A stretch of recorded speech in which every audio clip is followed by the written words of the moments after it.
Good afternoon.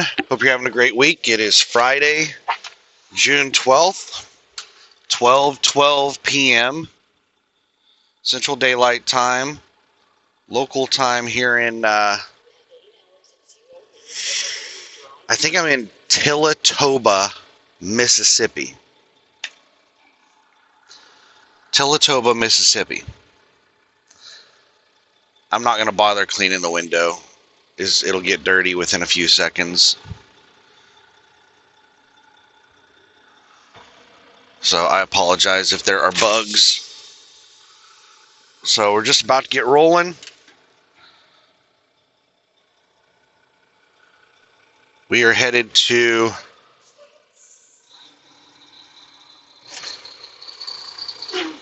Mount Vernon, Illinois.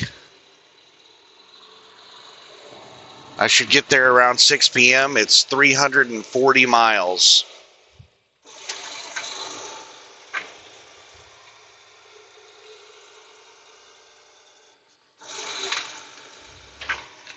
Turn right onto Mississippi 330 West. Then you'll turn right onto the I-55 North ramp. There's a really nasty bump right here, and the four-wheelers that travel down this road go really fast. And I'm trying to pull out here really slow.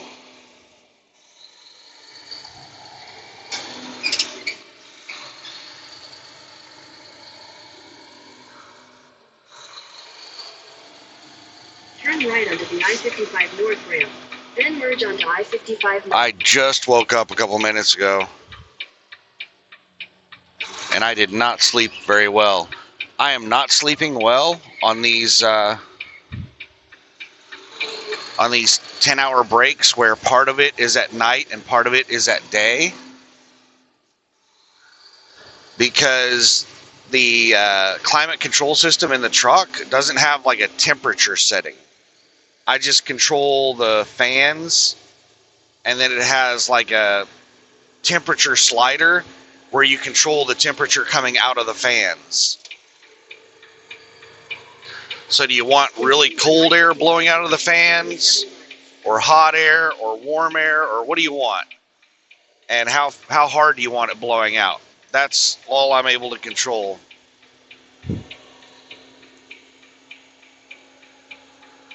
So last night when I went to sleep,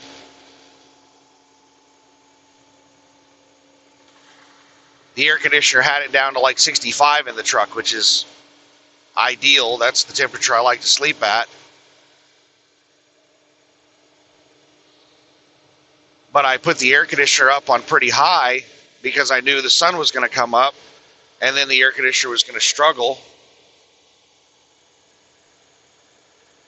to keep up with temperature. So I turned the fan up to level 3.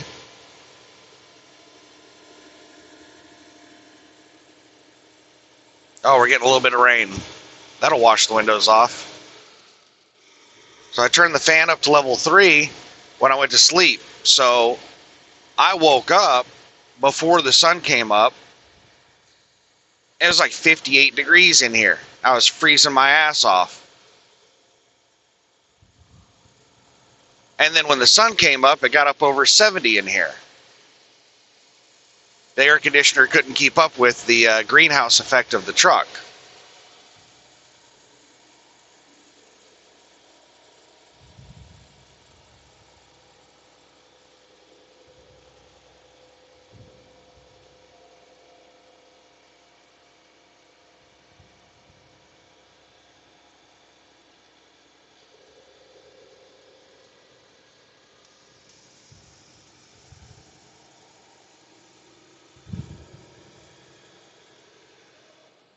That looks like that might be the only rain we get.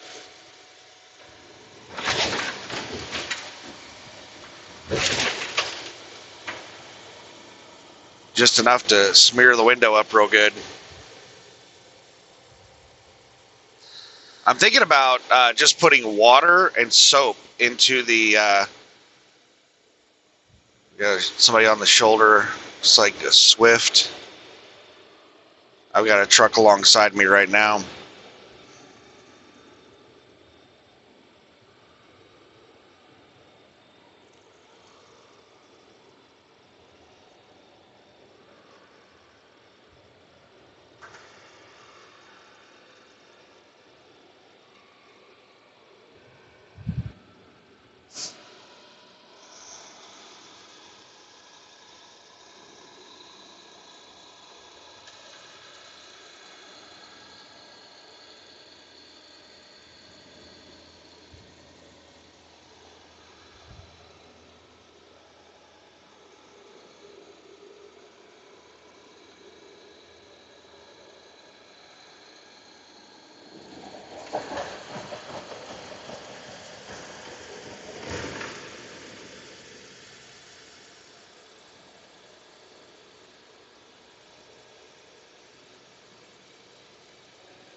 I'm looking forward to taking a shower.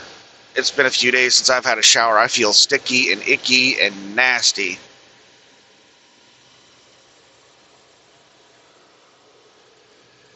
So I sent a text message to Caitlin, and I told her my ETA for Mount Vernon was 6 p.m.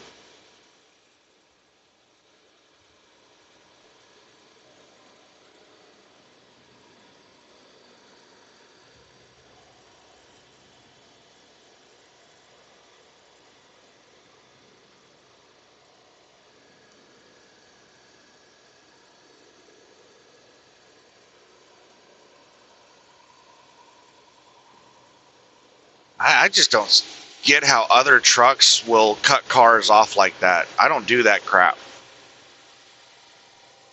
If there's a line of cars passing me and I get up behind a slower vehicle, I'll just slow down and wait for the cars to pass, or I'll throw on my signal and just see if they'll give me an opening. But I see trucks all the time that'll just cut cars off. They'll just force their way over.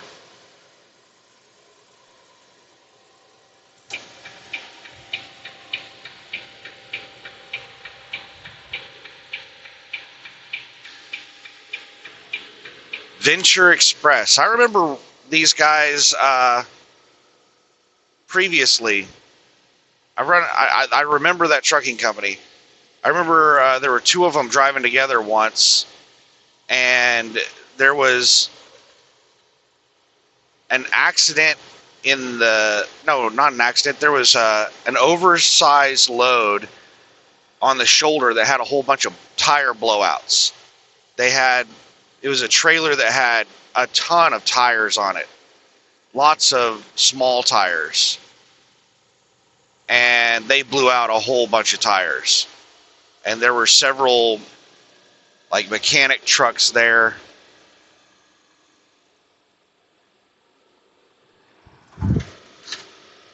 And these two Venture trucks that were traveling together, they both moved over to the left lane, and then they slowed down by a lot. And I was pissed off because they were going slower than me. I just caught up with them. I was about to start passing them, and then they moved over in the left lane and slowed way down. Like, they were already going slow. They were already going like 60, 65 miles an hour. And then they moved over in front of me and slowed down. I mean, it's move over or slow down. You don't have to do both. If you move over, you don't have to slow down.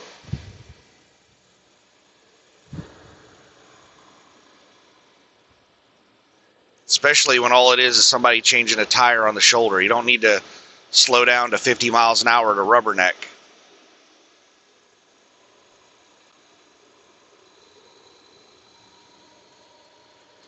So anyway, I sent a text to Caitlin telling her my ETA was...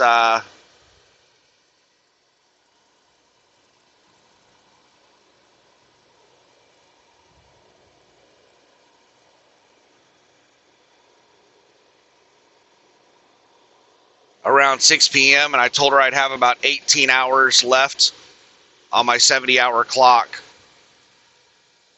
after the delivery. And she replied back and asked me if I wanted to go back down to LA to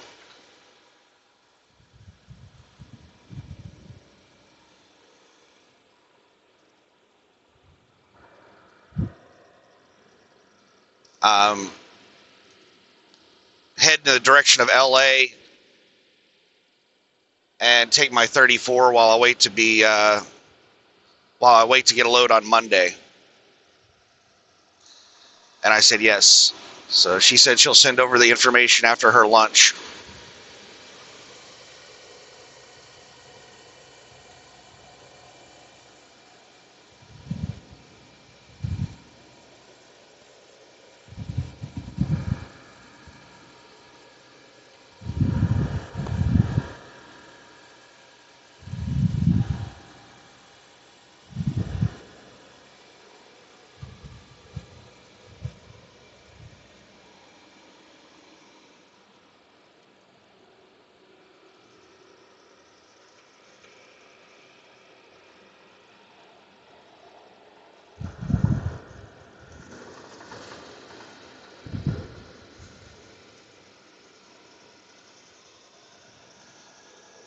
So the plan is, after I deliver this load, I'm going to drive over to the Pilot Flying J in Mount Vernon.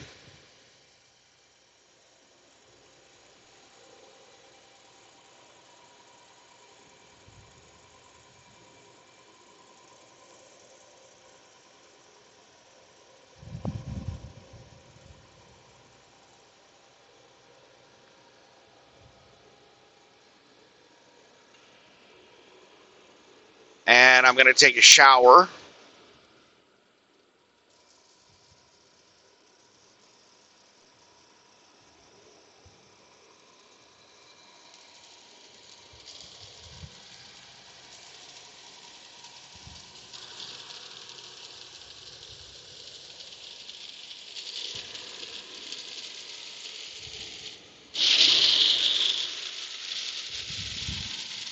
Hey, we got enough rain to clean the window.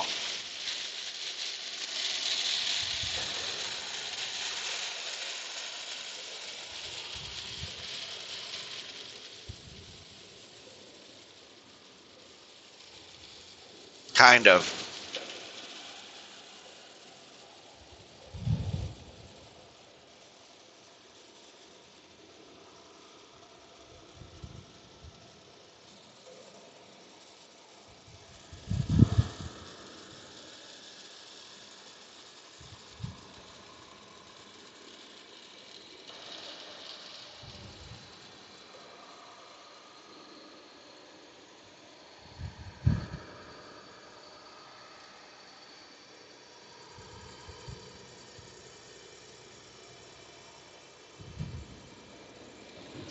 I wish this car in front of me would exit. There they go. See, my trucker superpowers are working. I've collected like almost all of the piss jugs.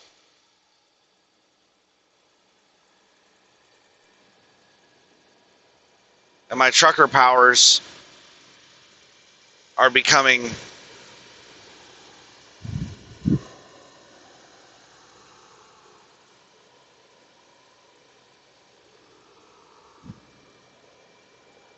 sorry, watching that car.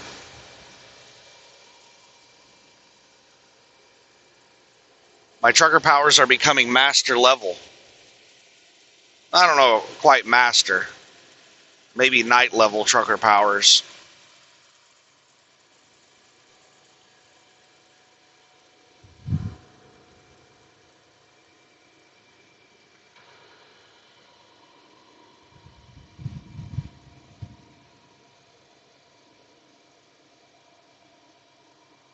That car was going really slow, and then when I caught up on it, it sped up, started speed matching me. It was just sitting in front of me, speed matching. Can't stand it when people do that. I don't like people to be anywhere near me going the same speed as me. But anyway, deliver this load, then go over to the Pilot Flying J, take a shower.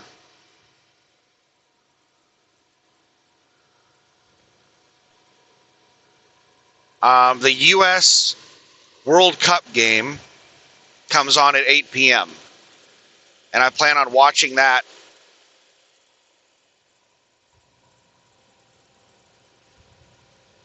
And then when that's over, I'm going to start driving back down toward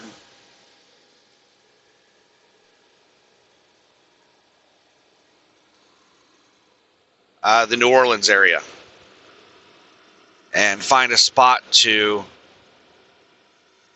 park and take my 34. It's going to take me 2 drive shifts to get down to New Orleans.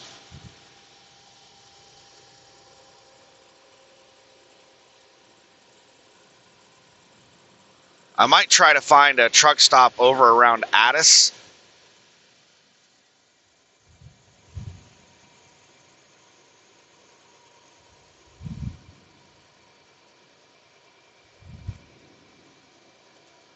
I mean, I could go to the carbon plant and sit there all weekend. I would prefer not to do that, but I could.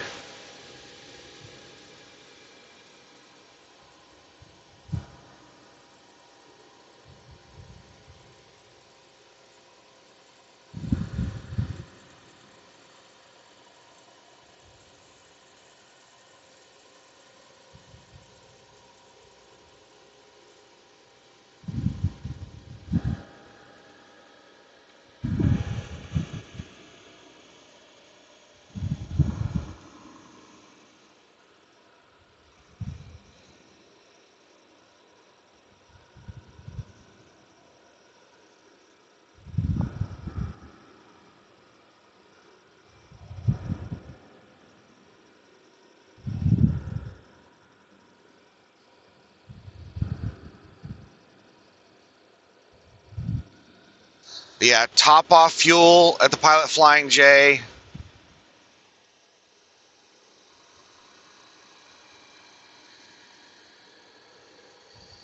Get a shower, watch the football game.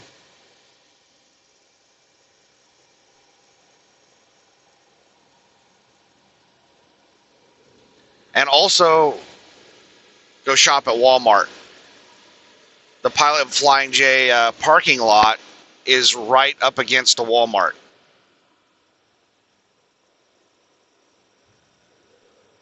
So you don't have to cross a street or anything. You just walk out of the Pilot Flying J parking lot straight into a Walmart parking lot. Got McLean stopping on the on-ramp. All right, they're not coming up the on-ramp. They're parking on the on-ramp shoulder.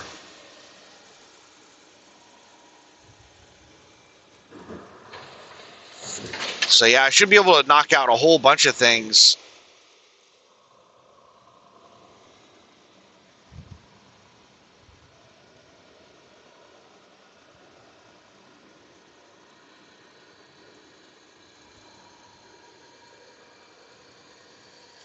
In Mount Vernon.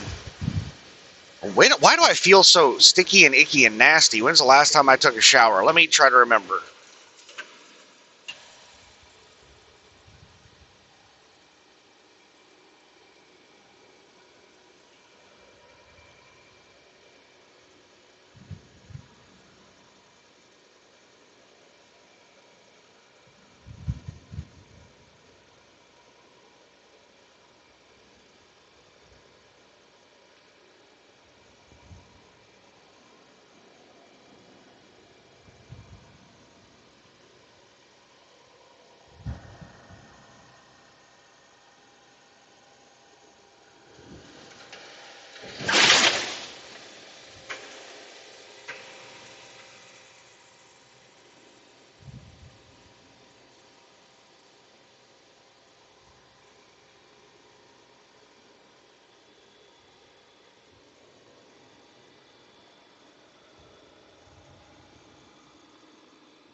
My goodness, I cannot remember.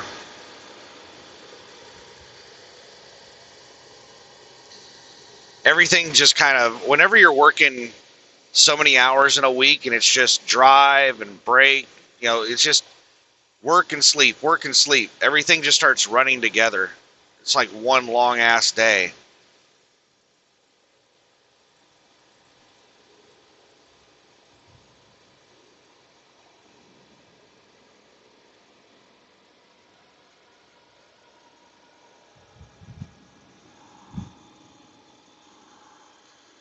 Yeah, that's what I do. I pass vehicles and then I pull over in front of them and slam on my brakes.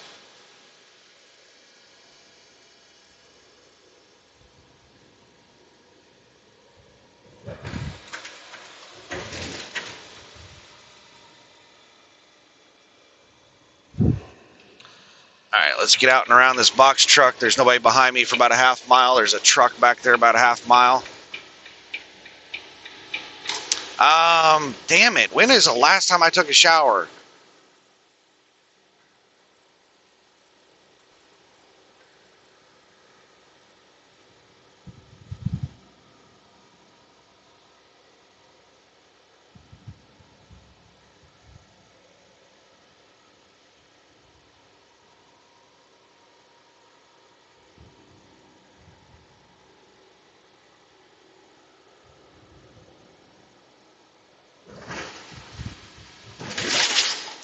I'm pretty sure it was at a TA.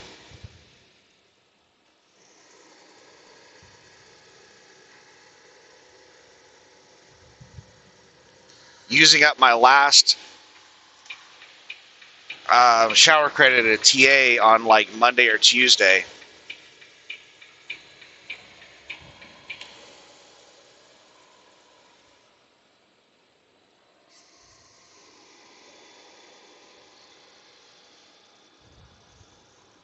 All right, let's think about it.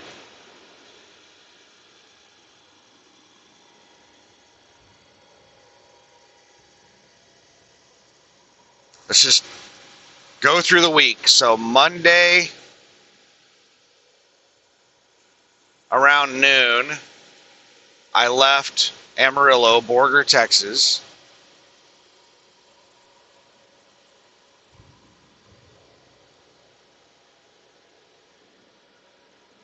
I remember now. I stopped at the end of my drive shift at that TA in Earl, Arkansas.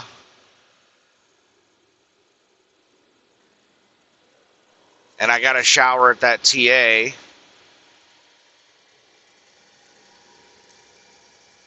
So that was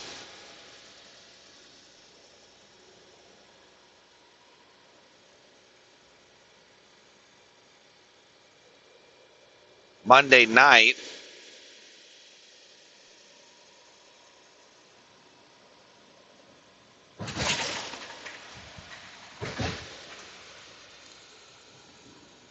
No, that was Tuesday morning. Because I stopped at the Oklahoma-Arkansas border and I did a sleeper split. So it was Tuesday morning that I got there to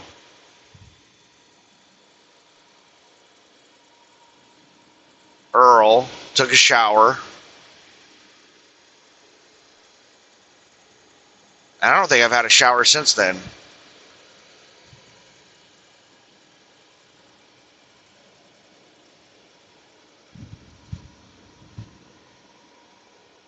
The stars have just not aligned in a way in which I would be able to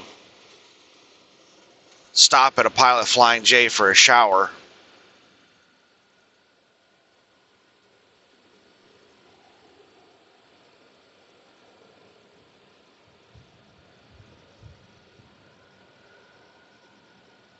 I'm hoping I can get to that Pilot Flying J early enough this afternoon that I can find a parking spot. I want to get this load delivered as quickly as possible.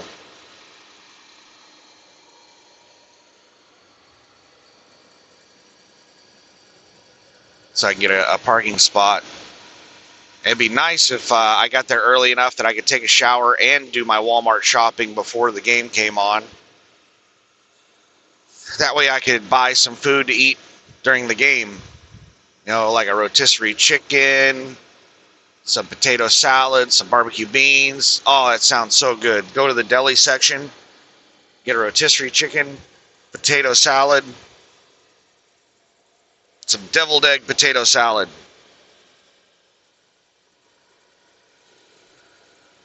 I gotta sneeze. Just a second here. I'm trying to ward it off. twitching the nose around, pressing on it, doing little rituals and casting spells and stuff. Like, no, don't do that. If I start sneezing, I'll have to pause the video because I'm the type of person that whenever I sneeze, it won't stop for like 5 minutes. Come on, bro. Press the throttle. All right, they're pressing the brake instead of the throttle. You got to do one or the other.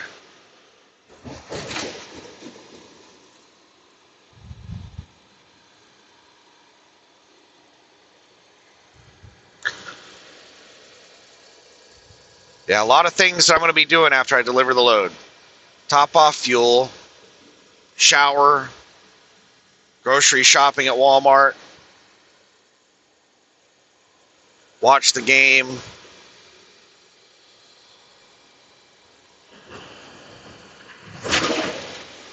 And I was planning on getting the alignment done on the truck on the way back down to New Orleans. Arthur, is this that jackass TTS Arthur from last night? Let's see if it's a TTS truck. It is. That's the jackass from last night. Parked on the shoulder. That might not be the exact same person. I'm sure that there's more than one TTS truck hauling an Arthur trailer up and down this stretch of road.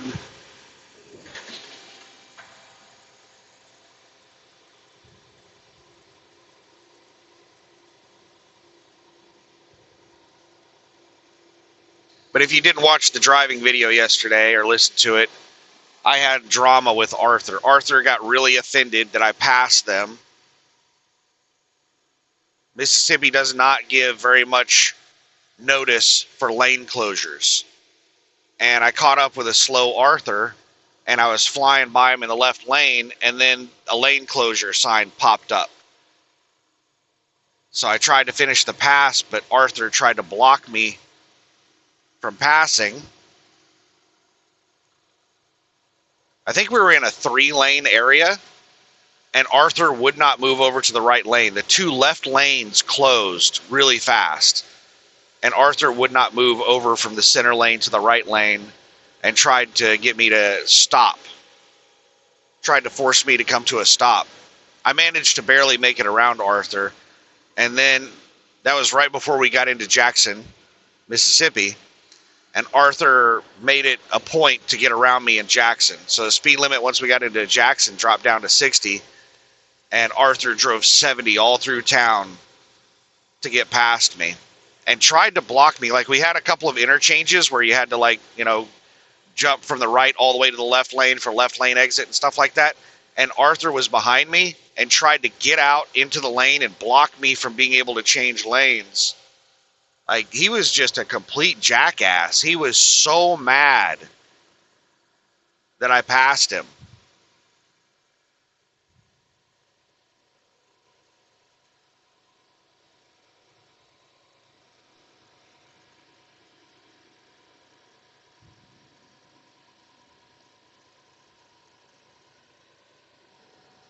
So he sped all through town doing 70 and a 60. Well, actually 68, because that's as fast as his truck would go. And he managed to get back in front of me. And then, like 5 miles outside of town, I passed him. Again.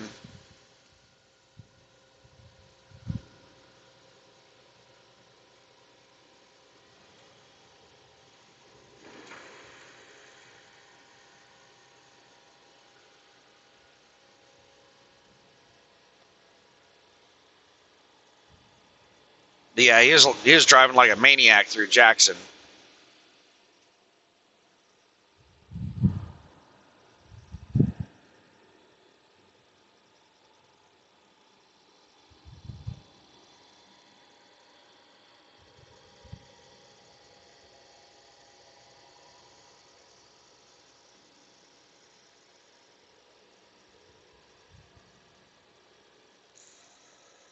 So the only drama today is going to be driving through Memphis.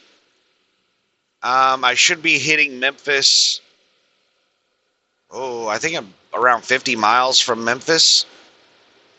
So I should be hitting Memphis in about an hour. It's 12:42 p.m., so about 2 p.m. I'll be driving through Memphis. That should not be too bad.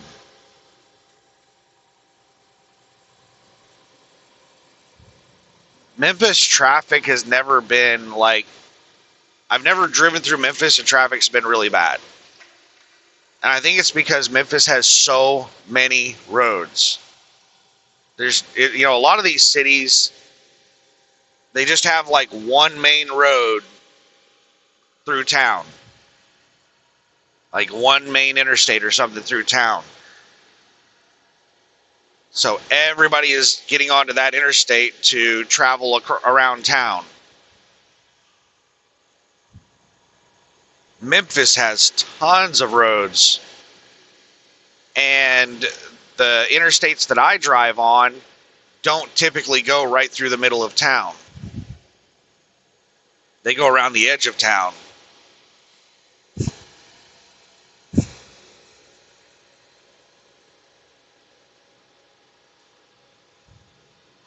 I need to spit.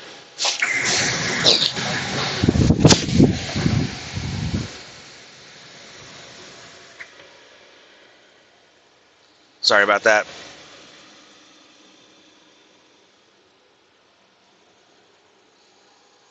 So I don't expect Memphis traffic to be too bad.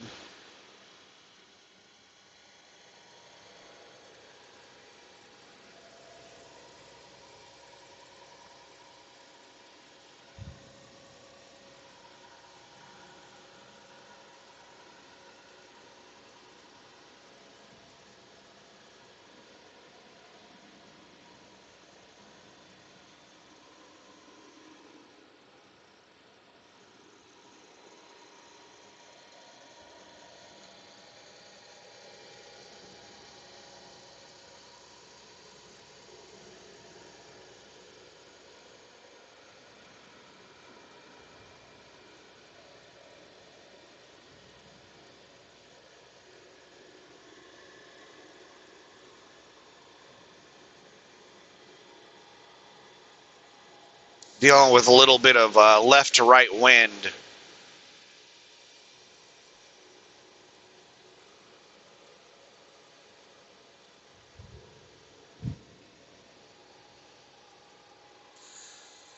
So yeah, I was hoping to get the alignment done and the steer angle sensor recalibrated after I delivered this load on my way back down to New Orleans, but I'm not going to be able to do that. Because to get the alignment done, I need to go to like a Goodyear commercial tire. They're not open on the weekend. And I have to get the alignment done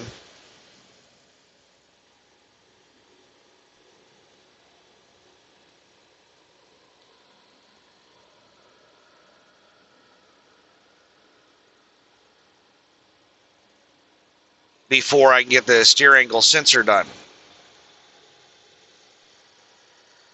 Because I think what they do whenever they calibrate the steer angle sensor is they put the alignment sensors on all the tires and make sure that the tires are all in alignment. And then once everything is perfectly straight, then they press the button to reset the steer angle sensor to that new setting.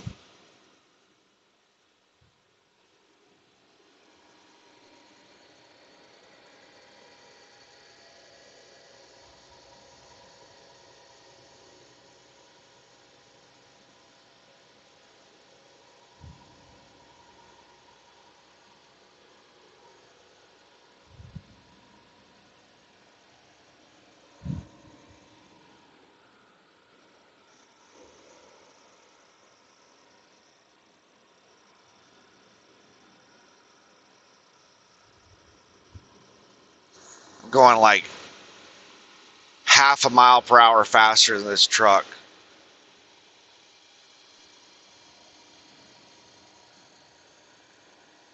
Once we get over this bridge, I'm going to speed up to like 73 and pass it. We got a rainstorm we're about to go into.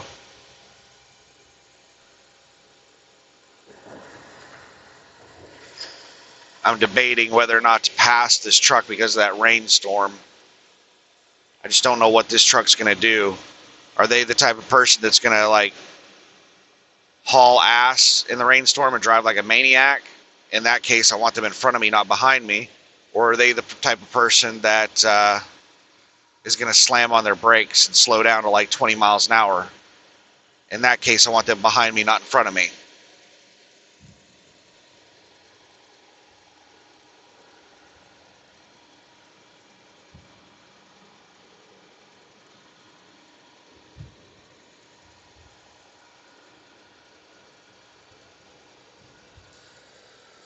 All right, let's just go ahead and get the pass over with.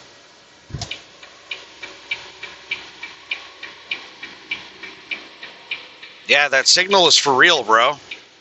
Four-wheeler tried to jump out from behind me and block me from getting over in the left lane.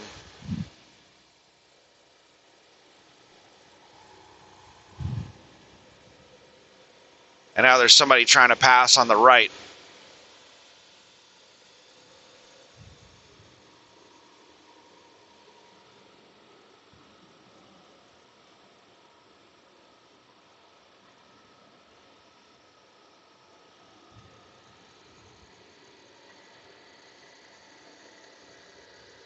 I think it might have been that same white SUV. Might have been a different one. There was a pack of cars that was catching up with me, and I was like, I got to make a decision to pass or not to pass. And I decided to pass.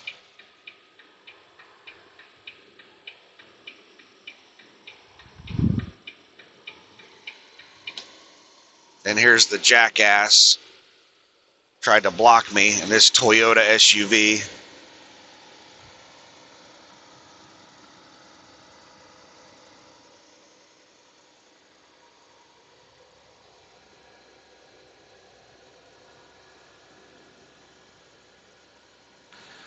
And that second Toyota SUV is the one that tried to pass on the right. That second white SUV.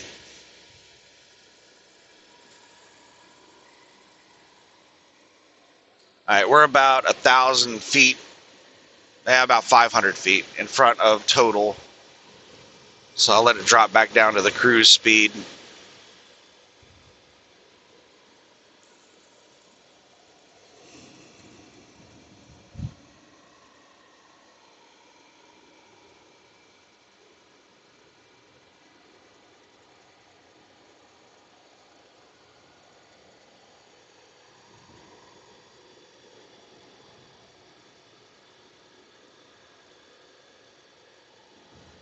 I can't tell what in the hell we've got on the shoulder.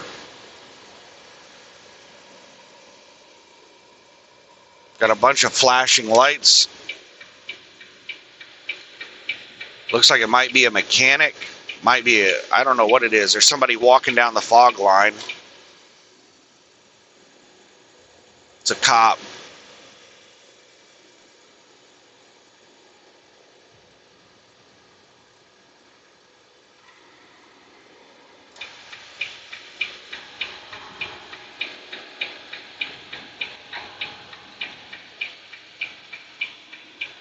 That cop didn't have very many lights for a cop.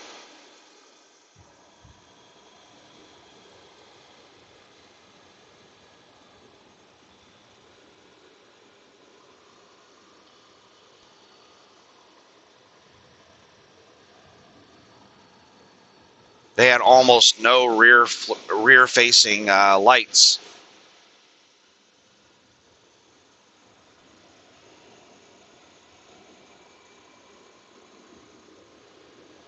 I suspect that was not highway patrol.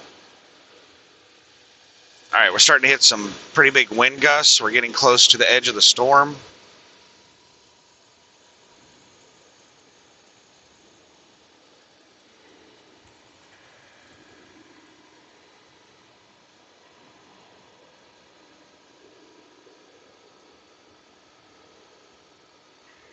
This damn four-wheeler's slowing down in front of me. It's one of those people that wants to be in front of the slow truck, but also wants to go slower than the slow truck. And I have a pack of cars catching up on me right now.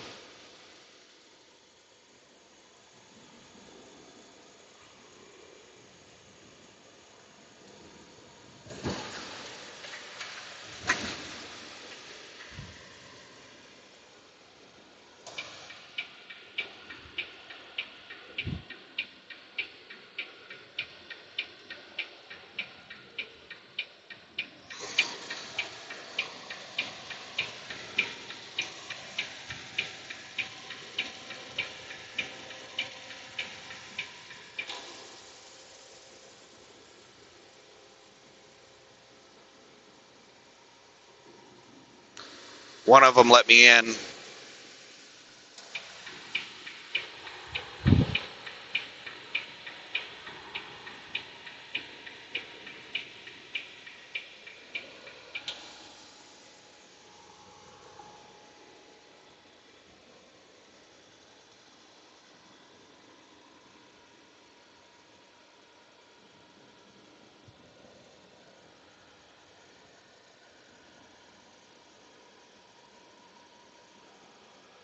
Church bus. Two church buses traveling together.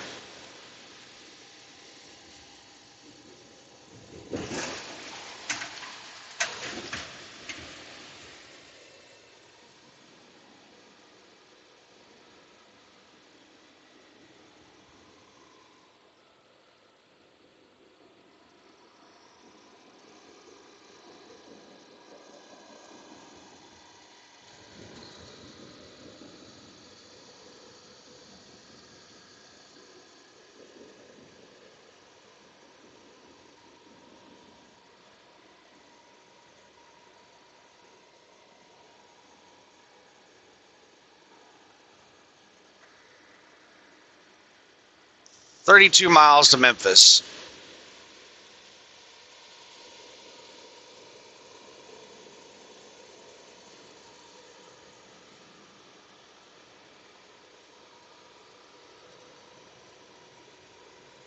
Looking forward to getting through Memphis. Once I get to the other side of Memphis, it's just smooth sailing.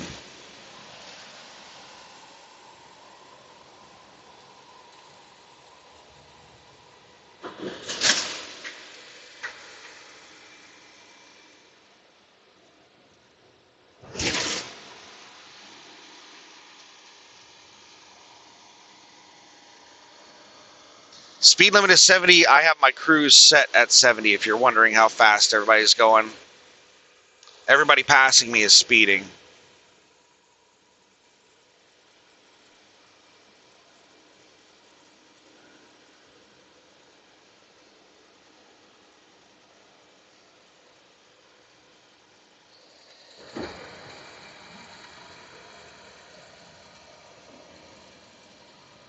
They're doing about somewhere in the ballpark of 75 to 80 is the flow of traffic.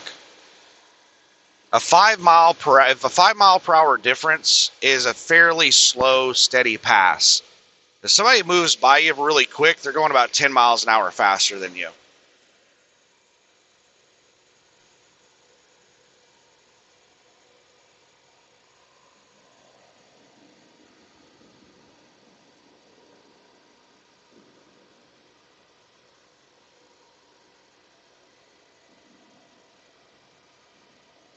Like this van that just passed me right there is going about 75.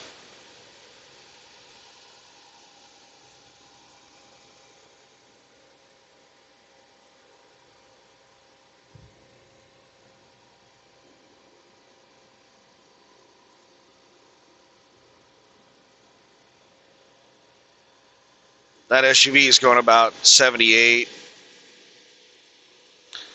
That pickup about the same. Yeah, this whole pack is going about 78. 78 to 80.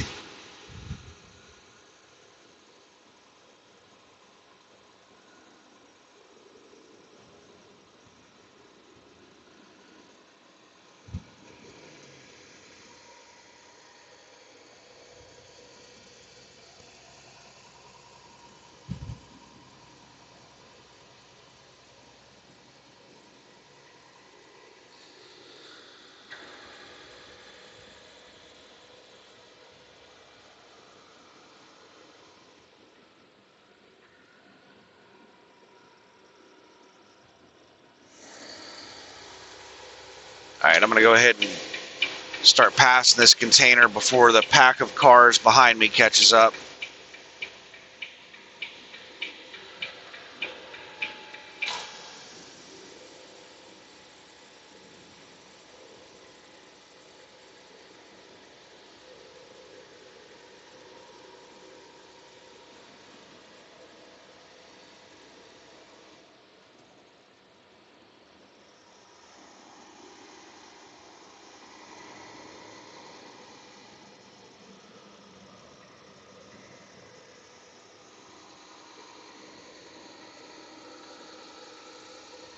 This Shiba flew by me a minute ago, and now it's just sitting behind slow four-wheelers.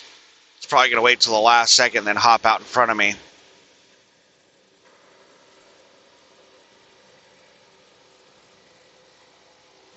Got to keep an eye on Shiba,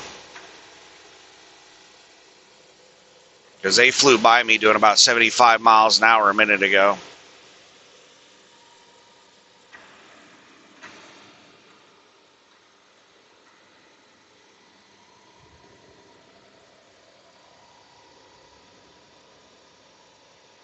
There they go, the last fucking second. Cutting me off. It's a foreigner. That's how they drive in India.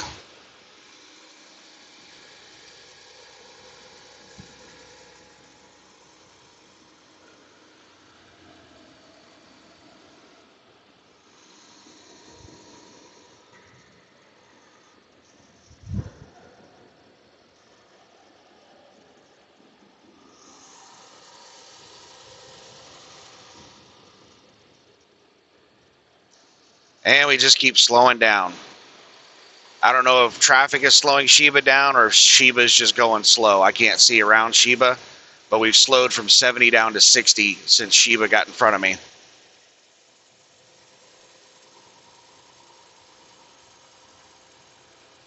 And now we're speeding back up.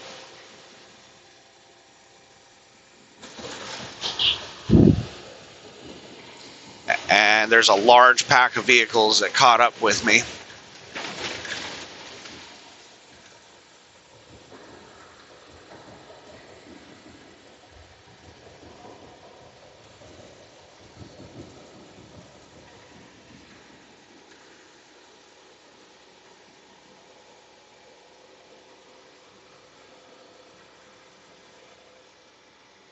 Now we're up to 70. And now we're slowing back down.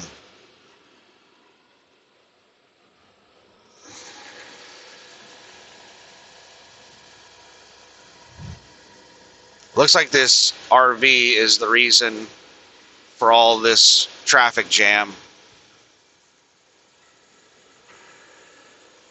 Everybody's struggling to get around this RV.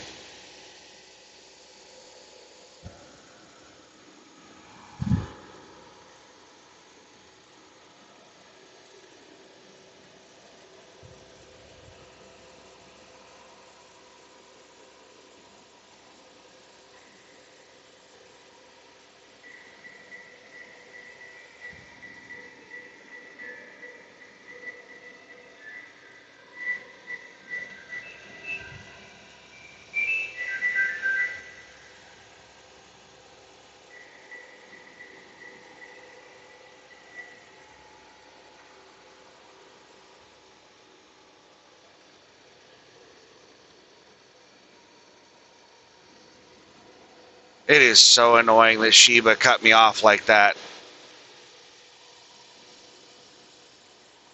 This Shiba driver is a really bad driver. And I don't like having a bad driver in front of me that I can't see around because I'm just trusting them. I'm just in complete trust of Shiba right now because I can't see shit around Shiba.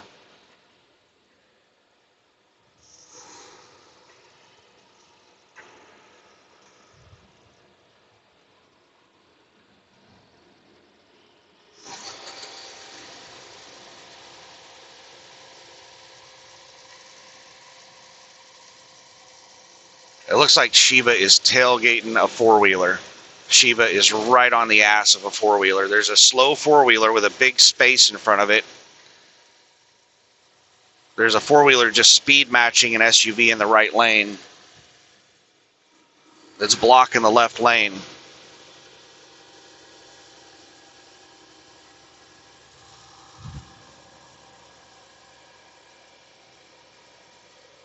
And there's a gap over on the right, so we got dumbass four-wheelers that are passing on the right.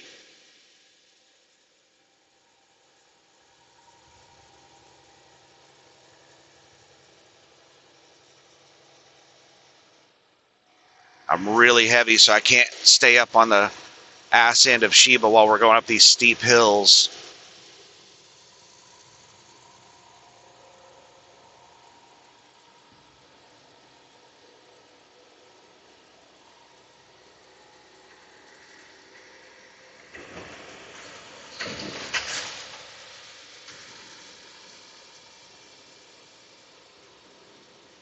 That RV caught up with me and was just sitting on the right side of me.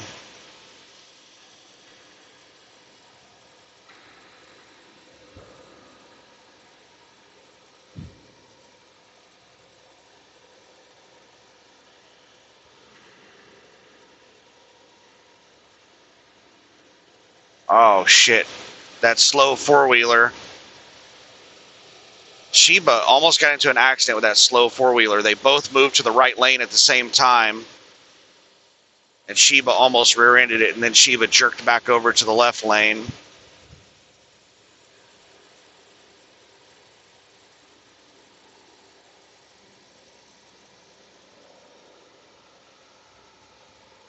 I'm going to dip in behind this slow four-wheeler.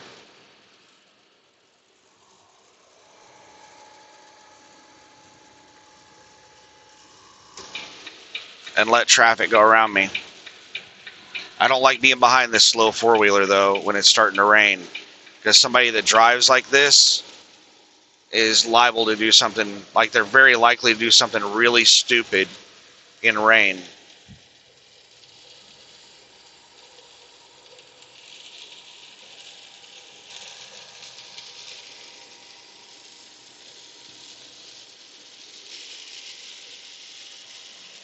A lot of these people do not have their lights on, so it's hard to see them.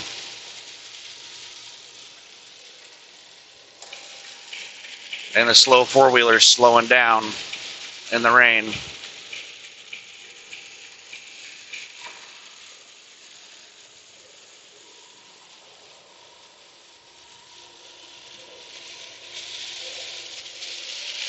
Then we've got the church buses. They don't have their lights on.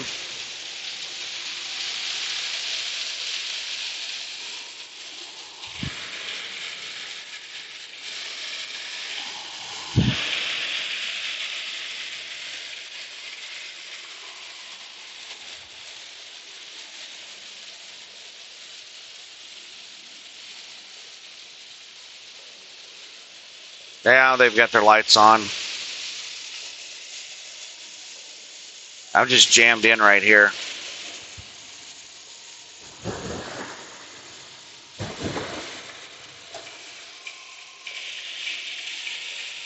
This SUV.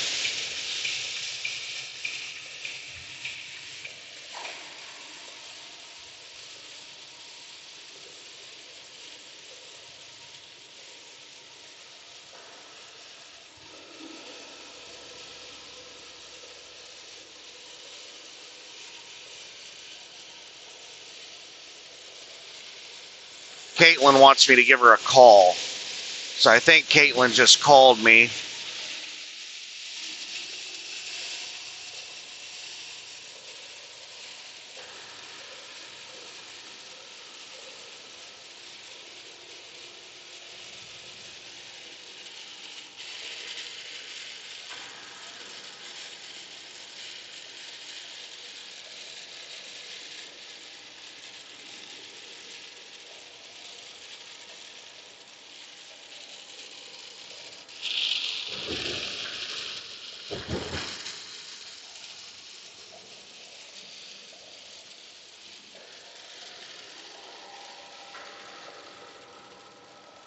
I just saw the snippet of her text message. Whenever we get to a point where we're not driving in this crap,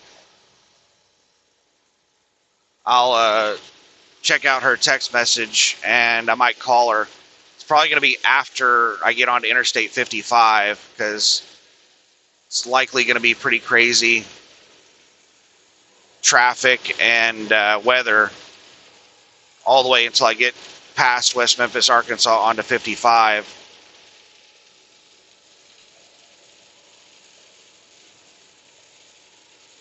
She's probably got a couple of different loads for me and she's wondering what I want to do. She might be asking me, hey, do you want to go back to the house? I could send you back to Borger. That might be maybe what she's asking.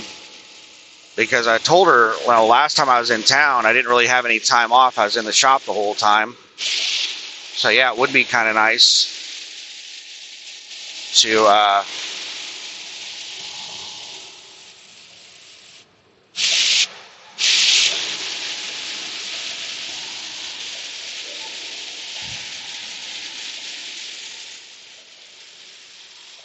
get another Borger load.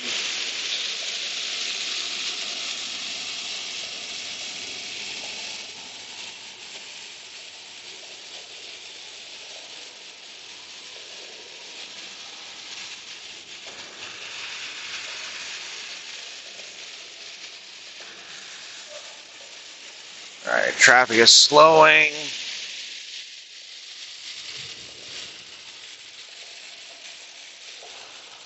We just dropped from 70 down to 45.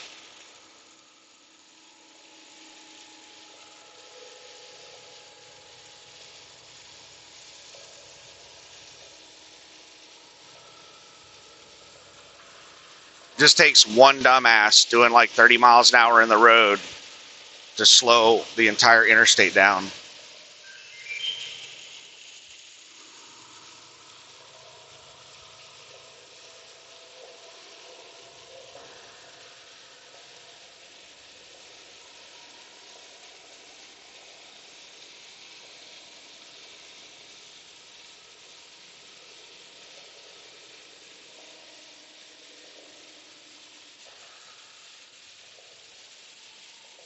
If it's going to be raining like this all through Memphis, it's going to be a nasty drive through Memphis. There are police reported ahead.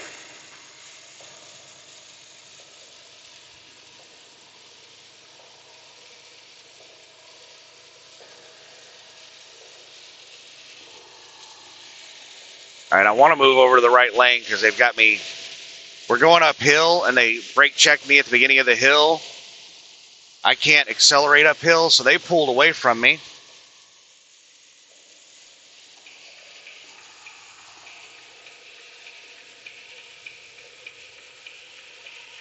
And I can't speed up.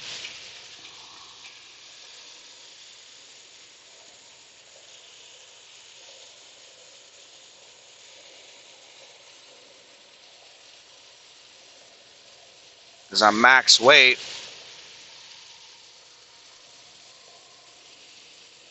Like, this is the most dangerous thing about driving in low visibility, heavy rain, slick roads, low visibility, is the other drivers. Like, you'll have people out here that are driving like there's no bad conditions. They'll be going 10, 20 over the speed limit. Then you have other drivers that are driving like, they're driving on a sheet of ice. And they're going 20 miles an hour.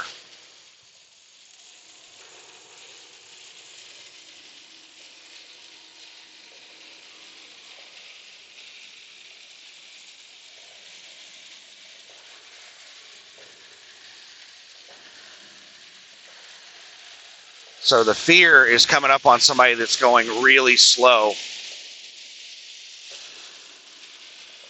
The people in front of me are slamming on their brakes.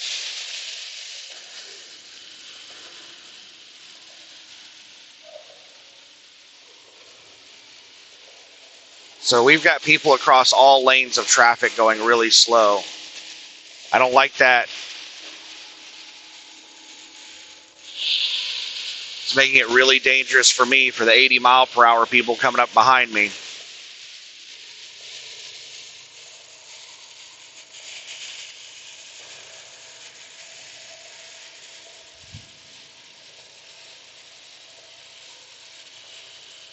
driving in rain is usually much worse inside cities because you have people who aren't used to interstate driving.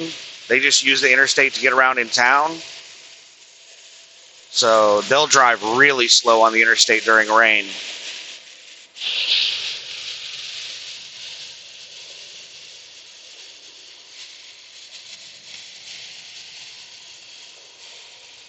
Usually when it's dumping rain like this, it doesn't last very long. Usually it's just a rain band. This has actually lasted longer than I anticipated with it dumping this hard. I mean, I like the truck wash, but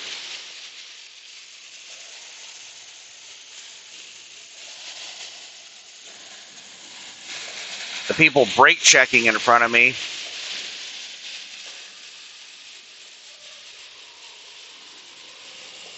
they just keep slamming on their brakes.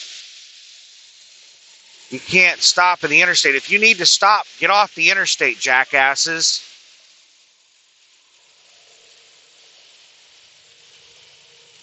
All right. Looks like the car that was brake checking me just exited.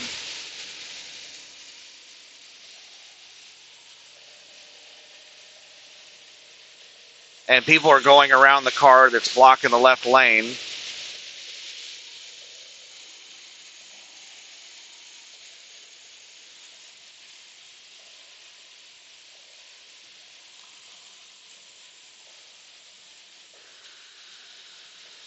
Great. Going 30 miles an hour.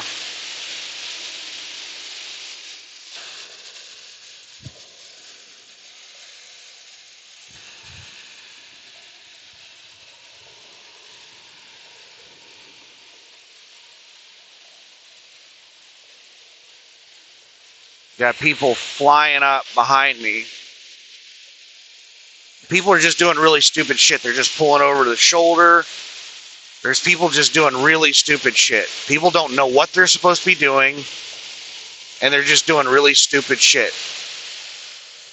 I'm surrounded by dumbasses right now.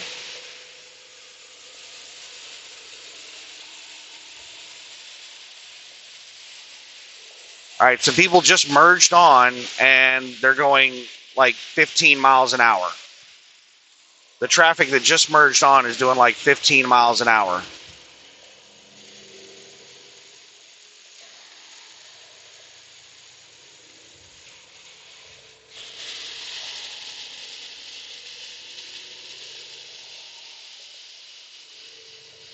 I'm not going to attempt to get out and pass these morons because there's slow traffic in the left lane. I don't want to get up to like 50 miles an hour and then fly up on somebody doing 15. There's too much stupid. So I'm just going to sit behind these people.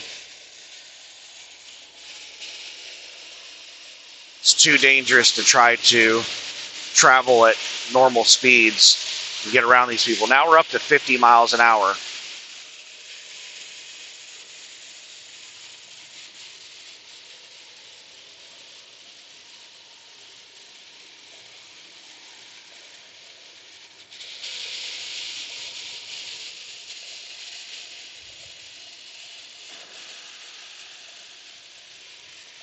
And we got all these dumbasses with their four-ways on.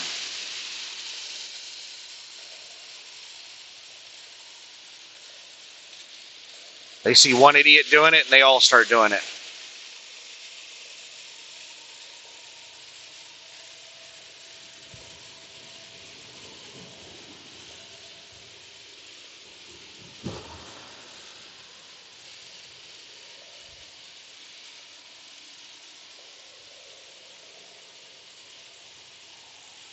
Oh, are they exiting? Yay! The people in front of me exited.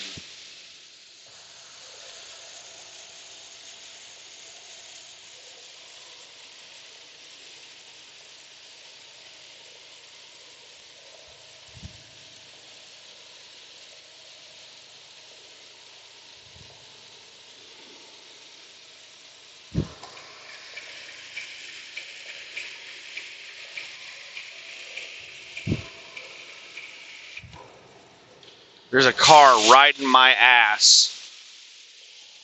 I don't know why somebody'd want to sit that close behind a truck.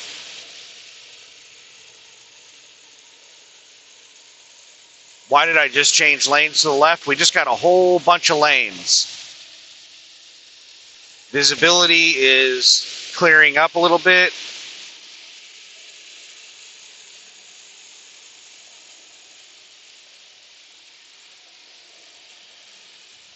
And we have a left lane exit in 8 miles. The interstate, all those right lanes are going to become like exit only lanes and stuff for all kinds of interstates and stuff that we're going to pass. So I want to be over toward the left.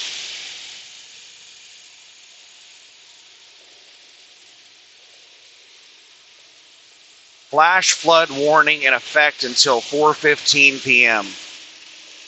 Great. It's supposed to be raining for the next 3 hours.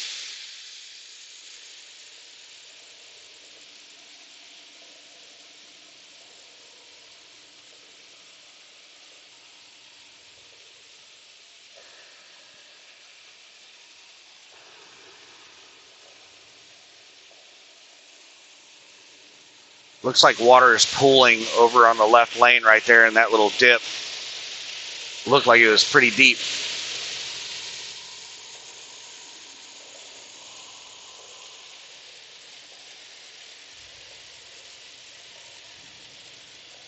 This is really heavy rain.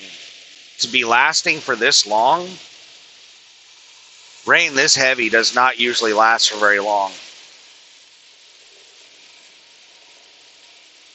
This is definitely going to cause some flooding.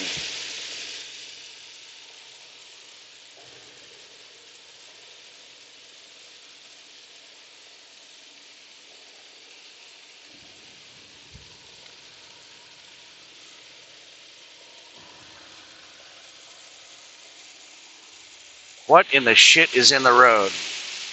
Oh, that's a car.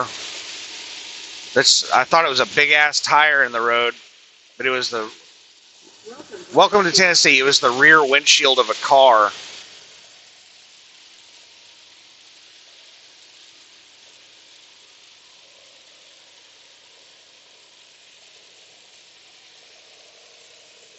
Five and a half miles until my left lane exit.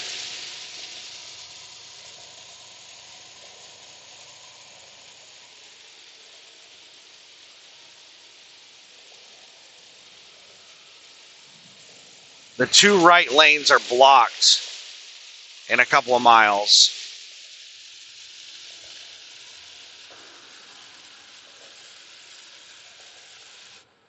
So people are going to start jumping over to the left in a couple of miles. All right, we're catching up with really slow movers.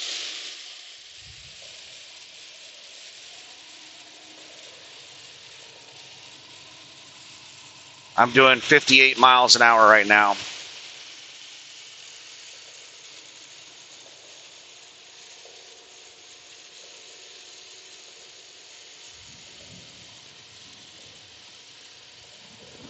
And there's Sheba again.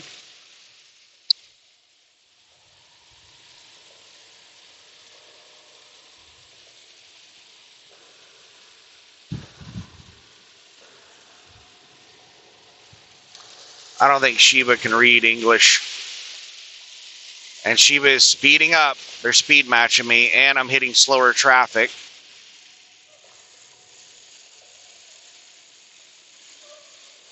So I'm slowing down. I'm down to 55, and Sheba has sped up. Every time I catch up with Sheba, they try to block me from passing them.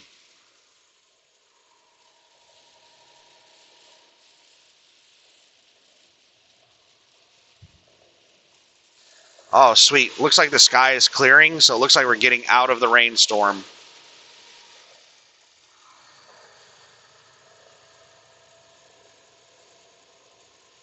Just have to be really careful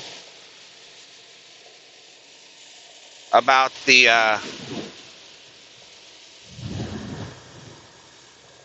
right lanes being blocked.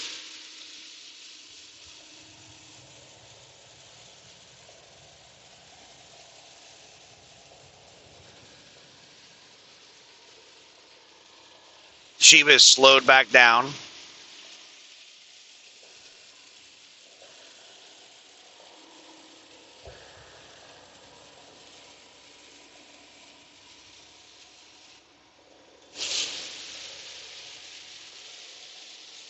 We got some super trucker out here in the HOV lane. Ozark container. Yeah, container drivers are usually really bad drivers.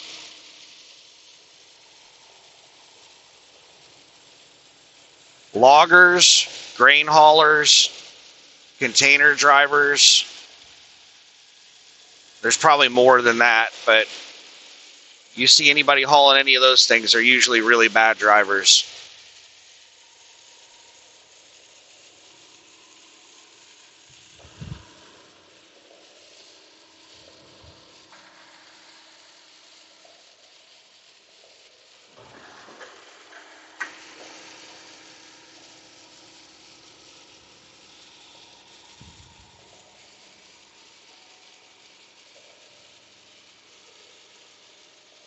In 2 miles, use the left 2 lanes to take the I-55 north exit towards St. Louis.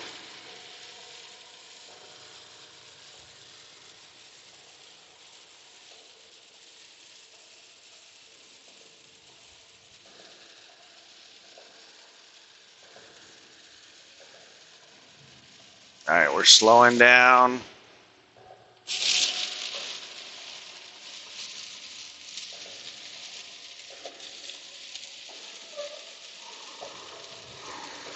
We're getting close to the exit.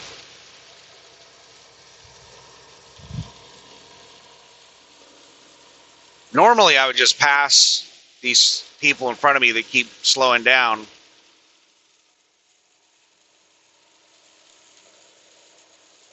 But because of conditions and my weight, I'm having to be cautious and just loiter behind them.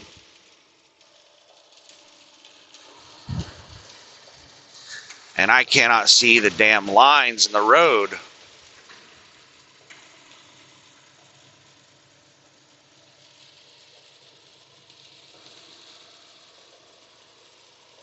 Can't they like find something to mark roads with where you can see it when the road is covered in water?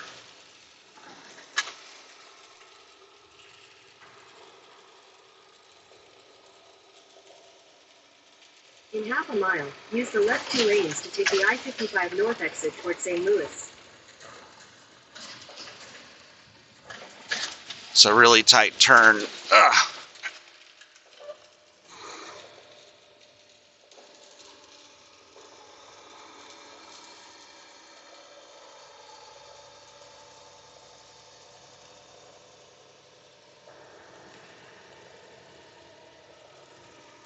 Use the left 2 lanes to take the I-55 north exit.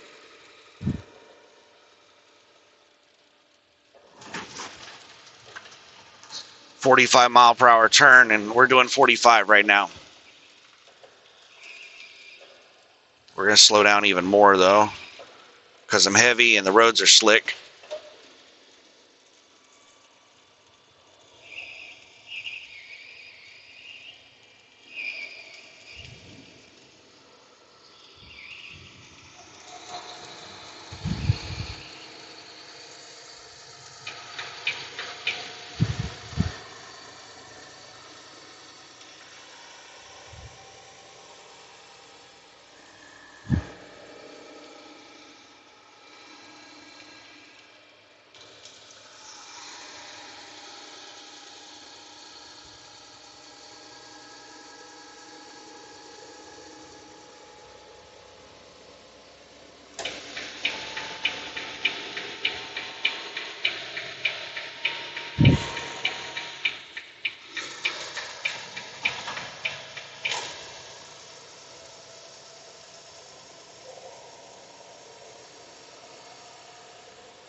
We don't have much further to go until we get onto Interstate 55 northbound.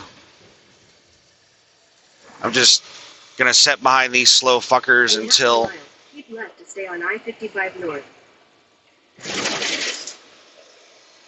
Until we get onto 55 north.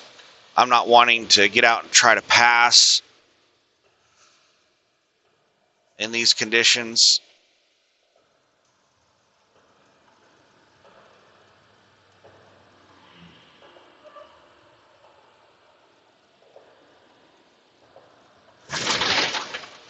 Keep left to stay on I-55 north.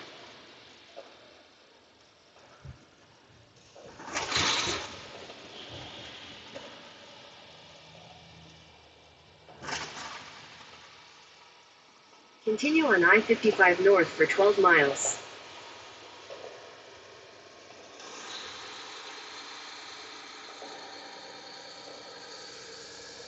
What the shit? What is going on with the lanes?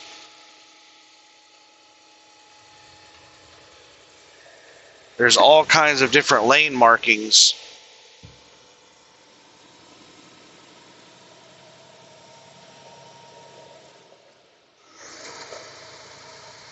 I don't know if we just like got in the wrong lanes or what, but there were like so many different lane markings I didn't know which ones I should be following. And I just followed the trucks in front of me. I was making sure that there was nobody alongside me when we were going through that shit. Like, it's hard to see the lines when the road's wet. And then on top of it, back there in that construction, there were just tons of different lane markings.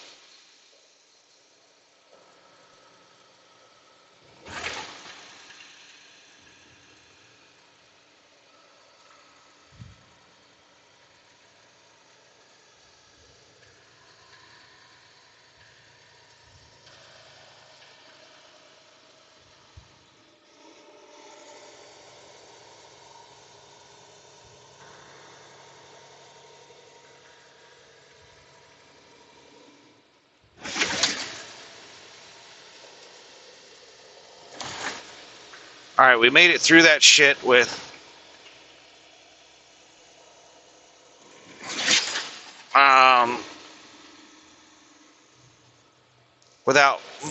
much slowdown.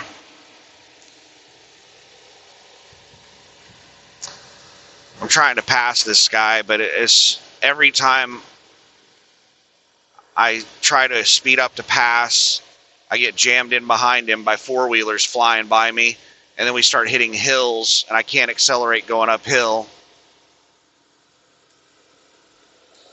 I don't like being behind a truck on wet roads because their spray is just making visibility reduced, and the spray off the back of these trucks on wet roads is really bad.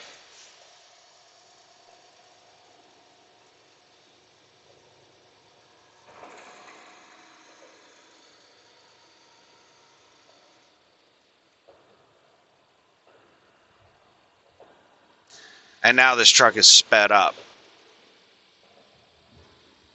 So now they're not going slow anymore. They're doing 60.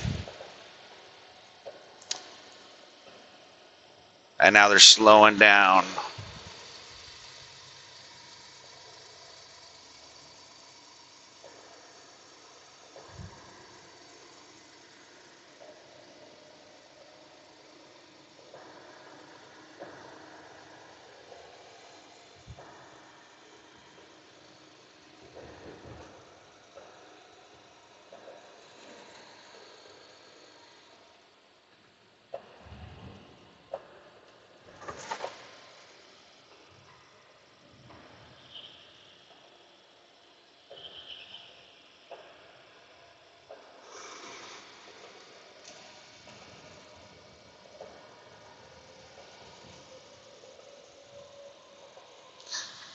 Every time they slow down and I want to try to pass them, I can't. And then every time I get an opening to pass them, they fucking speed up. I'm tired of this shit. I'm just getting out. And I'm going to make it happen. I'm going to get around these fuckers. I'm tired of them speeding up and slowing down in front of me.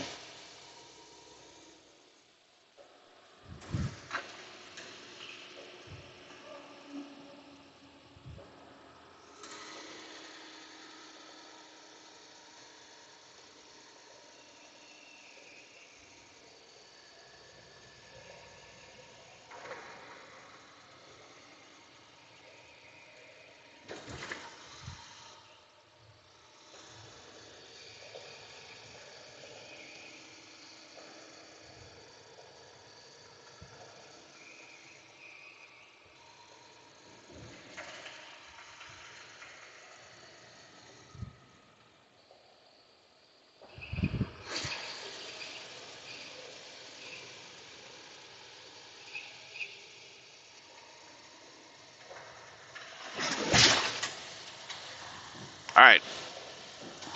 We made it past them.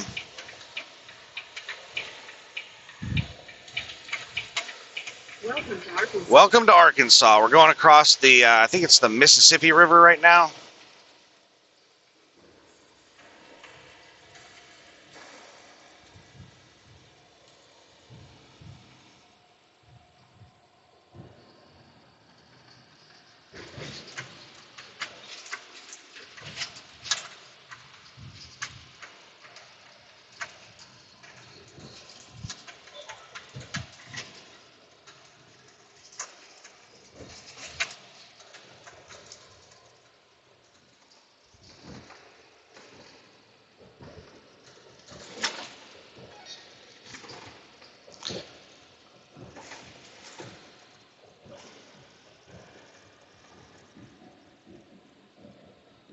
Coming up on a way station, we got a slow-ass four-wheeler in front of us. I'm doing 55 and a 65 and catching up with it.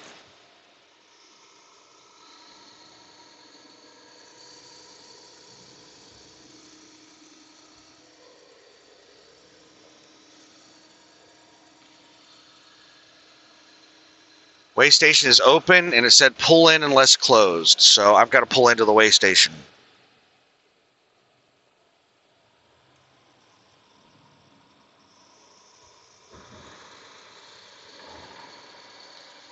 Okay, that's mixed signals. It has an LED sign that says open, and it has a flip sign that says closed. And then it's got a sign right here that says open. And then it's got a sign there that says open. So it's got 3 opens and 1 closed. That Arkansas education.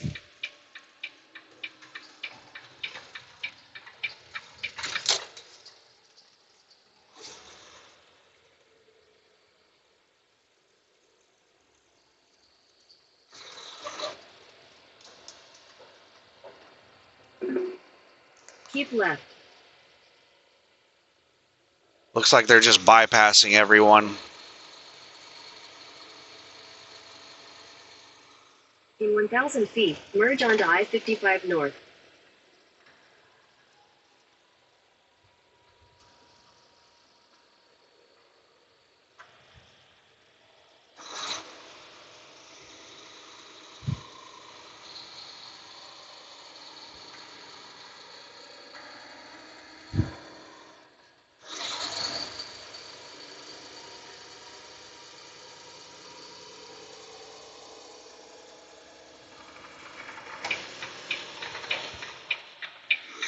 Continue on I-55 North for 5 miles.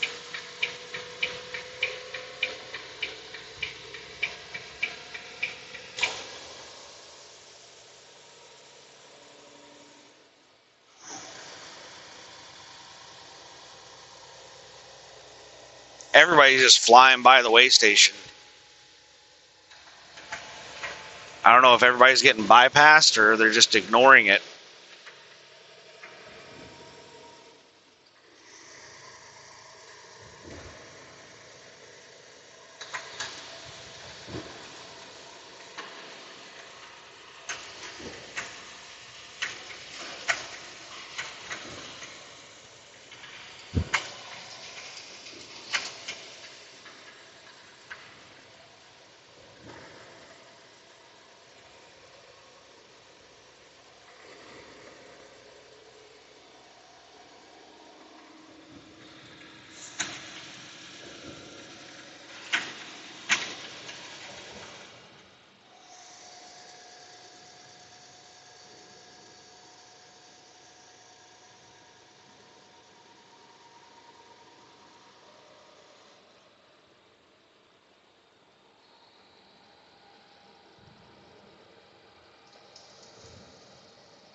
All right, I'm going to try to call Caitlin.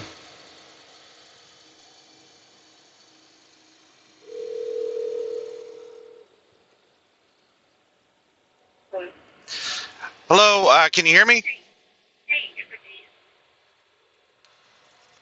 Can, yeah, I can hear you. Can you hear me? Yeah. Okay. What I had planned, as I was going to text it off to you, is you said you're going to go to Mount Vernon, and then are you going to do a reset up there, or will you drive all the way back and then be waiting down here? Well, I'm going to have like 18 hours. I would hope to use up some of those hours to go wherever I'm picking up my next load. Okay. So my plan is you'll be going to North Bend, which is Centerville, Louisiana, and you'll deliver to Texarkana. It's kind of a short load. But as soon as you get to Texarkana, Monday morning, so you'll have time to do your reset, get there, or get down to North Bend, do your reset, and North Bend, Texarkana on Monday, and arrive there. There should be a load to Trenton, South Carolina already loaded for you. All right, whatever you want to do, that sounds fine. Okay, so it'll just be 2 back-to-back, and I'll send them right to you. All right, thank you. Okay, all right. Bye.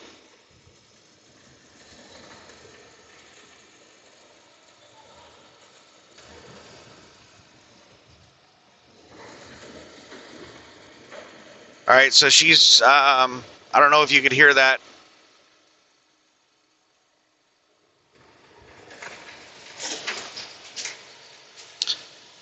So plans change.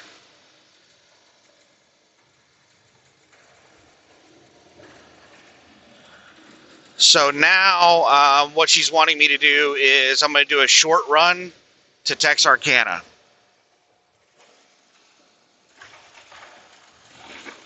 Which means I'm going to be taking my 34 in Texarkana, which I didn't want to do because there's not any truck stops on that side of town.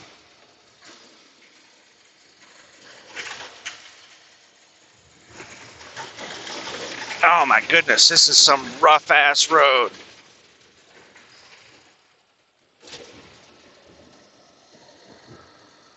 I think the patches are rougher than the potholes. They made the patches like fucking speed bumps.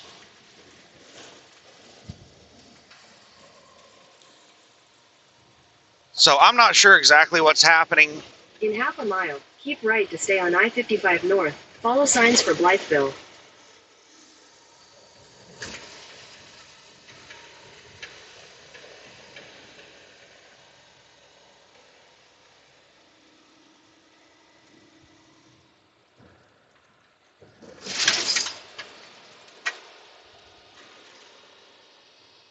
Keep right to stay on I-55 North. All right, some four-wheeler just pulled over on the shoulder. And they are... Continue for 131 miles. Oh my goodness, they just exited on the on-ramp. Traffic going the opposite direction is bad. I think there might have been an accident on the southbound 55 because it's been snarled up traffic.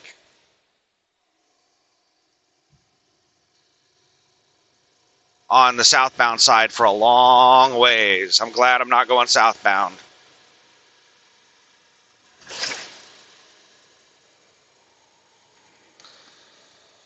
All right, so nothing's changed with my plan tonight. What's changed is what I was planning on doing for my 34 is I was just going to drive back down toward the New Orleans area. And then I was going to stop somewhere short of New Orleans or find somewhere in the New Orleans area to take my 34. But now what I'm doing is I'm going to be driving all the way down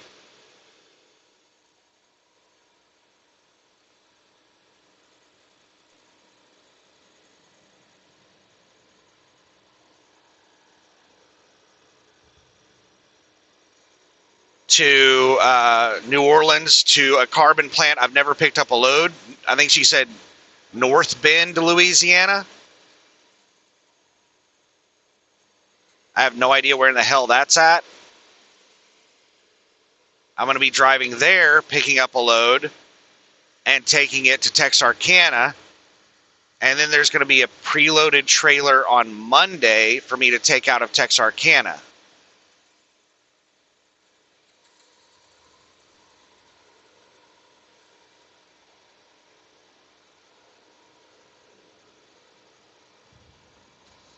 What would be really nice is if that Texarkana load that's going to South Carolina, I think she said Trenton, South Carolina.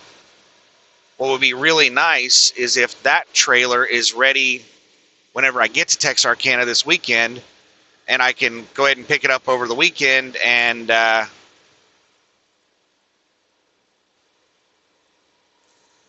like drive out of Texarkana to a truck stop in the direction of Trenton, South Carolina.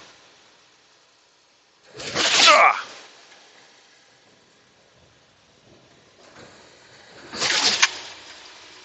Bumpity bump bump.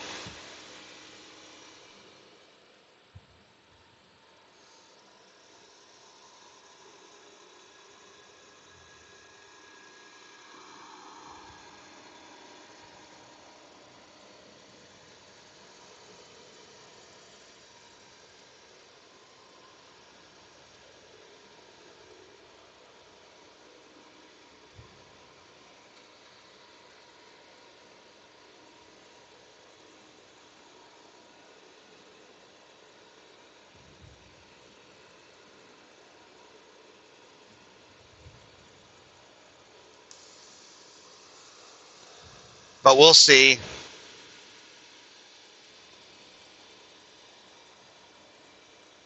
We'll see what we get.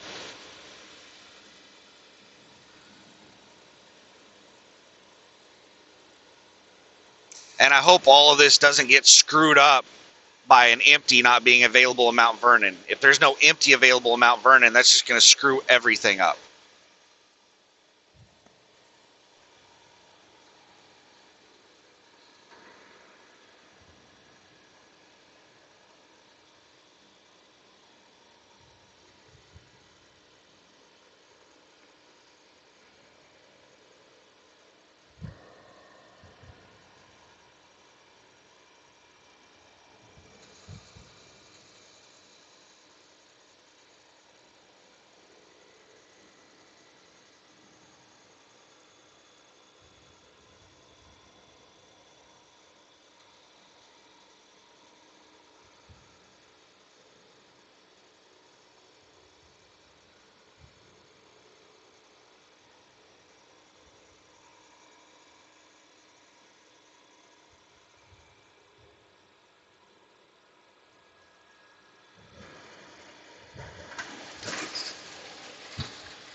Truck parking club. I fucking hate truck parking club.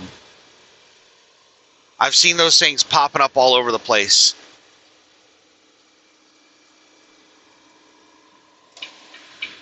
And the prices are insane.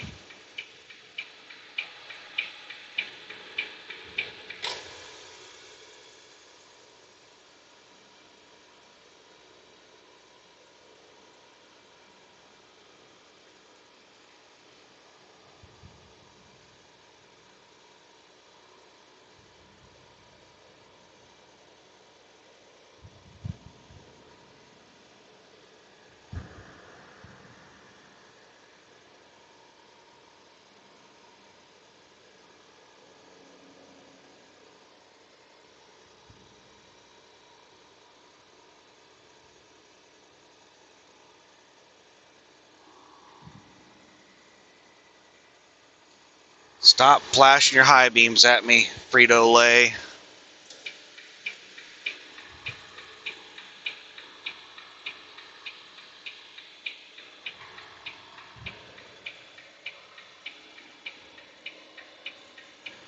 Some jackass four-wheeler. As soon as I put my signal on to move over, this dumbass SUV jumped out in the right lane and started to pass me, and then they slammed on their brakes and fell back in behind me in the left lane.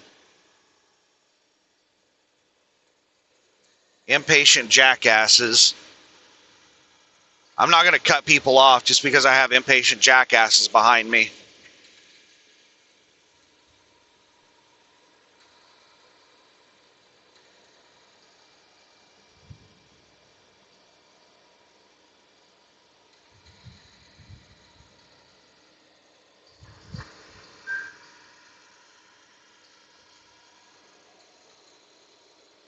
Shit.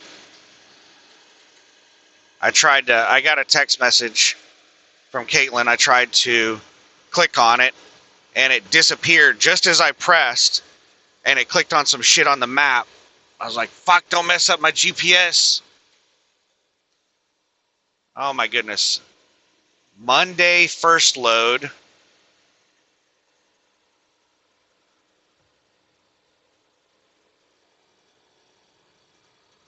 What?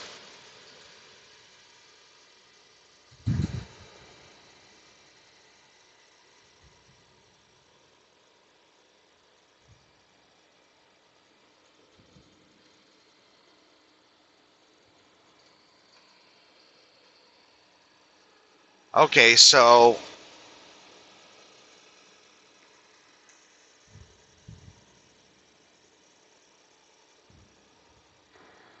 I'm not picking up that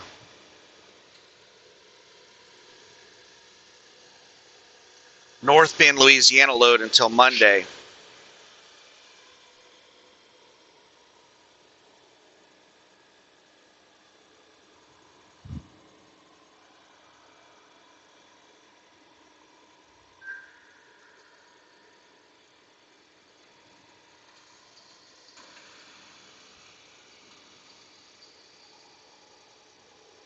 So nothing's changed. I'm just driving to North Bend, Louisiana. I have no idea where in the hell that is. It's one of the carbon plants I haven't been to before.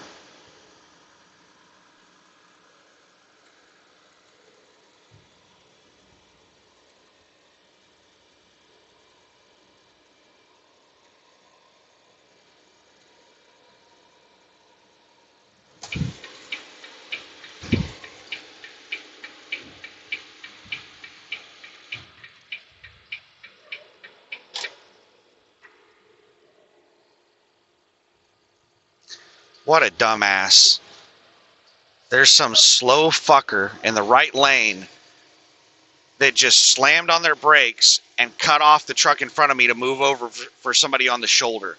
You don't cause an accident to move over for somebody on the shoulder. This person in this, what the hell is this, Detroit Logistics, is a moron.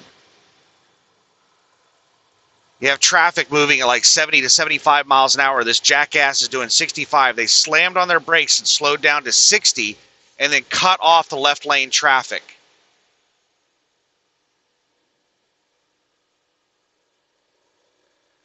What an absolute idiot.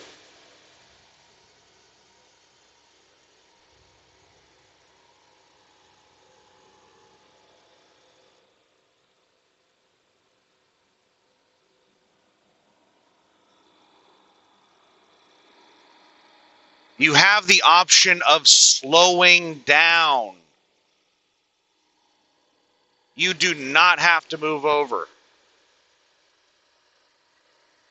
You definitely shouldn't cause an accident in the attempt to avoid an accident. They almost hit the truck in front of me, cutting them off.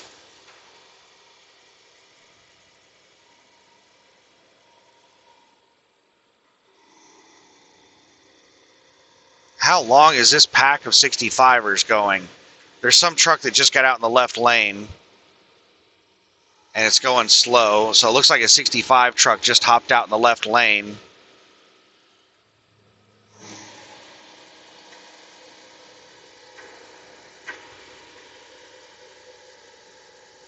It's not going 65.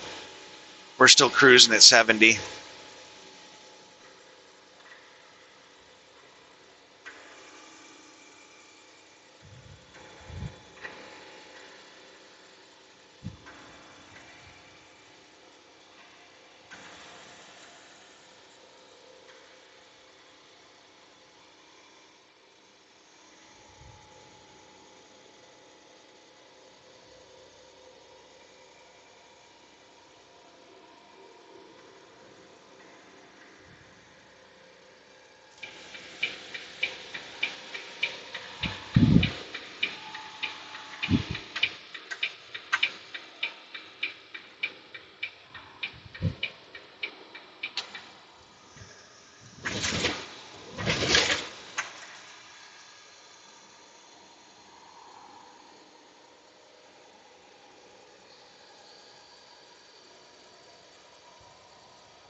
After this pickup passes me, I'll hop out in the left lane, get around this rock hauler, grain hauler, whatever in the hell it is.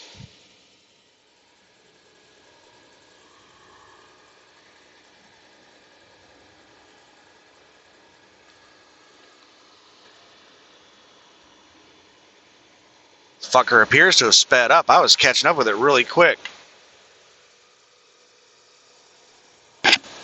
There's nobody behind me for about a half mile, so I got plenty of room to move over.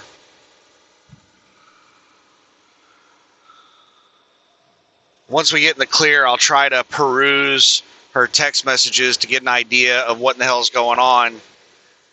But what it sounded like was that I was going to go pick up that North Bend load. When we talked on the phone, it sounded like I was going to go pick up that North Bend load this weekend, take it to Texarkana,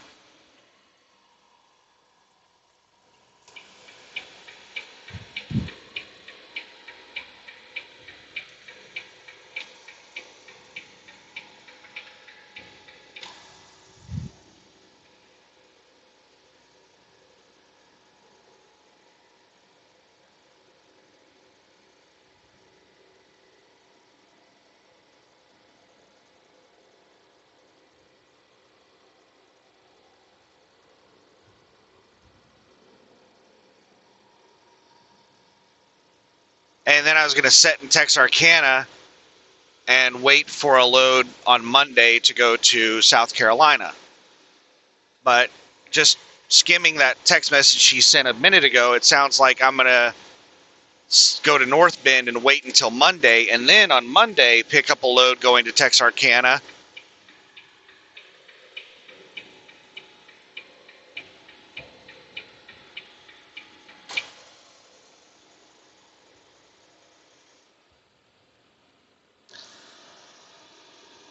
Going to South Carolina.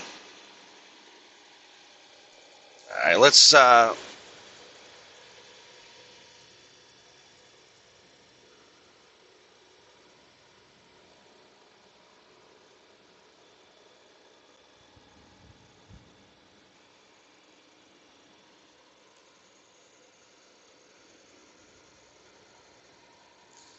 Monday first load, Monday second load.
Am I picking up in North Bend over the weekend or on Monday? Question mark.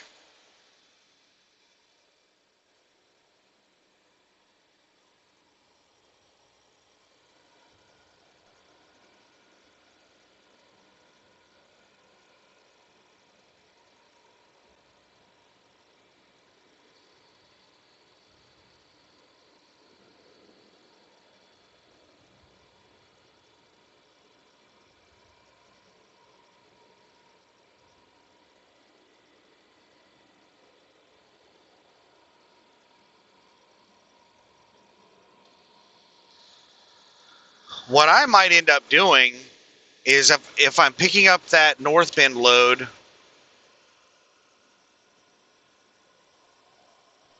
okay, so I'm not picking up in North Bend until Monday. What I was about to say is if I was picking up that North Bend on the weekend,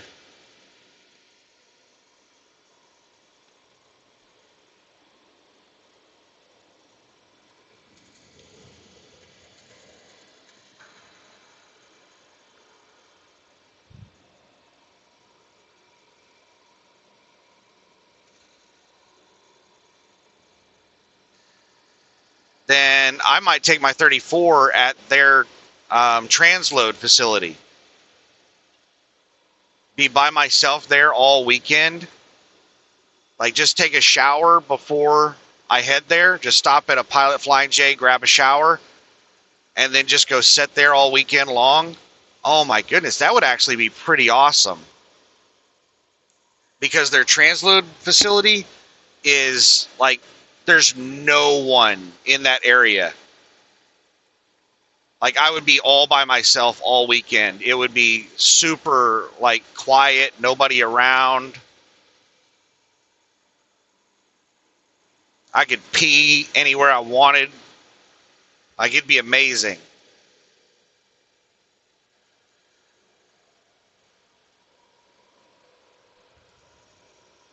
But it looks like I'm not loading in North Bend until Monday.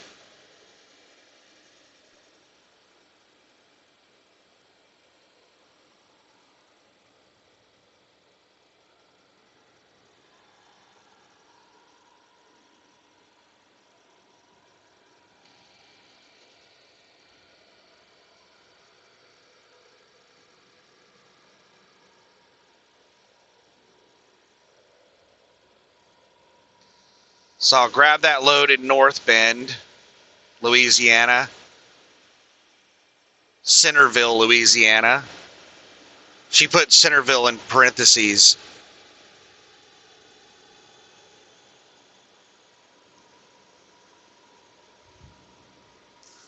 And it's listed as a chemical plant, not a carbon plant.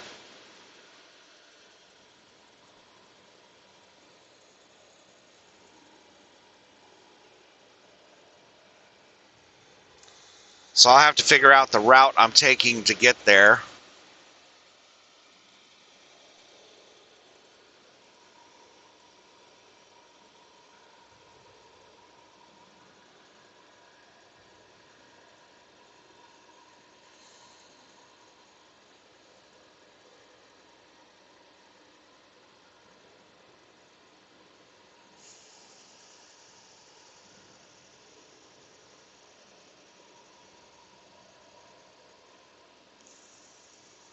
All right, so I'm going to go there.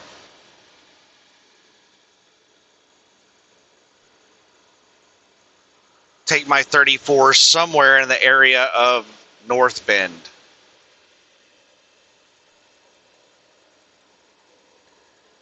Well, I'm going to take a shower tonight.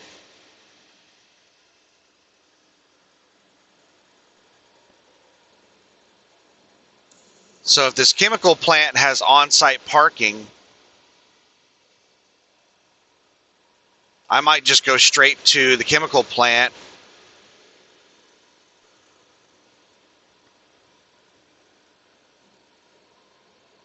and sit there through the weekend.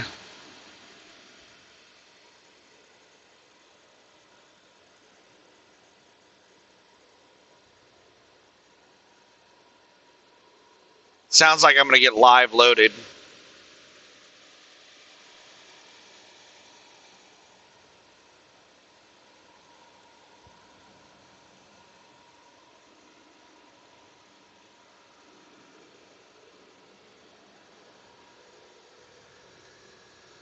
Not really thrilled about going back to South Carolina. I don't like going over there to the east, but they've got it in their head that I like long runs. Even though I tried to explain to them that my preference are these Mount Vernon and Morrison, Tennessee loads. These are my two favorite loads.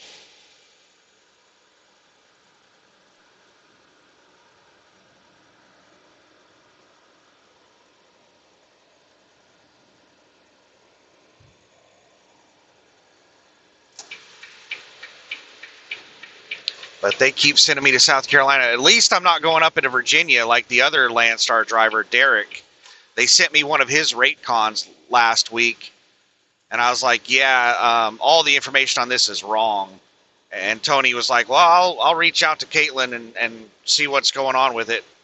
But here's, I just copied it from the rate con she sent me. And he sent me a picture of the rate con that she sent him, and I was like, down in the notes it says it's for Derek. Is Derek the other Landstar driver? Because I think this is for him, not me. And he replied back a couple of days later. This was on like Friday, and he didn't reply back until Monday. And he was like, oh, you're right. I'll send that over to him. But that load was doing a whole bunch of short little shit, going into West Virginia and Tennessee and just doing short little runs around West Virginia and Tennessee. And I was like, fuck, man. I would hate to be doing that load. So it looks like they're giving Derek all the shitty short little runs. And they're catering to me with big-ass long runs.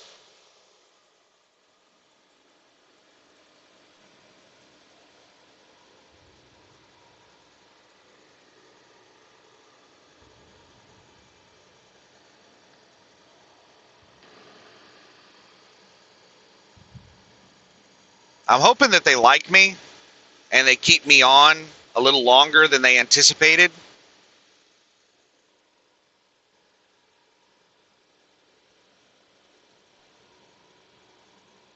Because I just want to make as much money as I can while the money making is good. Like, I really hope that the nonsense we're hearing from the government is true about, we're 15 minutes away from signing a deal with Iran. It's going to be the greatest. There's that crop duster. Every time I drive through here, I see that guy. Like, is there no end to dusting these fields?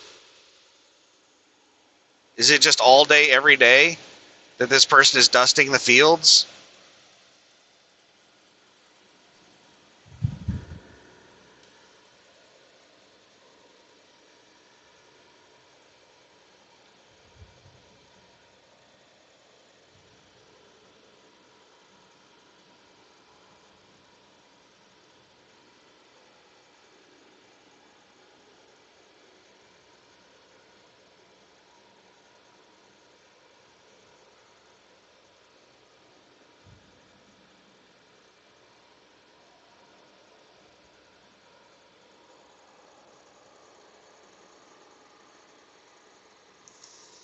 Yeah, I really hope that we sign some amazing deal and we all get together and the U.S., Israel, and Iran become best friends, and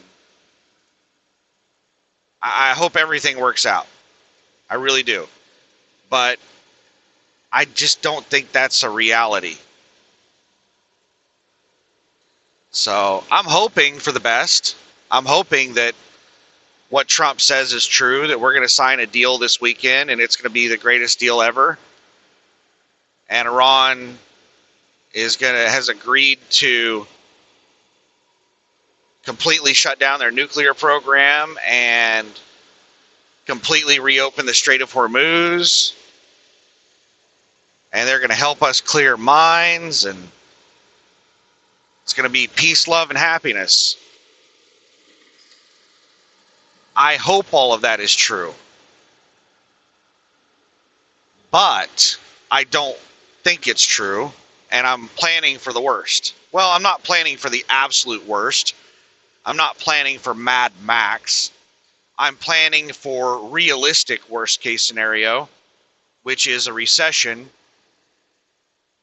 in starting in first or second quarter next year. I'm planning for oil and fuel prices to double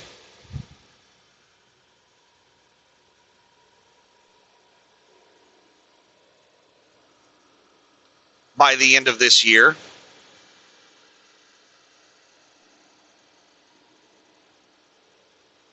I'm planning for the effects of a recession, which is a drop in freight volume, businesses spending less money, layoffs, consumers spending less money.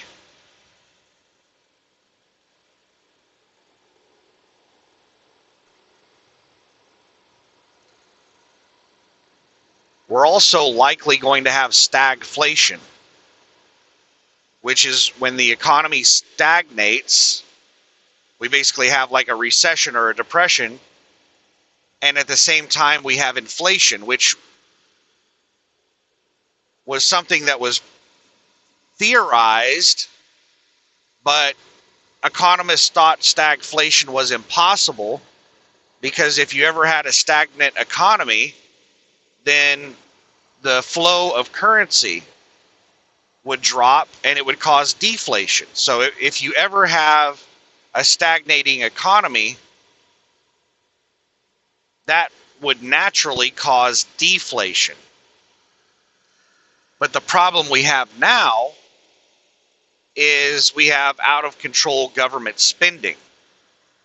So we have a stagnant economy, but the velocity of money still is high because of government spending.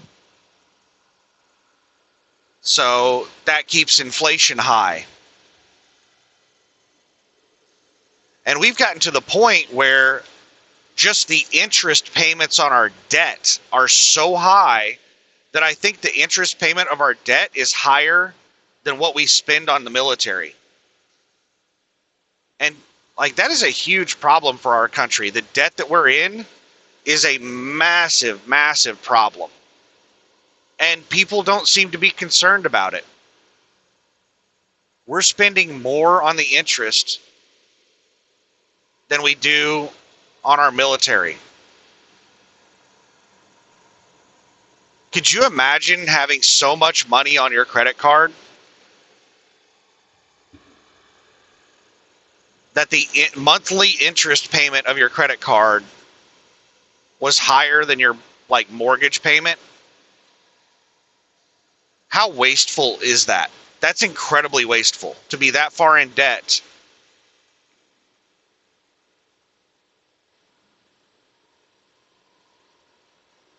That just the interest payment on your debt, on your credit card,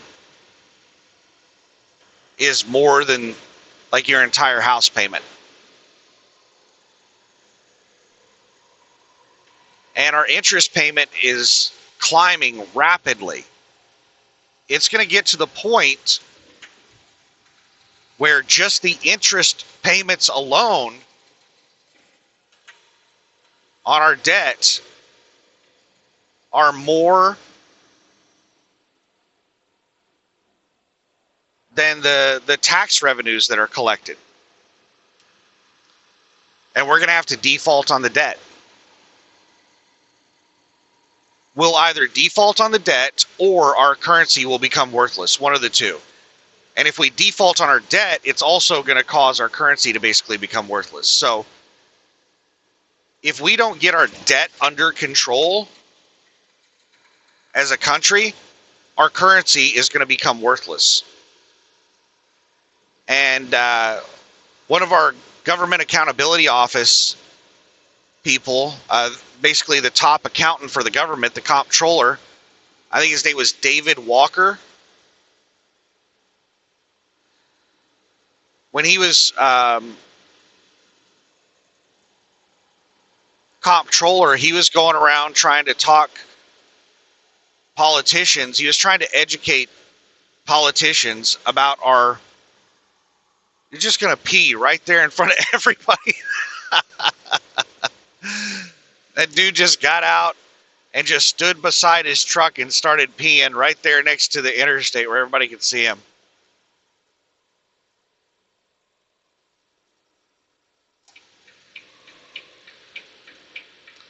But he tried to educate politicians, and politicians told him, okay, I understand what you're saying, but you're talking about something that's not going to happen for like 30 years, 30 or 40 years. I am not going to be able to stay in office if I start tackling problems that are 30, 40 years down the road. He couldn't get any politician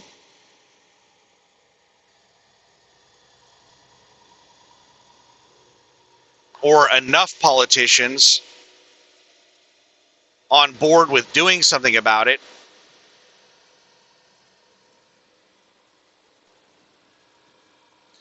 What an asshole.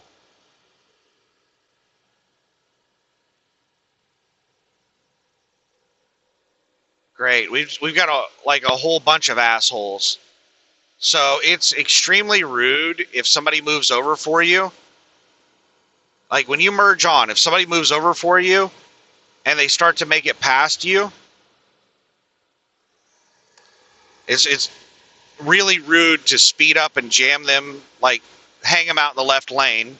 It's also extremely rude to pass somebody on the right that is waiting for traffic to clear in the left lane. Like we just have a whole string of dumbasses doing dumbass things right now. I'm going to go back to my cruise speed to see how fast these fuckers are going.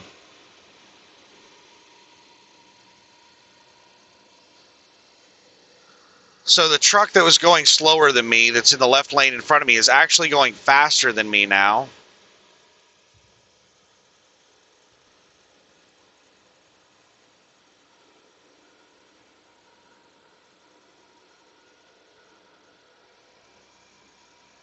Looks like these two fuckers are going like almost the exact same speed as me now.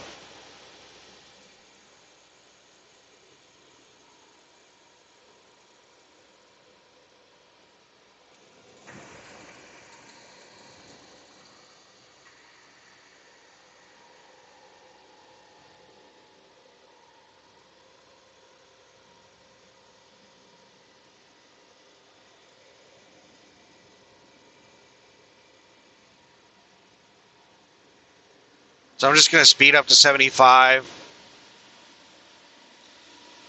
Get like 1,000 feet in front of them and then move back over.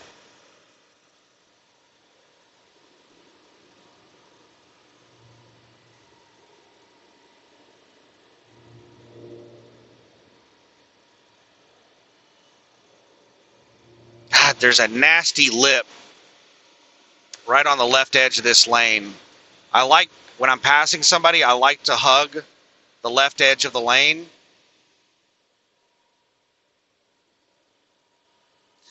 But it's got this nasty ass lip on it. So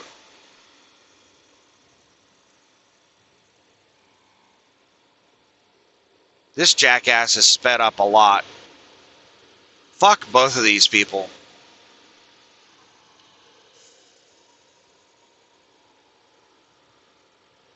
Like, we just have a lot of really rude people doing really rude things.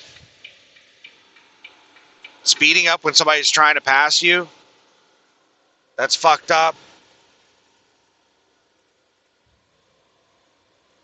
We just have a whole lot of fucked up stuff. Like these people are a bunch of jackasses.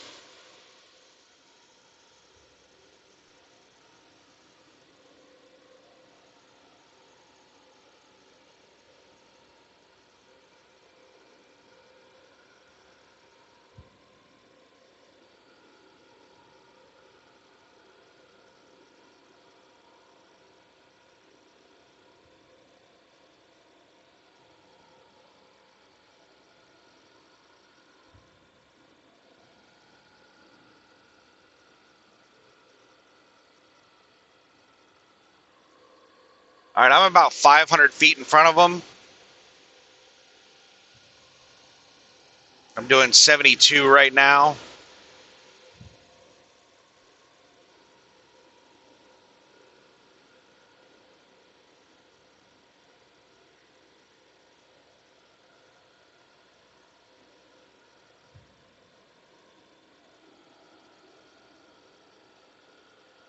I think I'm going to go ahead and pass this flatbed. It's going really slow before I slow back down.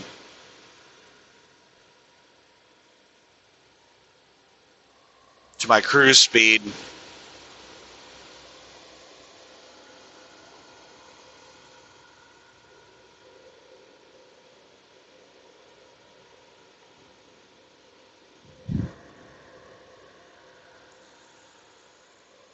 I'm almost 1,000 feet in front of the truck. And yeah, that dumbass PX truck has slowed back down. Now the truck that it just passed has gotten out in the left lane and is passing it, or trying.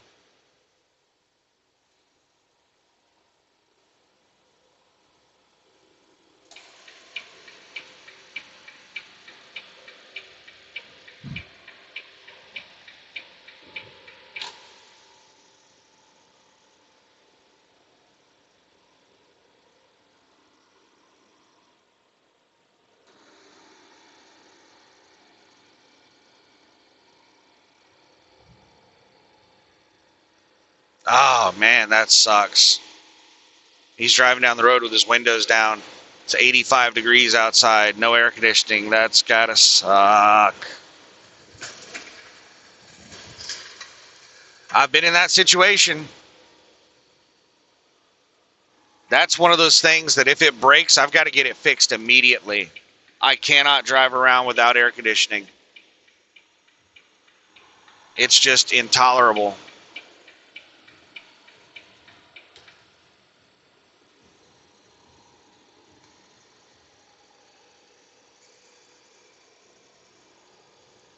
Dumbass flatbed behind me.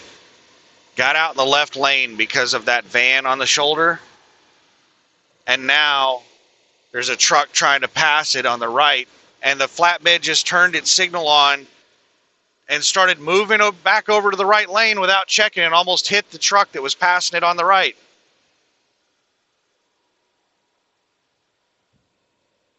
I think this is the truck that just merged on back there that left PX hanging in the left lane. It's out here doing like 75 miles an hour. It's riding my ass right now. Just about to go out and pass. This should easily clear me before we get to the oversized load if it keeps doing 75.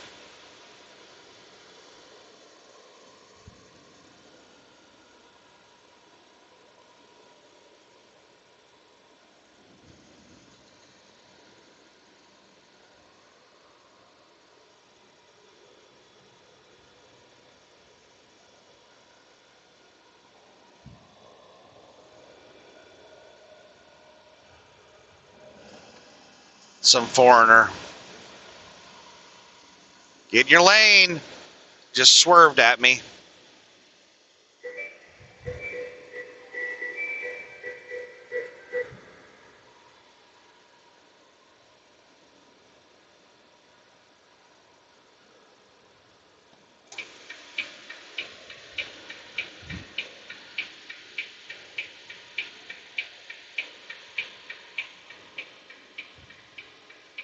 Oversized load's doing 65.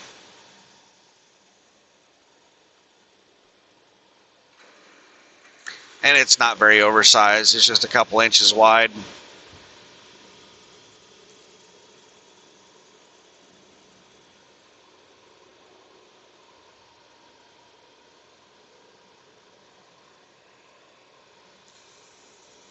Damn, that crop duster just was flying right at me on the left and then turned up and went straight up into the air. Now it's right up above me coming back down. I don't know if you can see it in the camera. It's over on the left. It flew right up over top of me.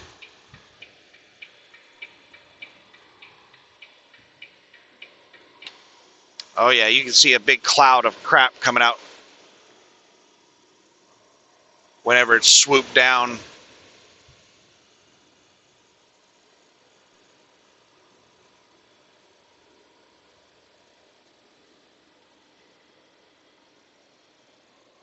It only seems to be spraying like a really tiny spot.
But yeah, I'm hoping for the best, planning for a realistic scenario.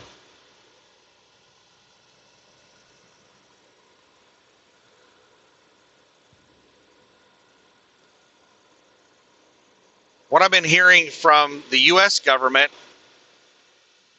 is that we are moments away from signing a deal with Iran. And what I've been hearing from other places is that the deal with Iran is just simply like a memorandum of understanding. It's just like a basic framework to start negotiations.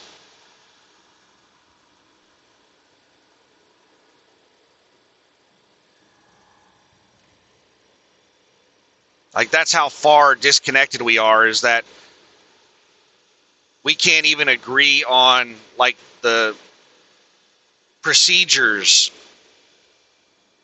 of some future negotiations.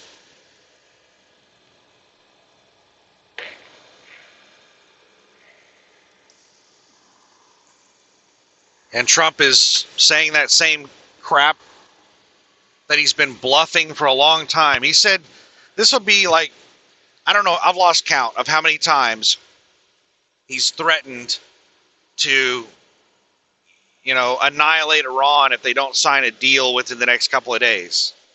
And he never follows through with it.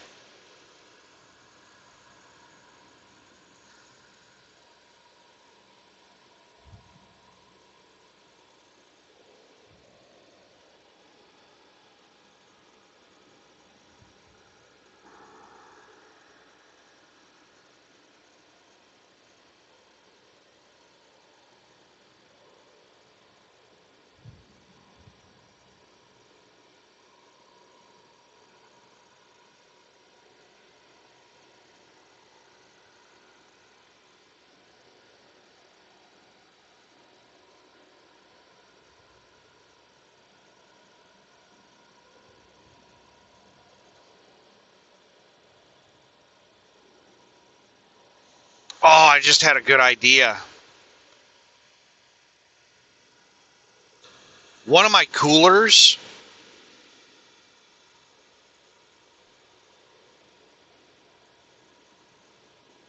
only works whenever the truck is stationary. If there's any movement in the cooler, it stops working.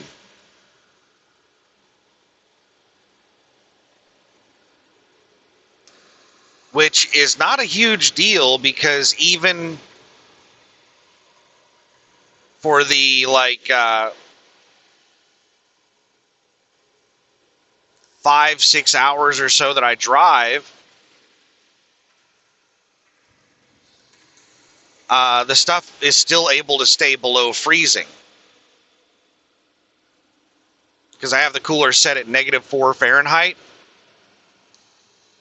So while I'm driving, it'll stop working, and then when I stop, it'll start working again, and it'll be like right around 25, 30 degrees, and it'll cool it back down to -4, and then I'll start driving again, and it'll warm up to like 25, 30, and then I'll stop for my 10-hour break, and it'll get down to -4 and stay there throughout the 10-hour break.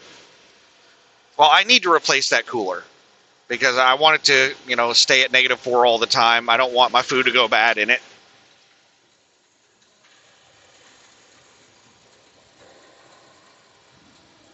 R&L.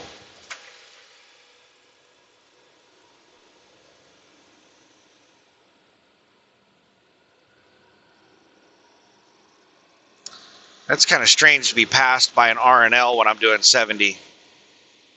It must be governed at 72. But I was just thinking that would be something awesome to put in my computer room at home. Because I've been thinking about some type of like refrigerator for my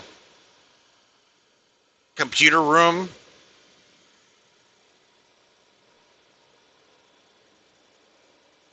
So I'm not constantly making trips back and forth between the computer room and the kitchen. Which I know initially you're thinking, oh my God, you can't bear to walk between the computer room and the kitchen. Like that's just too much for you. No, I do it all the time. I've been doing it for years.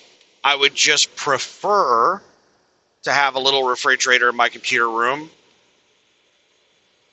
to reduce the trips because it's a long walk. I have a really big house, and my computer room and kitchen are at opposite sides of the house. They're on different floors and opposite ends of the house.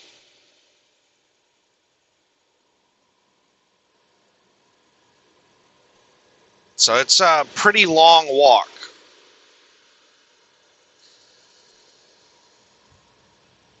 And I've been thinking about putting my coffee maker into my computer room. But then I'm like, well, I'm still going to have to go to the kitchen for milk. But if I put the cooler in there, then I can put, yeah, just come over real fucking close, RNL. Just couldn't stay out in the left lane for a couple more seconds.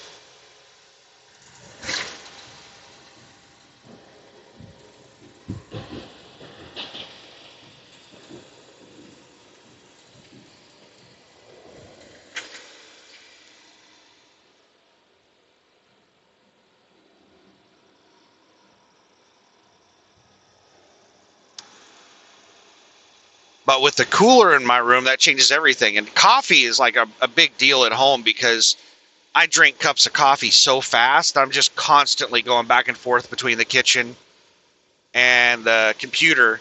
And there's a lot of times where I finish my coffee and I'm in the middle of something on the computer and I don't want to walk all the way back and forth to the kitchen to get coffee because, I'm doing stuff on the computer. It'd be really nice to just be able to lean over and pour a cup of coffee right there at the computer whenever I finish it.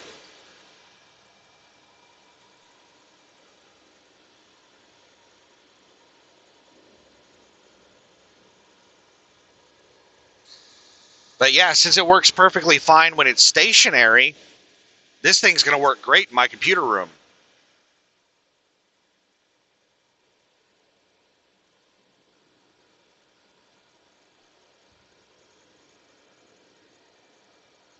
So it won't be going in the garbage. It'll still be used.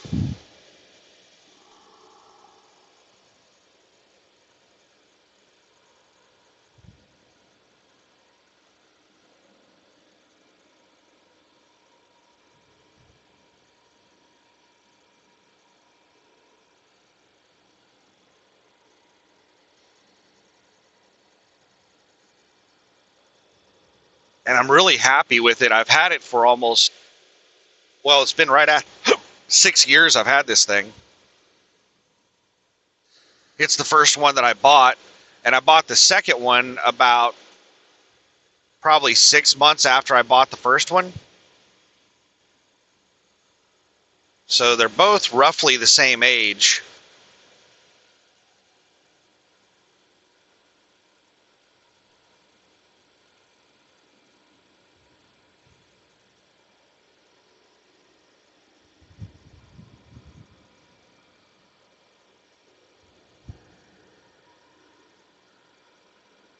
And I might take a look at it and see if I can't figure out what's wrong with it.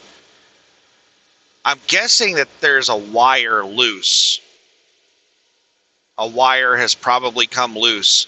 Probably whenever I had that steering, the steer whatever issue that was causing the truck to like vibrate and bounce really bad.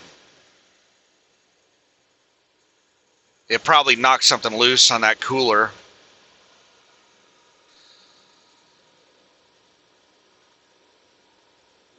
And while I'm driving down the road, there's enough movement that the wire is connecting, disconnecting, connecting, disconnecting, and it's causing it to error out. And when I'm parked and it's not moving at all, then it's working fine. So I suspect that's all it is a loose wire. So maybe the dream of the cooler in the computer room is not going to happen after all. Maybe I'll be able to fix this with just a loose wire.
Welcome to Missouri.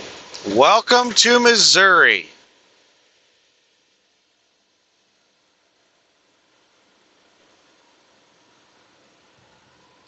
$184 miles. Let's do an ETA check. That's 3 hours.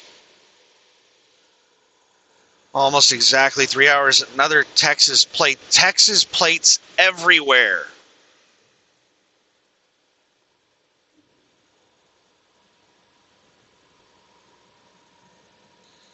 Three hours. It's 2:39. So that puts me there at 5:39.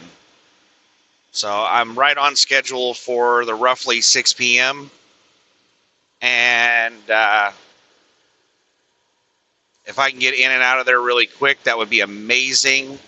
The earlier, the better. The earlier, the better, because the earlier I can get to the truck stop, the more likely it is I'm going to find a parking spot. And the earlier I get to the truck stop, the more stuff that I can do before the football game. I can take a shower. I can go shop at Walmart.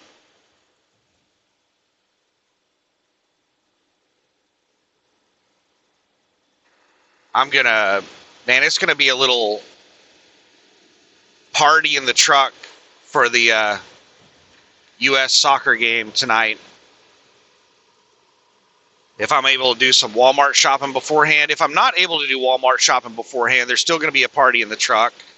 I've still got a brick of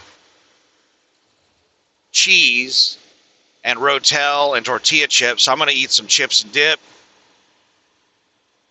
But if I'm able to go to Walmart before the game, then I'm going to be feasting on rotisserie chicken, potato salad, barbecue beans. Another person coming over way too close.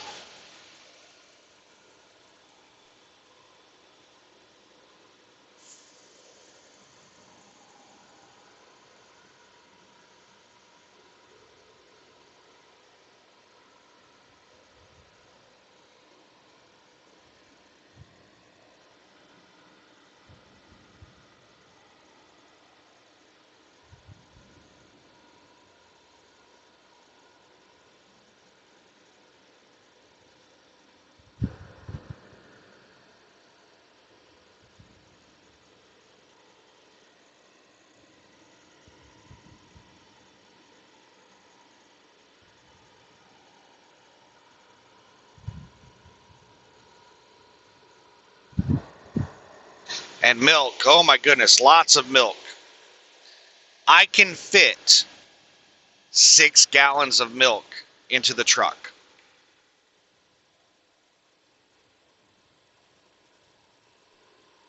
In all the coolers that I have.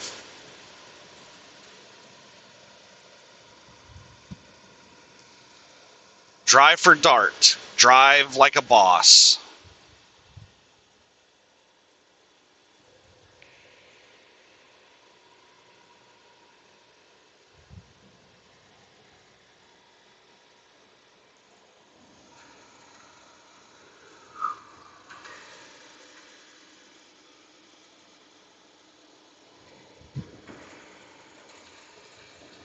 I hope this Centerville, North Bend, Louisiana, or whatever, is not out in the middle of no damn where.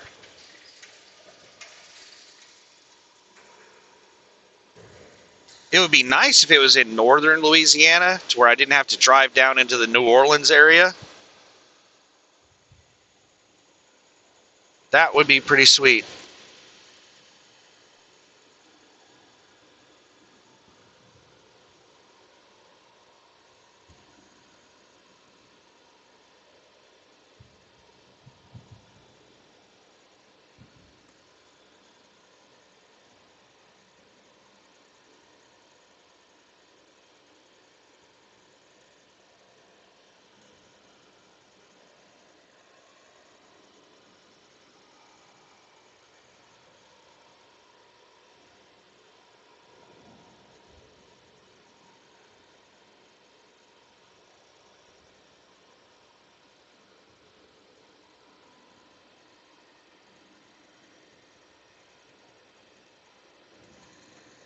All right, we have some slow vehicle in the right lane. No, it's somebody on the shoulder.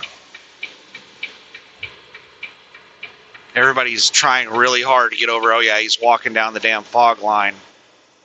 His tarp came loose.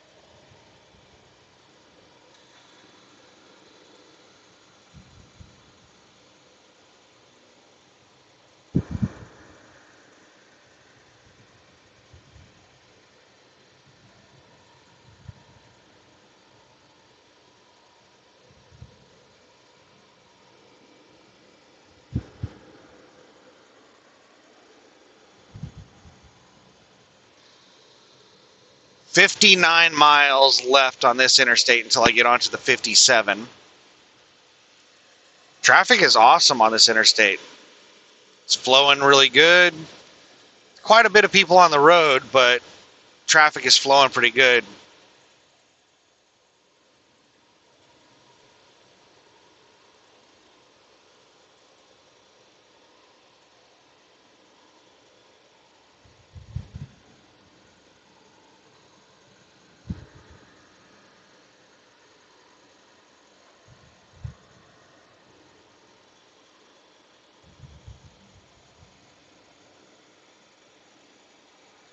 Oh my goodness, I'm just like salivating right now thinking about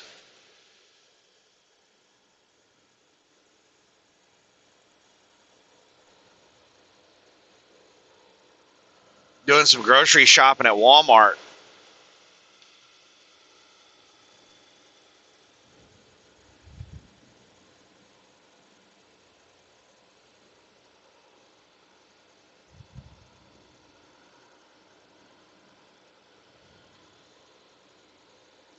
One mile to the way station, and we got Charger in front of us going 65.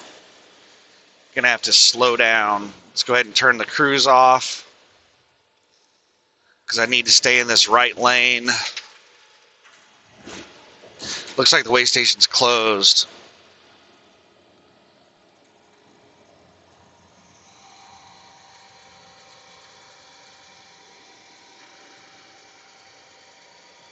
But I'm still gonna... I see trucks pulling in there, but it says closed right there.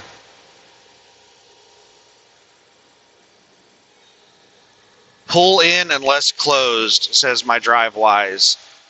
Once we make it past this transponder right here, I'm going to go out and pass Charger. Is that truck parking there? Nope, it just rolled across the scales.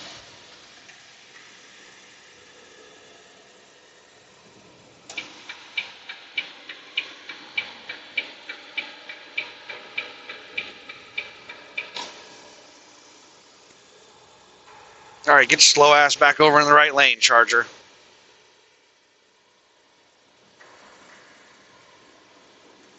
Maybe they just closed the scale. Or maybe that person didn't notice the closed sign.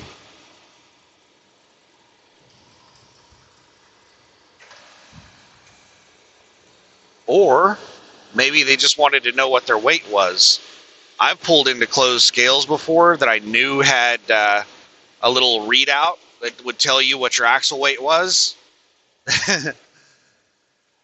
I've rolled across scales. Like, that wasn't the only reason that I went into the scale. Like, I was taking my 30-minute break there, or my 10-hour break. I was taking a break there.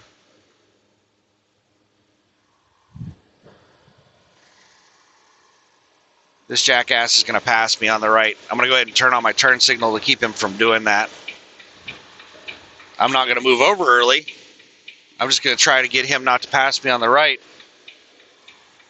Stupid jackass in his pickup tailgating the shit out of me, trying to intimidate me in his puny little truck, his little pickup. Yep, it's a guy. Guys do that shit. Women don't typically do that shit. The tailgating, driving onto the shoulder to let you know that they're back there and driving 6 inches off your bumper, that is a male behavior. That really aggressive, confrontational, intimidation driving, it's almost always guys that do that. I don't hardly ever see women drive like that. Now, women do tailgate, but it's not like intimidation. Women just naturally drive really close to other vehicles.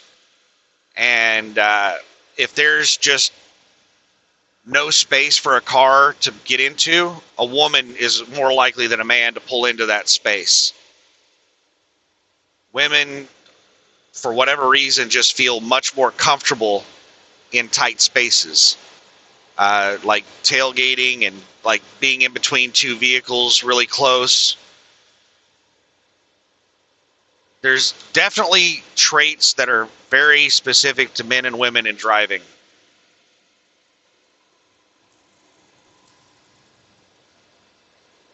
And I describe it as intent. If there's intent behind it, it's typically a male trait. If there's not intent behind it, if it's just being oblivious, just driving around in la la land, not having any idea how stupid you are, that's typically a female trait.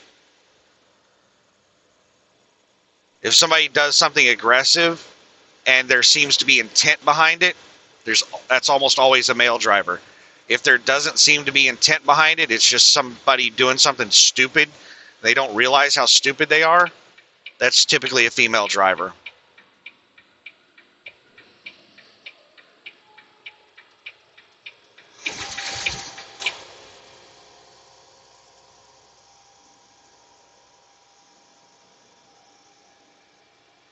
And I've talked about this before. I think it has to do with how men and women are raised differently.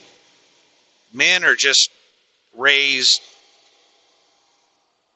with a lot more confrontation than women. Come on. The traffic is moving now. Go.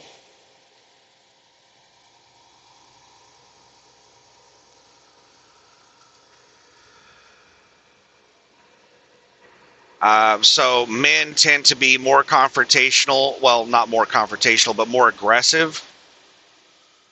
And women are used to people like treating them like a little princess.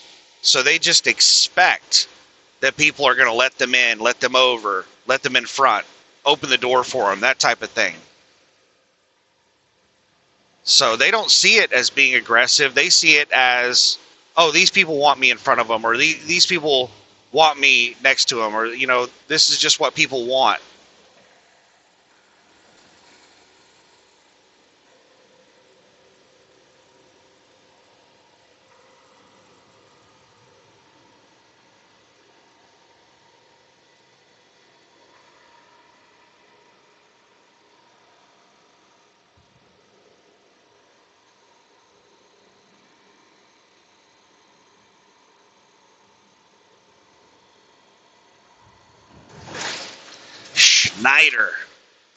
Schneider was the one gumming up everything out there, past on the left, going slow. I'm doing 75 right now, flying by everyone.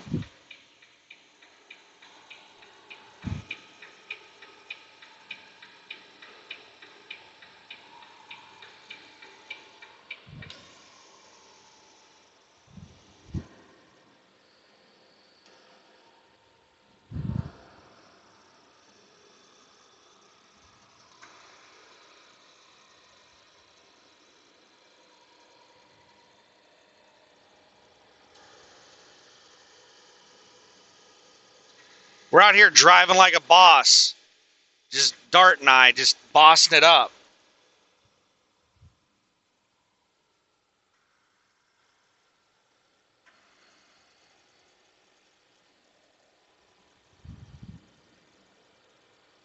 $167 miles to go.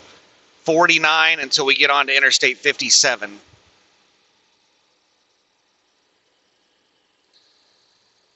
Please, please, please be an empty.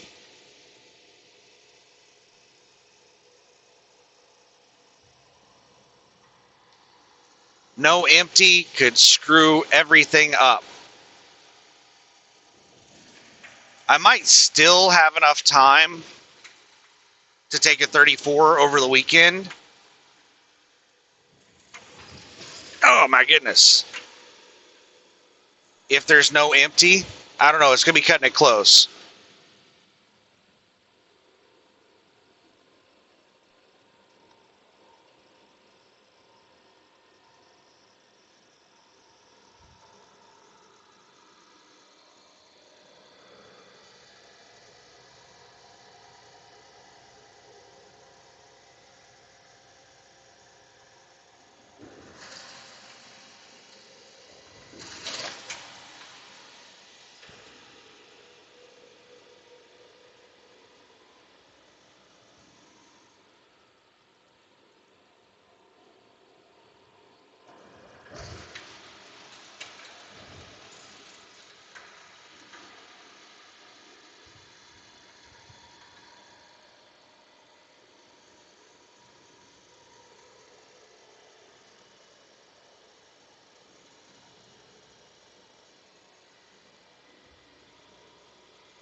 I got to thinking about coffee so much I can smell it. I've never been a big coffee drinker up until recently. And I've gotten to the point where when I'm at home, I drink coffee all the time. I've been thinking about figuring out a way to do coffee in the truck.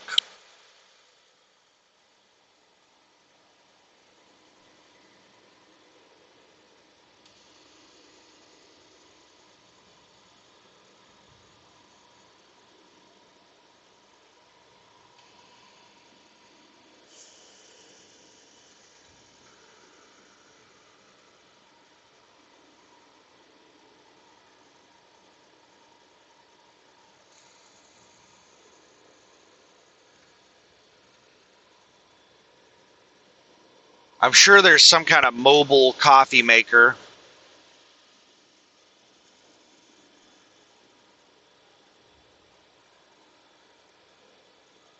But I could also just get like an induction cooktop compatible, like percolator type thing.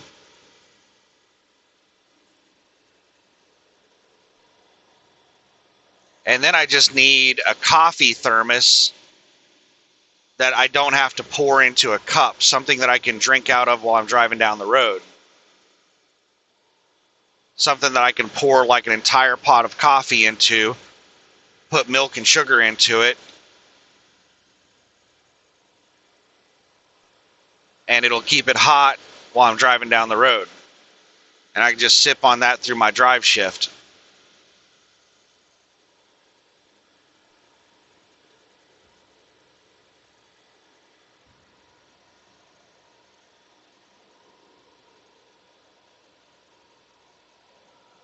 I need to look into that. I might buy that whenever I get back home.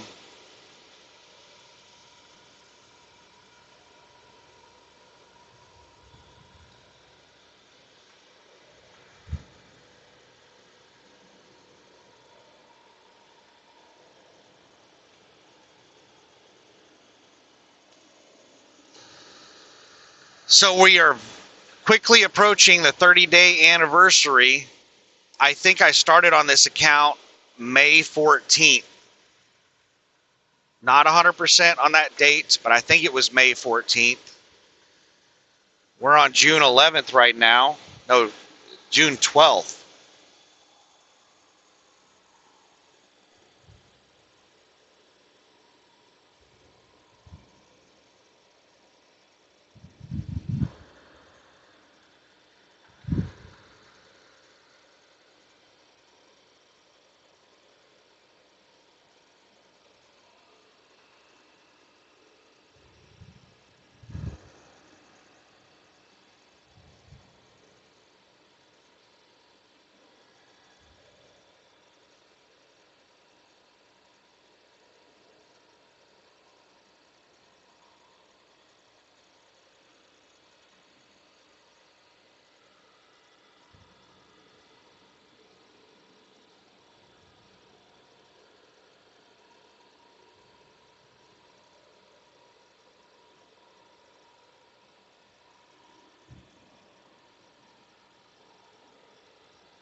Man, this is an awesome drive. I like this Mount Vernon run because you're mainly driving on interstates that aren't real busy. Like it's like there's a lot of traffic on all interstates right now. There's a crazy amount of traffic on every interstate.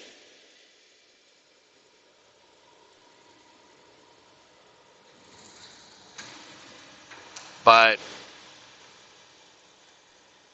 55, 57,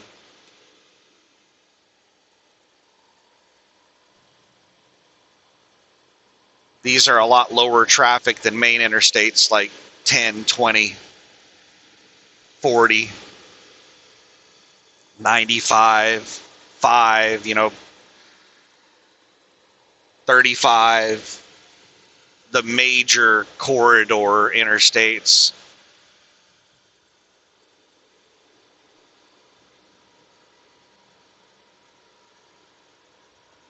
I don't know, 55 is probably more traffic than 35. It just depends on what part of the country,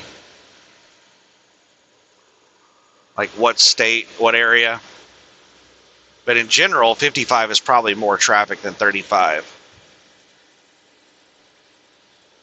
I don't know. You have the Dallas area for 35.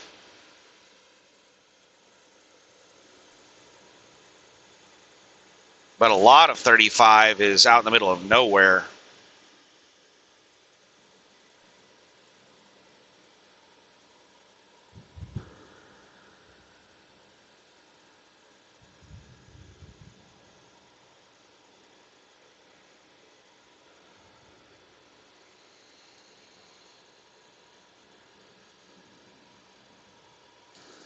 If I had to guess, the busiest north-south interstate,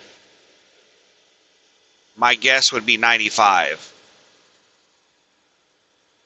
Yeah, Interstate 5 goes through California, and then it goes through a couple of big cities in Oregon and Washington. But 95, oh my goodness, man. It goes through several huge cities. 95 is probably the biggest traffic interstate in the country. What about east-west? What would be the busiest east-west interstate?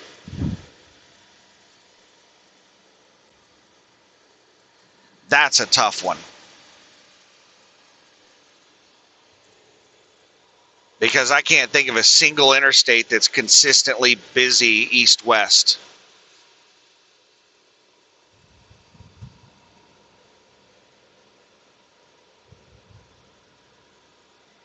I don't think it'd be I-10.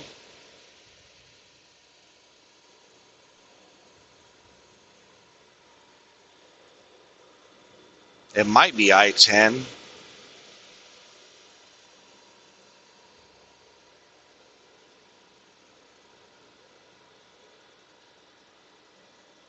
I-10 and I-40 both have LA.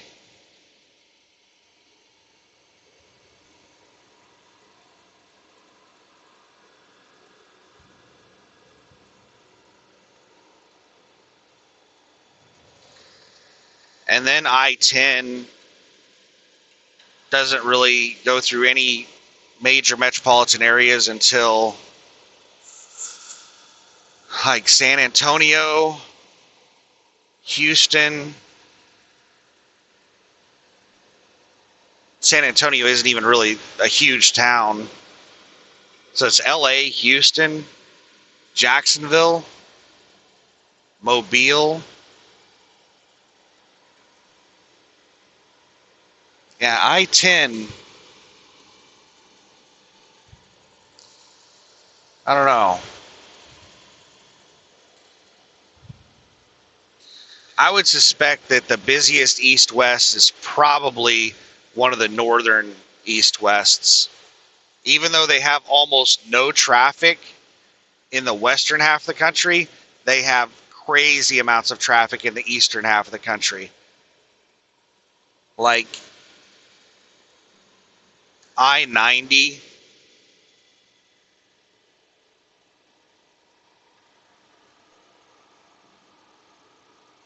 I can't even remember the northern east-wests.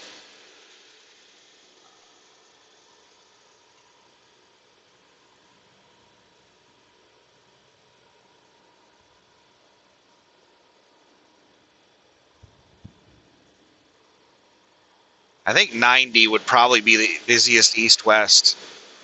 I'm trying to remember what interstate goes through Chicago. I think 80 is south of Chicago. I can't remember. I think 90 goes through Chicago, and then it goes through like Cleveland, and then it goes across Pennsylvania.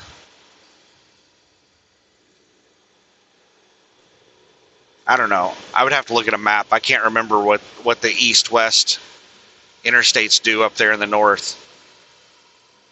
But I think it would be one of those interstates that goes through like Chicago and then goes east.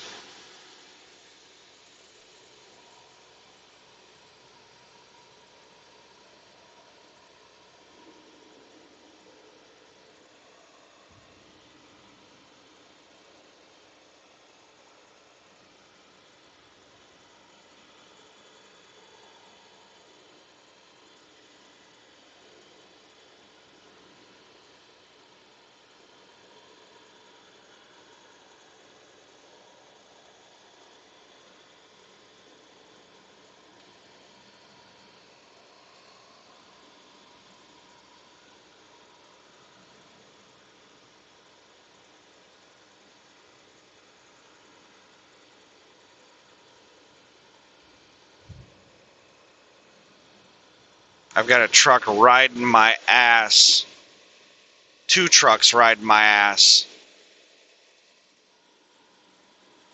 And I'm slowly catching up with another truck. All right, one of the trucks behind me just went out for the pass. I hope the other truck is not planning on jamming me in behind this truck. Because that's what a lot of assholes will do. If they see you approaching a slower vehicle, they'll sit there like inches off your bumper and wait for you to get close to that vehicle, and then they'll jump out, jam you into the lane, and run you into the back of that slow vehicle.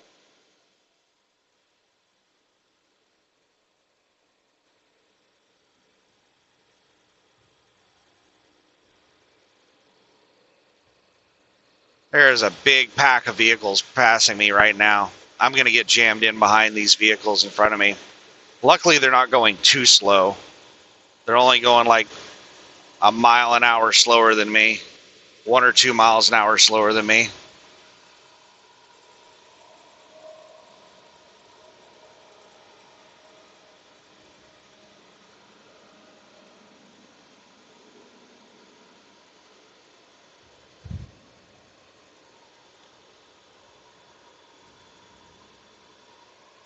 Just getting overtaken right now by a pack of super truckers out here doing like 75.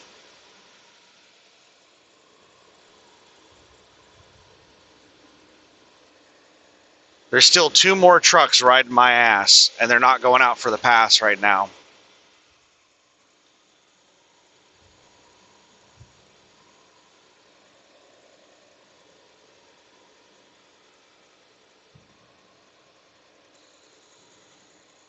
One of them is just about to go out for the pass. I'm not going to let them jam me in. I've got an opening to move over to the left, so I'm going to speed up 75. And I'm going to pass these slow vehicles. Because this guy is just waiting. I know what he's doing. He's waiting for me to get right on the ass end of this slow vehicle. And then he's going to go out for the pass and run me into the back of it. He's going to jam me into the lane. I'm not going to let him do it.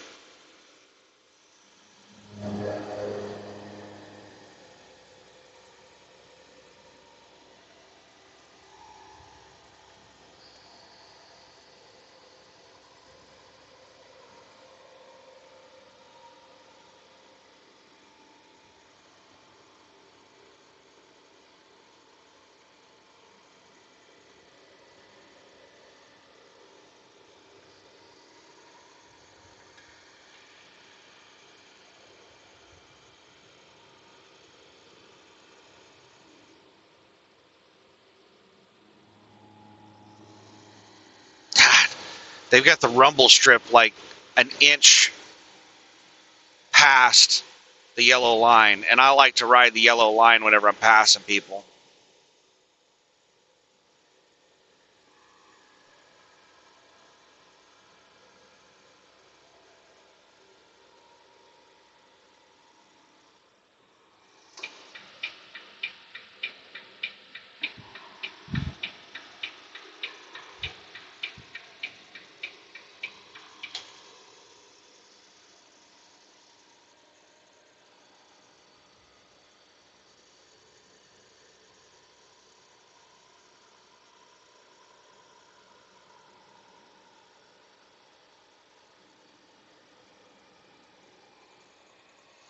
All right, once these four-wheelers get around me, I'll get out and pass these two trucks.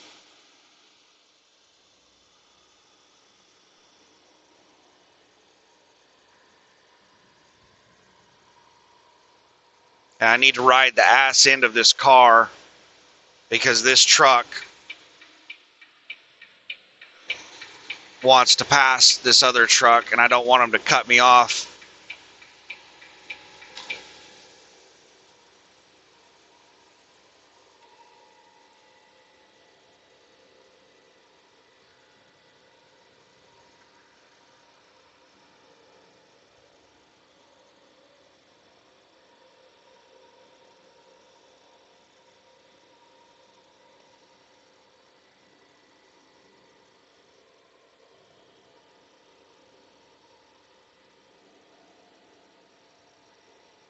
Well, we were rolling through here really smooth, like just chilling in our lane.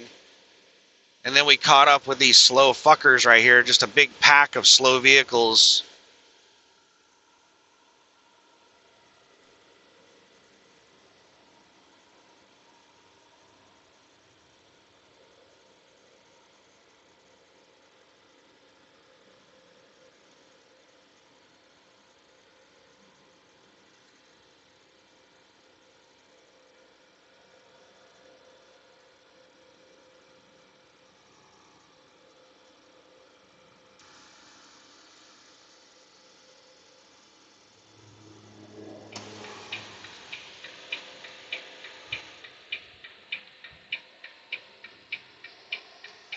There's nobody in the left lane. I'm going to see how fast this guy's going before I pass him. We're on the cruise right now at 70.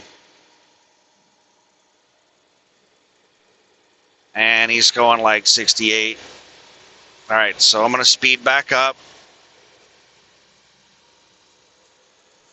Get back out in the left lane and pass this person. There's nobody in the left lane. All right, there's a truck about a half mile. Oh, no, it just went back into the right lane.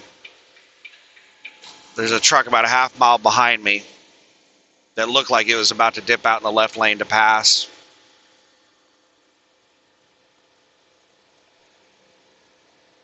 I think it's that same truck that was tailgating me.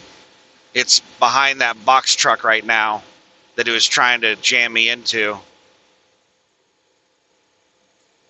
Usually people that do that shit are in governed trucks. So they're trying to get a quick pass. They don't want to slow pass you. So they'll try to run you, like if there's somebody that they want to pass that's just going like 1 mile per hour slower than them or half a mile per hour slower than them, they'll try to run them into slower vehicles to get around them.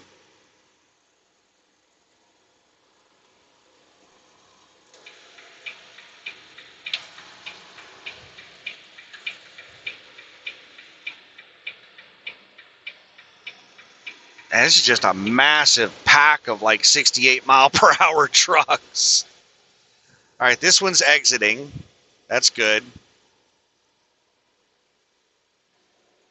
21 miles until Interstate 57.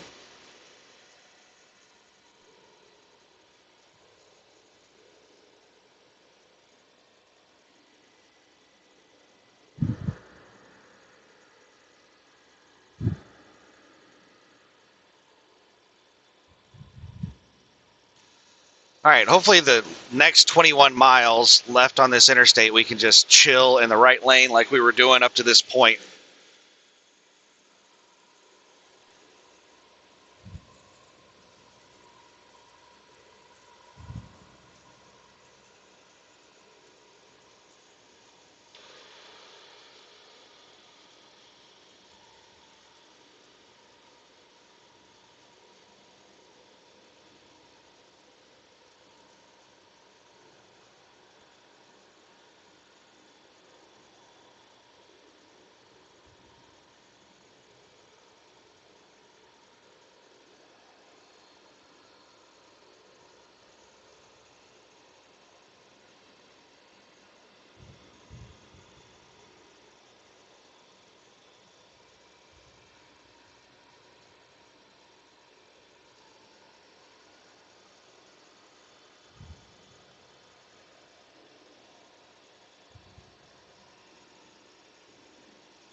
This is nice.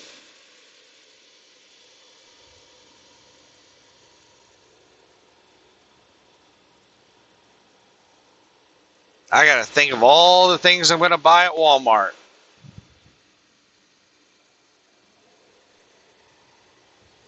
Is there anything besides groceries? I need a new HDMI cable. I can't play my Xbox, which the only game I have on Xbox is MLB The Show. And I do get the urge to play MLB The Show occasionally. I don't even remember what year MLB The Show I have. I think it's like 2 or 3 years old. I don't care. I'm never buying another one. Never buying another console. Never buying another console game.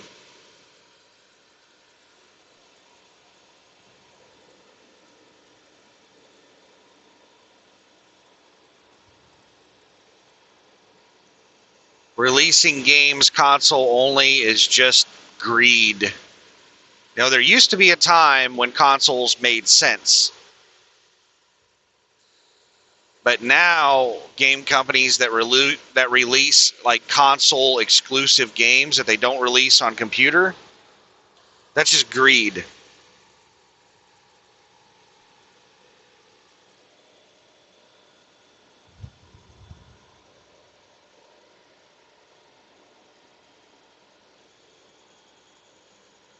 And I'm not going to support that system. I supported it for a long time, but no more.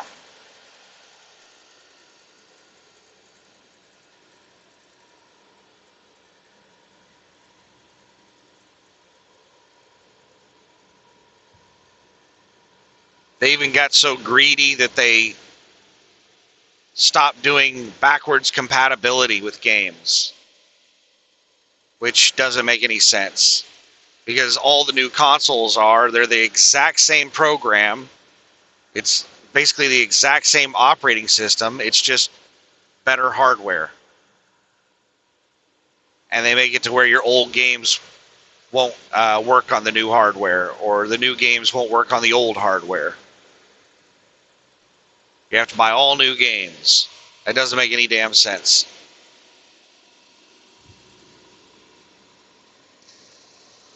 There were generations of consoles where that did make sense because they were using like very proprietary architecture that was different between the console generations.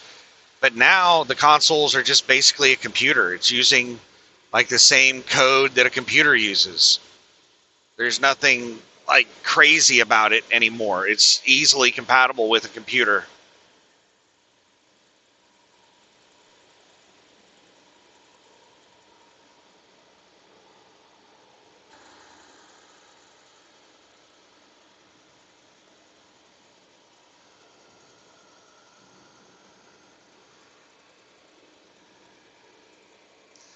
Got some truck that's been riding my ass for about a minute.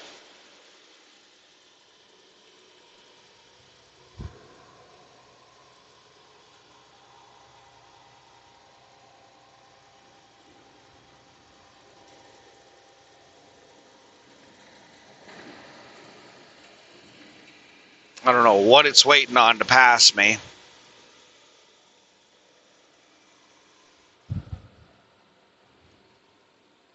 There it goes.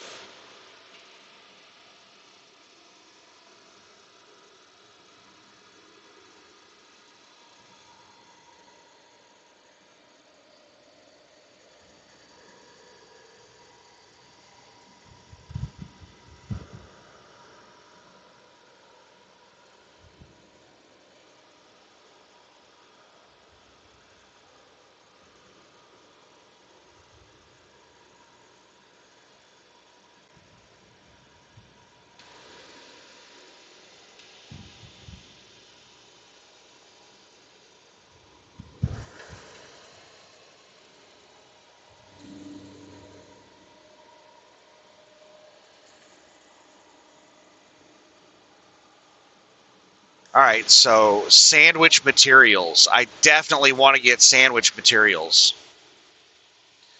Bread, but also tortilla shells, because the bread's only going to be good for like 1 week, maybe 2 weeks at most. Bread, tortilla shells for when the bread goes bad, and then a lot of some kind of sandwich meat. I already have a whole bunch of cheese, but I'll get a second thing of sliced cheese. Lettuce, tomato, onion, Miracle Whip. Like, I didn't know there was a difference between mayonnaise and Miracle Whip until I was probably 30 years old. Every time I ordered sandwich, they asked me, do you want mayo or Miracle Whip? I'd be like, I don't care, mayo. And it wasn't until I was like 30 years old that I bought Miracle Whip for the first time. Because I'd always bought mayonnaise up to that point. And then I bought Miracle Whip. And Miracle Whip is so much better than mayonnaise. It's basically just mayonnaise with sugar in it. It is so good. Mayonnaise is very bland. Miracle Whip has like a lot of flavor. I think it's just got a lot of sugar in it.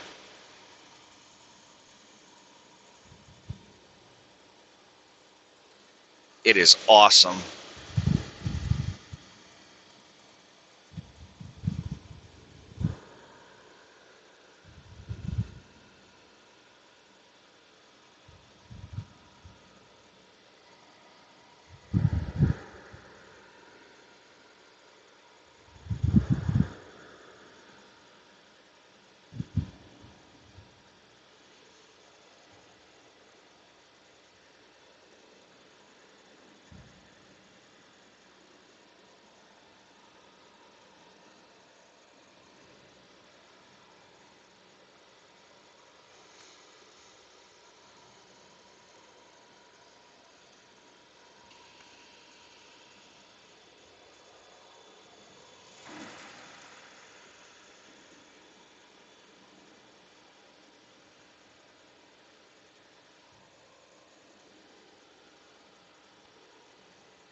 "10 miles until we get off this interstate. Interstate 57, probably going to be lighter traffic.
All right, so we have a slow U-Haul and a slow grain hauler. Still got 9 miles to go. That's a long time to set behind slow vehicles. So I'm probably going to end up passing these two.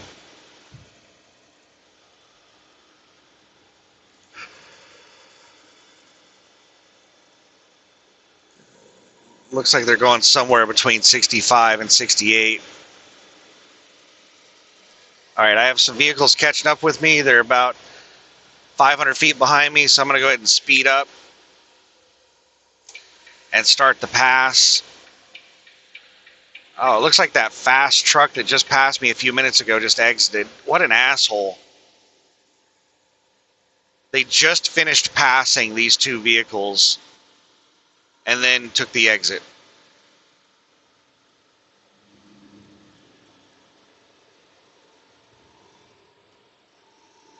That's a dick move. Like, if you have an exit that close and the vehicles aren't going too slow, just slow down. Just sit behind the vehicles.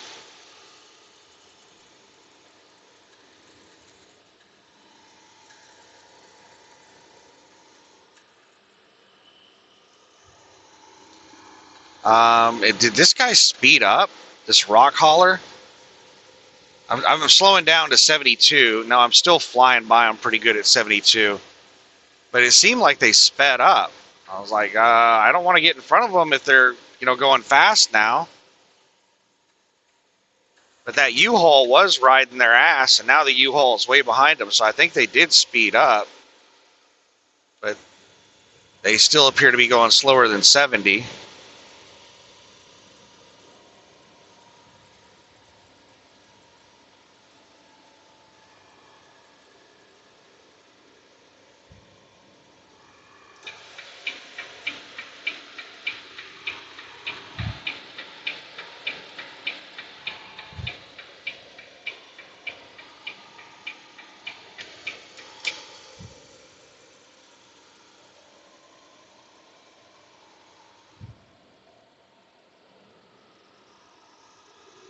Oh, what are these charter buses?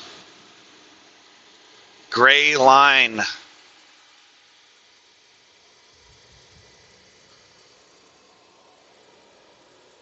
There's another one. There's 4.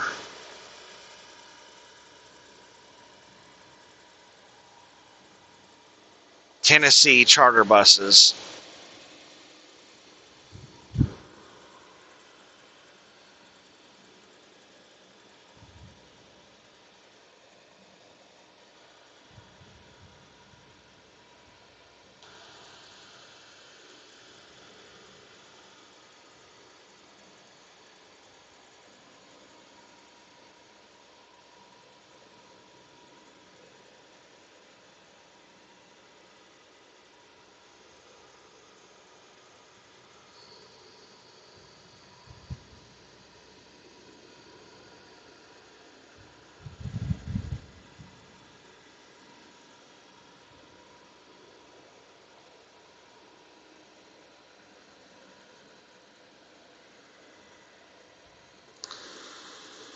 Four and a half miles until the interstate split. Okay, so if they have rotisserie chicken, which they stop with the hot rotisserie chickens right around 6 or 7 p.m., so it's going to be cutting it close on whether or not they have hot rotisserie chickens. I don't think I'm going to buy a cold rotisserie chicken. I don't know. We'll see what they got. But potato salad, barbecue beans, sandwich materials. What I have to be careful about is buying too much shit that it won't fit in the fridge.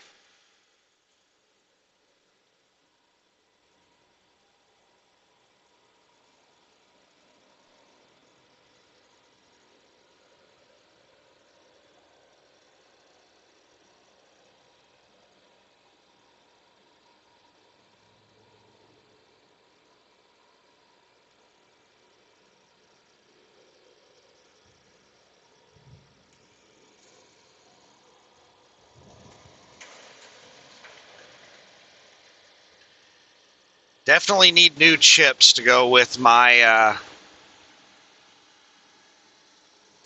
sandwiches. And I've eaten all of the chips. Well, not all. I still have 2 or 3 bags of tortilla chips. But I cannot believe that I ate all of the Ripple chips. I've only eaten like 2 bags of Ripple chips. I thought that I brought like 4 bags of Ripple chips. I think there might be a couple of bags around here somewhere that I haven't located.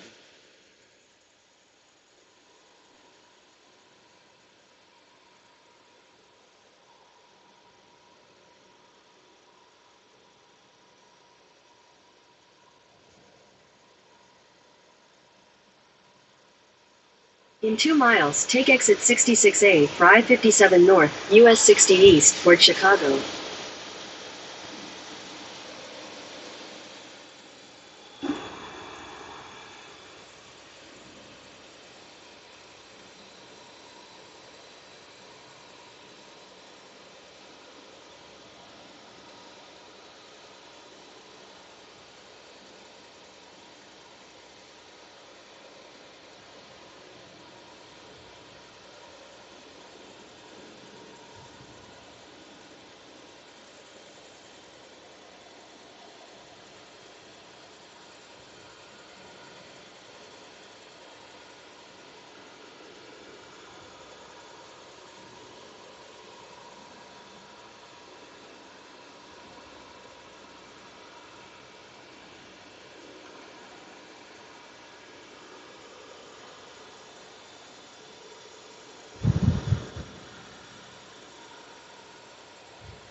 In half a mile, take exit 66A for I-57 North, US 60 East, toward Chicago. All right, here's our exit. 50-mile-per-hour exit. Take exit 66A.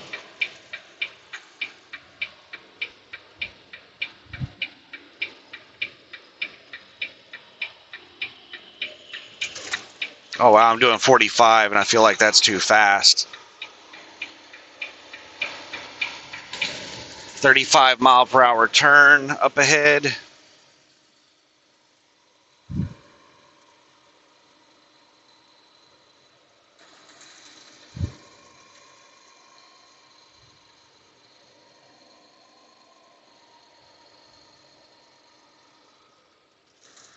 Boomland.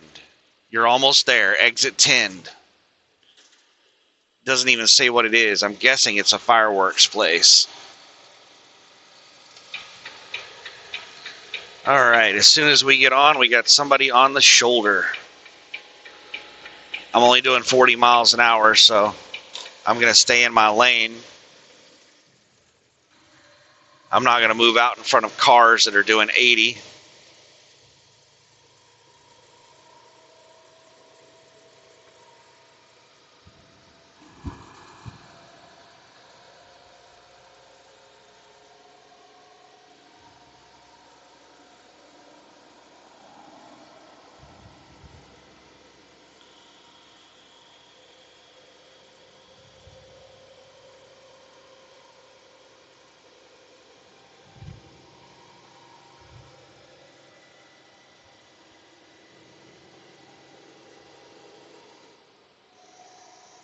$117 miles until we get to the Continental plant in Mount Vernon. We've been there several times. Pretty nice place. And there's a mom and pop truck stop right next to the entrance if needed. But I'm planning on going to the Pilot Flying J, which is a couple miles down the road.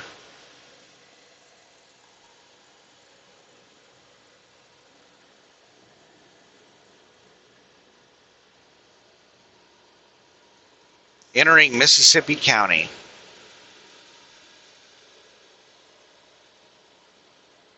And I have to figure out where in the hell this place in Louisiana I'm going is.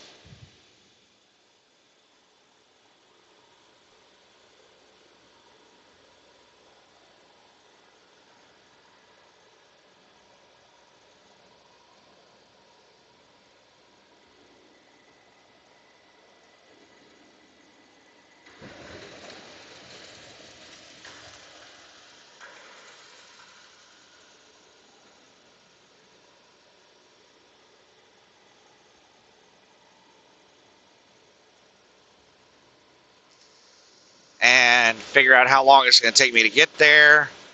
Find out what spots there are near there to park for my 34. Read up on the place.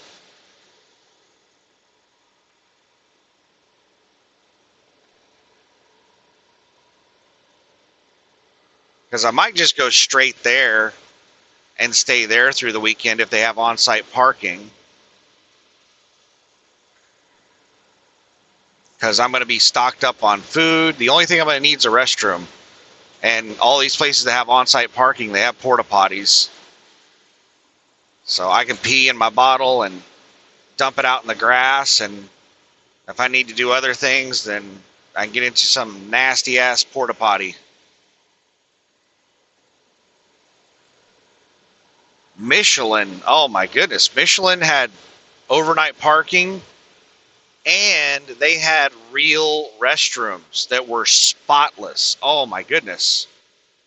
Their restrooms were absolutely spotless. Michelin's amazing. I want to always deliver to Michelin plants. They had like no process and procedure. It was just like go drop the trailer somewhere and grab an empty and leave. You don't have to scale in, scale out, check in with this office, sign this, do that. Michelin's just like, yeah, just grab and go. And if you feel like parking, you can park here. If you need to go to the restroom, it's right over there.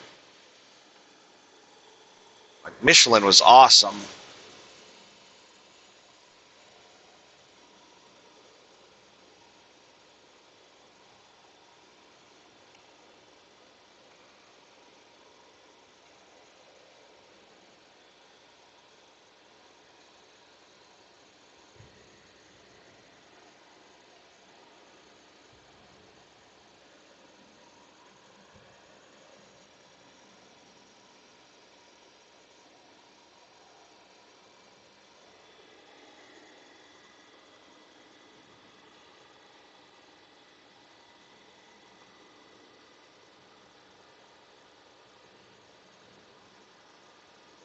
But now I'm going to a new place in South Carolina.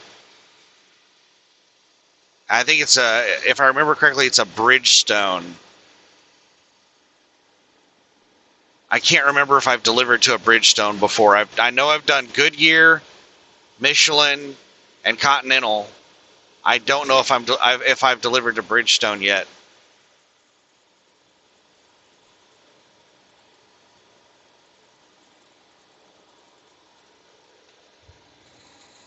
Actually, you know what? I think that my favorite place to deliver Morrison, Tennessee, I think that's Bridgestone. That place is like, they don't have the on-site parking and the awesome restroom that Michelin has, but they're really easy in and out. You don't have to do the stupid scaling in, scaling out, and all that crap.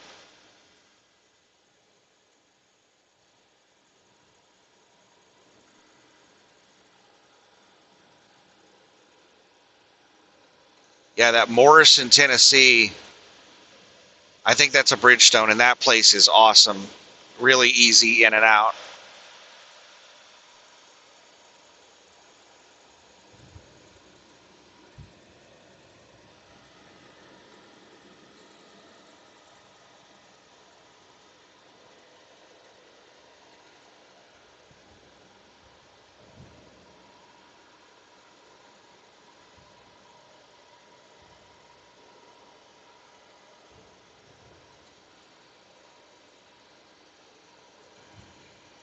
I've been hearing comments from these tire plants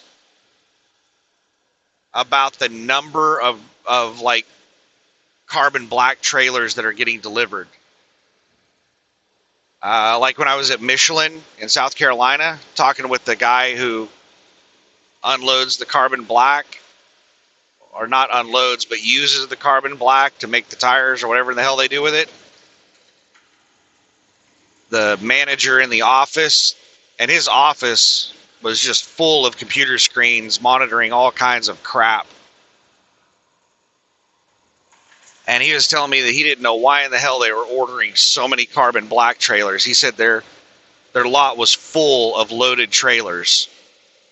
They have almost no empties.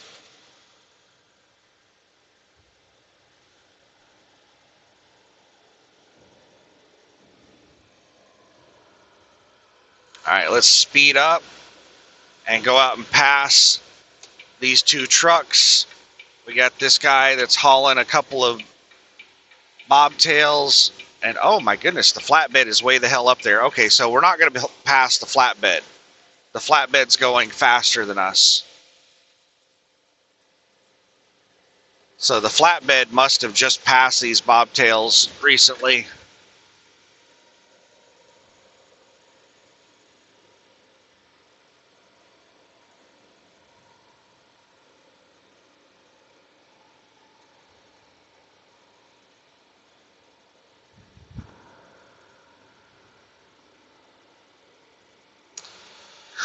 Brand new Freightliners. That is something I probably would not want to do.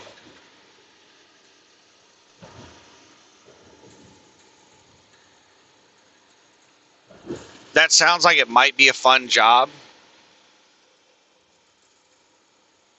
because I think I've talked to somebody about doing that before, and you basically just, you're doing a lot of hotels and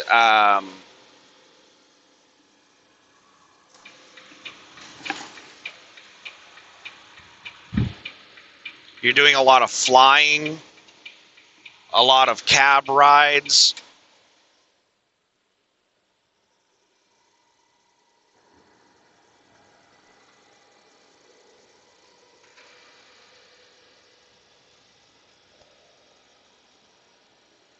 Because you're not allowed to use like the sleeper. You're driving a brand new truck. You have to be very careful with not messing anything up in it. So they don't want you like sleeping in the sleeper. So I think you always stay in hotels.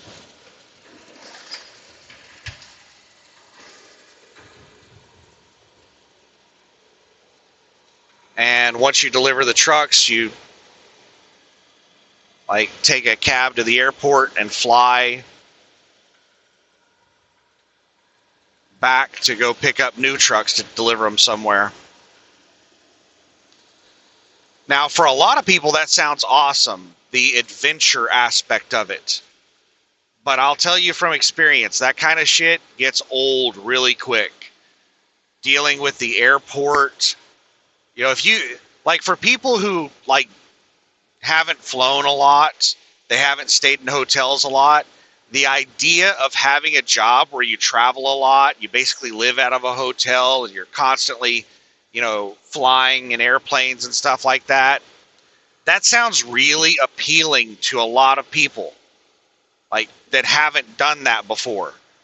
But I will tell you from experience that that kind of shit gets old really quick. Living in a hotel, dealing with flights and stuff like that, it's just, it sucks. I would much rather, at the end of my drive shift, just be able to crawl into my sleeper with, you know, all my stuff that I have here to make it feel like home. I would much rather live in this truck, in this sleeper, than deal with a damn hotel room and cab rides and airplanes and all the rest of that crap.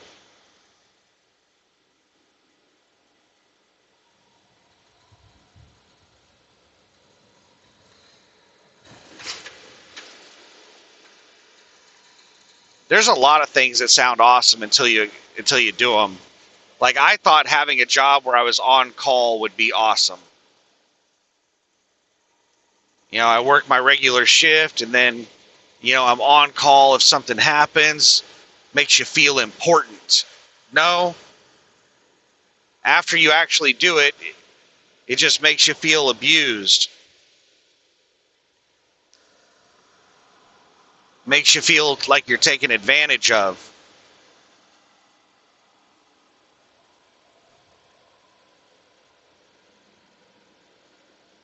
Like whenever I worked XPO Logistics, well, I worked for Conway Western Express, which is now XPO Logistics. Conway does not exist anymore.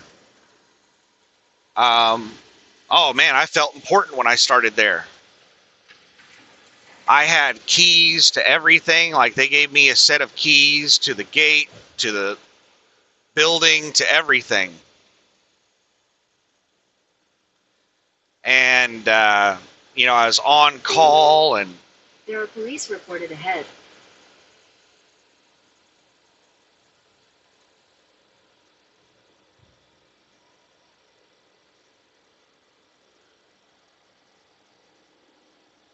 And it just made me feel like an important person.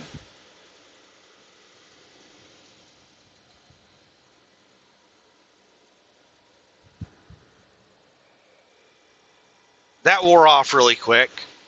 You know, working all week long, being on call, getting called in for a day shift one day, night shift the next day, split shifts, all that crap. And then they're calling you in on Saturday to go do a delivery. You show up to the place to deliver it. It's not open. There's nobody there. and everybody's off for the day. You can't reach anybody. You have no idea what to do. So you just walk around the building, knocking on all the doors on this massive warehouse, trying to find anyone that'll take the delivery.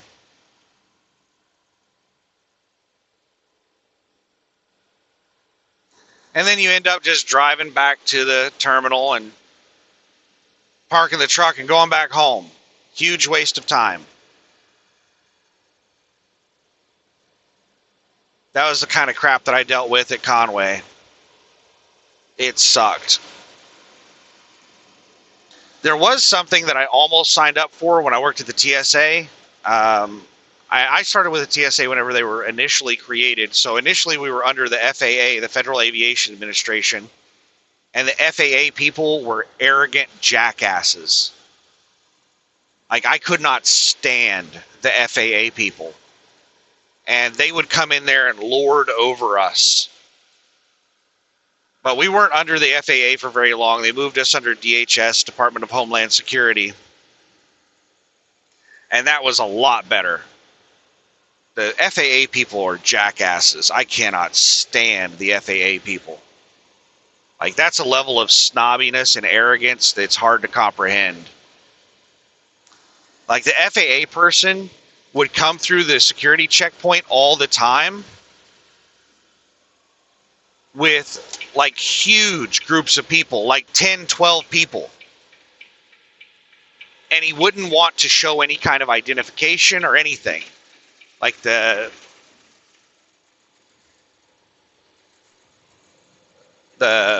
some high up FAA person, I don't even know what the hell his position was, but some high up FAA person,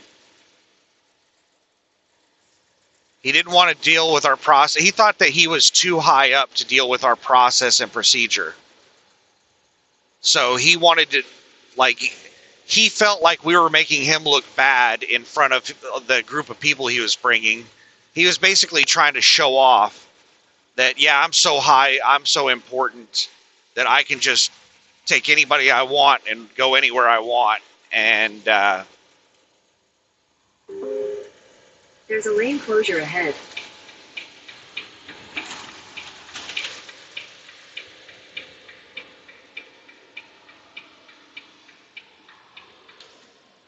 like, he had no real need to be there. He was just basically showing off to that group of people. He was taking them on a tour. And he did that multiple times. Like, it was a huge problem. He did it all the time. And I think we were only under the FAA for a couple of months. And that couple of months sucked. Because I remember being at the exit. Like, I was the person guarding the exit whenever he came through one time with his massive group.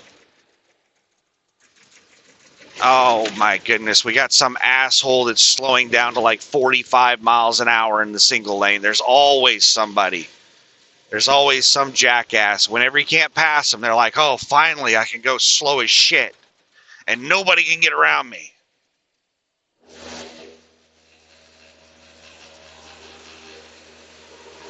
Good Lord, this is some narrow, shoulderless shit.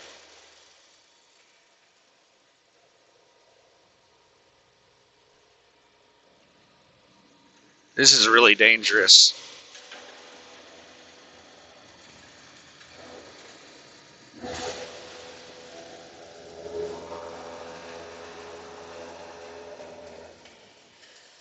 About to cross into Illinois. There's the bridge. Once we cross that bridge, we're in Illinois, I'm pretty sure.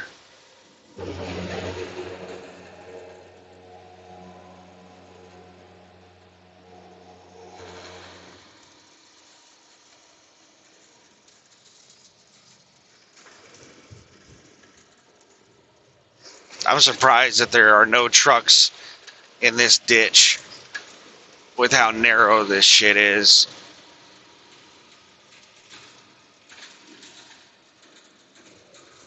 All right, looks like the single lane ends right when the bridge starts.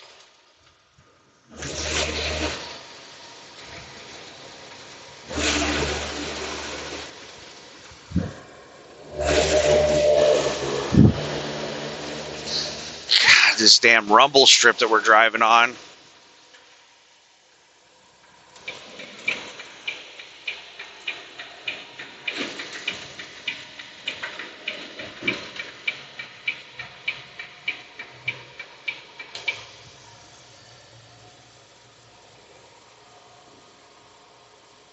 Welcome to Illinois. Welcome to Illinois. I didn't even catch what river this is. This is a big-ass river. Probably one of the main rivers, like the Mississippi or the Missouri or something like that.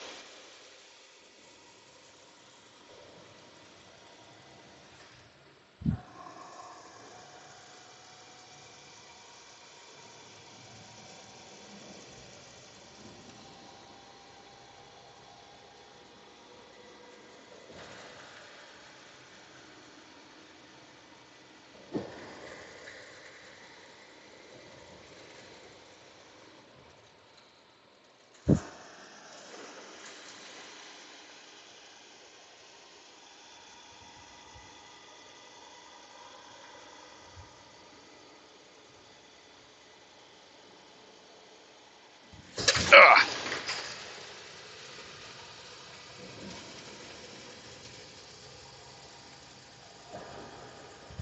I forgot why in the hell I was talking about the TSA.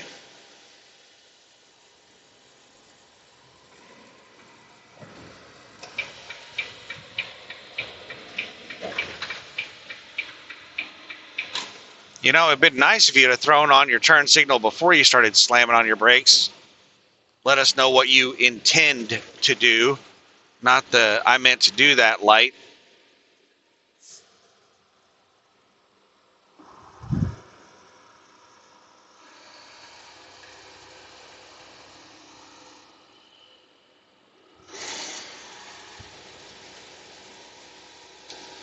All right, let's go ahead and pass Empty Express while we're out here in the left lane. I was trying to judge their speed before I decided to get back over behind them. But it looks like they're going slow. Somebody going really slow in that single lane has caused all the trucks to cluster up. It's going to take a while for us to all spread back out again. It's one of the things that sucks about way stations and single lanes and stuff like that. It takes a while for the trucks to spread out. And then you clump them all up like that, and it can take an hour for them to spread back out again.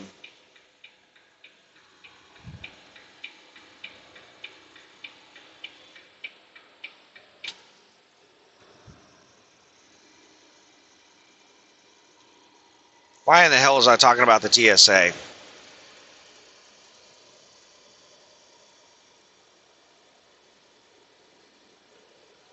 Oh, on-call stuff.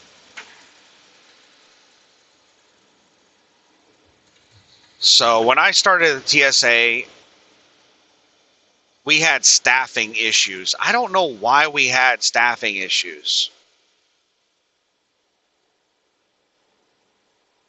But there were a lot of airports that had staffing issues. I think that maybe... I mean, we didn't have a shortage of people applying for jobs. There's no way we had a staffing issue because of that, because it was considered a really good job. I think that we just had staffing issues because of budget. We just didn't have enough positions available in our budget. But I remember there were positions all over the country that were available with paid, I can't remember all the benefits that you got,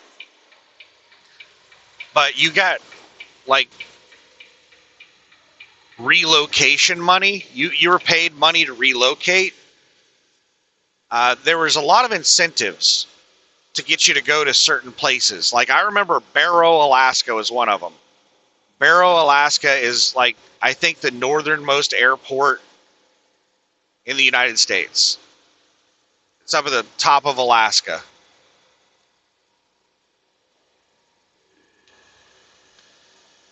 Extremely expensive place to live because everything has to get shipped in there from a long ways away.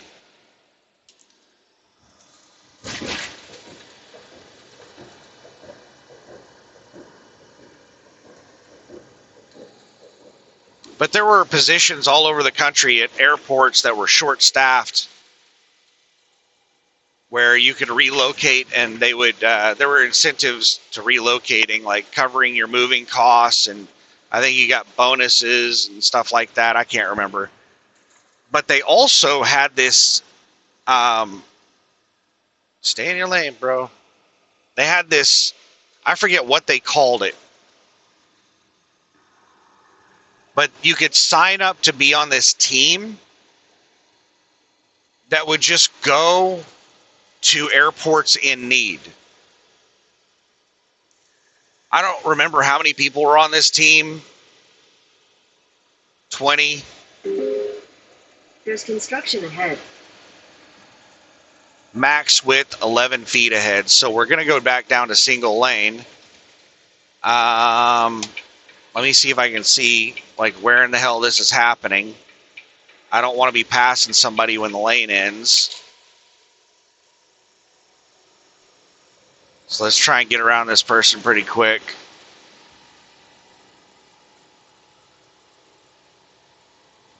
Anytime you start seeing max width signs, you know it's going single lane.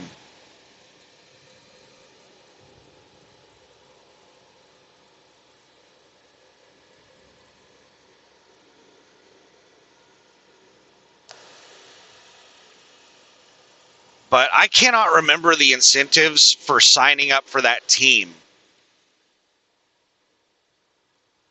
I remember that they paid for your hotel room and you got daily per diem. Like you got per diem pay.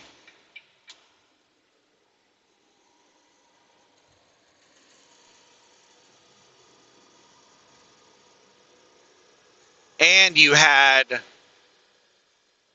a lot of extra overtime available to you. Which that wasn't too big of a deal because we had basically unlimited overtime at the airport that I worked at. So, you know, overtime availability wasn't something you'd sign up for that. I can't remember the incentives, but there were a lot of incentives to go and do that. And I remember one of the people that worked at the airport with me, he signed up and did it because of all the extra pay that you got. And basically you just travel around to airports that were short-staffed or airports that were getting like a lot of extra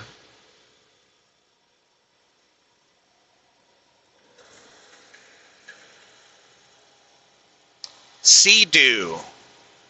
This is a flatbed full of wave runners, Sea-Doos, jet skis, whatever the hell you want to call them.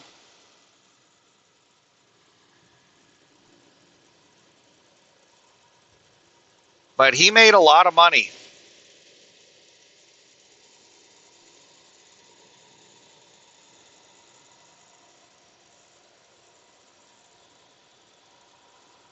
He was working a lot of hours. Initially, they didn't have any limits on overtime. And we had people that were working like 20 hours a day, 7 days a week.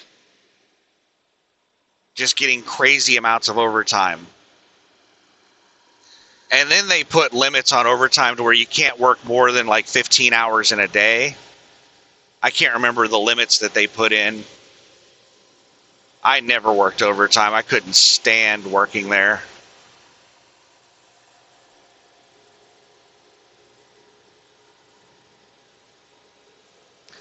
But there were a lot of people there that were making really good money from working a lot of overtime. I remember we had a supervisor that worked the maximum 15 hours a day every day the entire time he worked there. He took almost no time off. and he was putting all of his money into stocks. He's the one that got me into trading stocks. He told me about this website where you could trade an unlimited amount of stocks for $15 a month.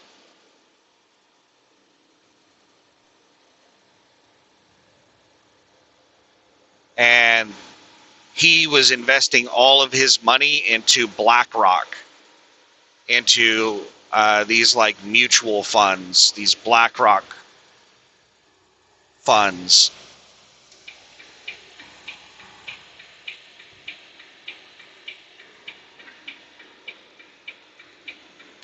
And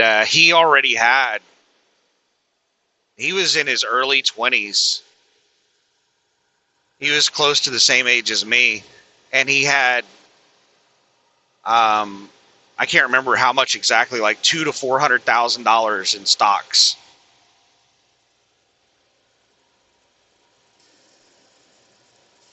How much was he making per year? He was making $20 an hour base pay and working 15 hours a day,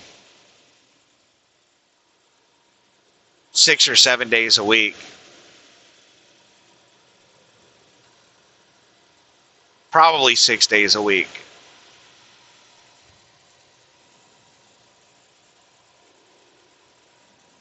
So he was working like 90 hours a week. So he was getting $800 a week in standard base pay.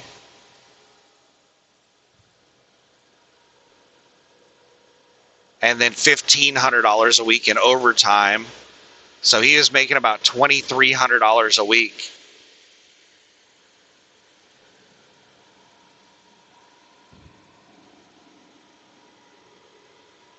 We'll just round it down for easy math to $2,000. So he is making over $100,000 a year in a $40,000 a year position because he was working so much overtime. And he was putting almost all of it into stocks.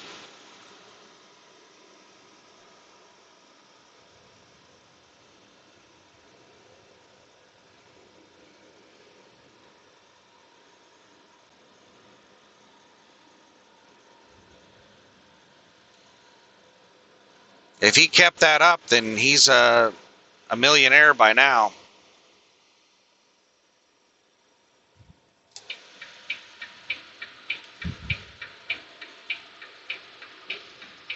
Probably a multimillionaire. BlackRock has done really well over the last few decades.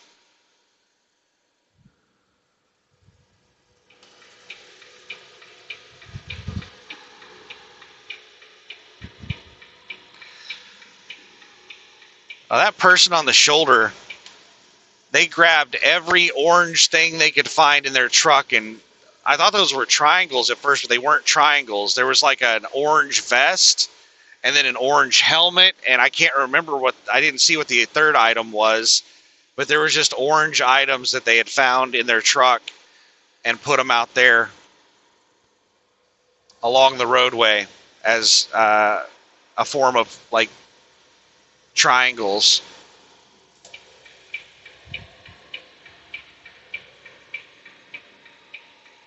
I will move over for you, good sir. I like your ingenuity. All right, I'm trying to get way over to the left and also speed up and get around this person faster.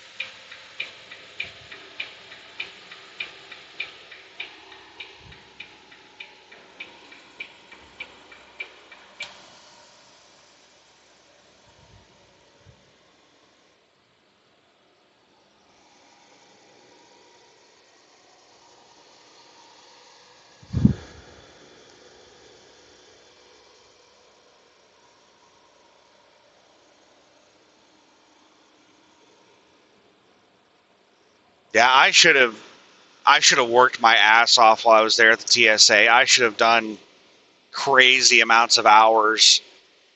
2 miles ahead until the width restriction. So we're going single lane in 2 miles.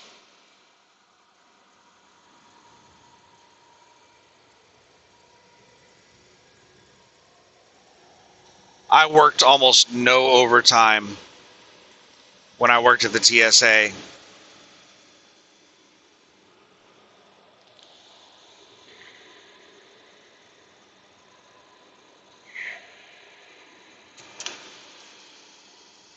Left lane closed in 1 mile.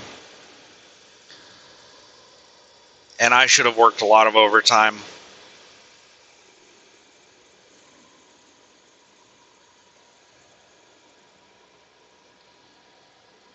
Another really amazing benefit to working a lot of hours there was the way your paid time off worked.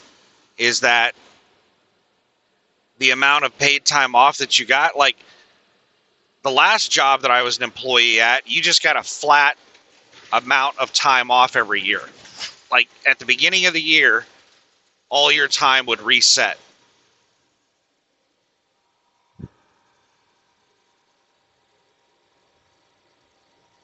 That wide load is going to be pushing the limits of this 11-foot width.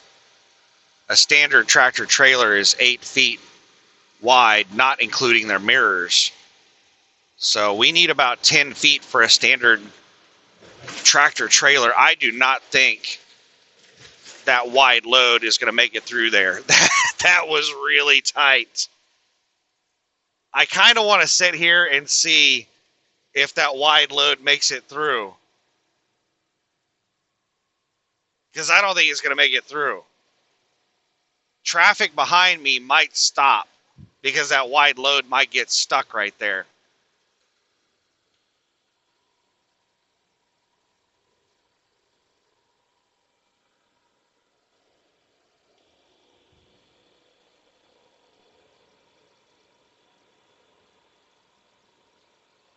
Let's see if that wide load crests the hill. I bet they slowed way down to go through there. I bet they came to a stop to go through there. Oh, I see flashing lights coming over the hill.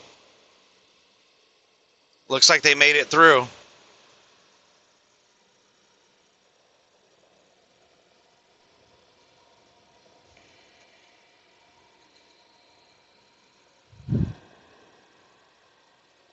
They are way behind me now, though, so they slowed down a lot to go through there.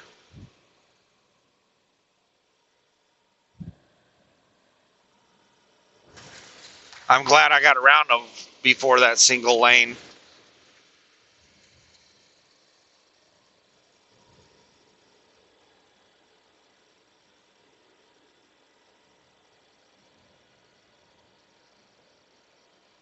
Yeah, I could have made a killing there at the TSA working overtime. And it wasn't that difficult of a job.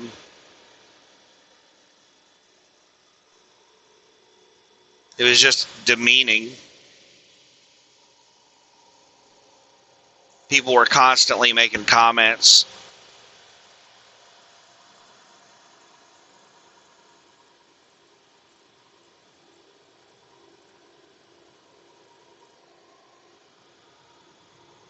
And having to sit there and pat people down. Like I remember patting, like there was some like 100-year-old man that came in a wheelchair just because he was old. They thought it would, oh, this asshole sped up as soon as I got out in the left lane.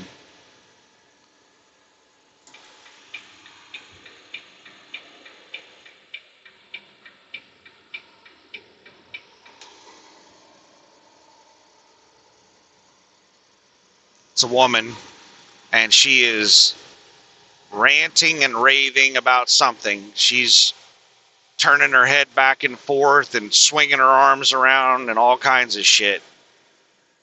I don't know if she's cussing me out for trying to pass her, or if she's talking to somebody on the phone, or chewing out her passenger. I don't know what in the hell she's doing.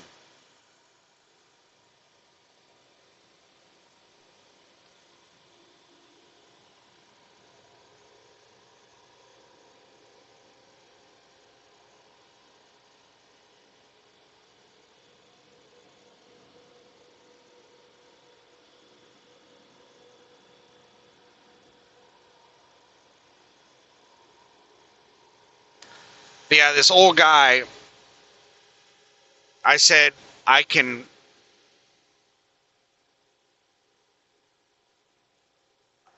I said, I can pat him down in the wheelchair, and he'll just have to like lean forward, and I'll have to pick his legs up to feel under his legs and stuff like that. Or he can stand up, like whatever, however you want to do it. And they're like, oh, he can stand up, no problem. Okay, this dumb bitch has slowed down again.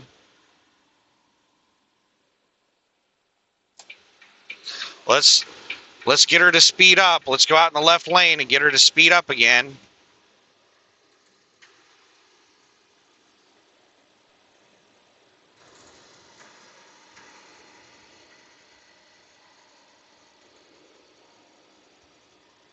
There she goes.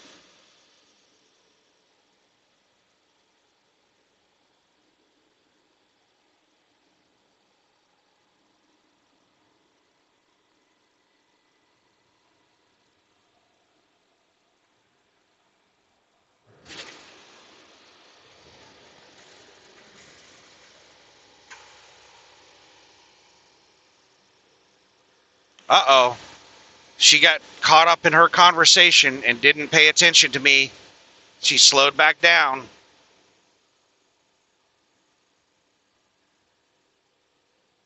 But now I'm going uphill and I'm going to drop speed.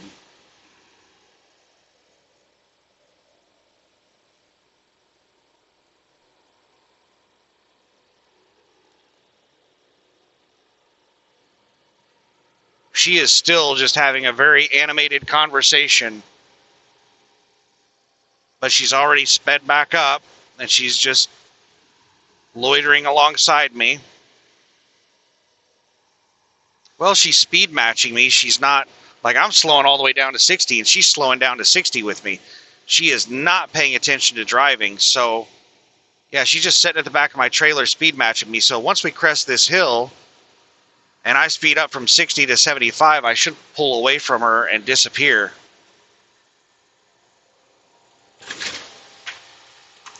And now we've got another big-ass hill. I fucking hate people that do this shit.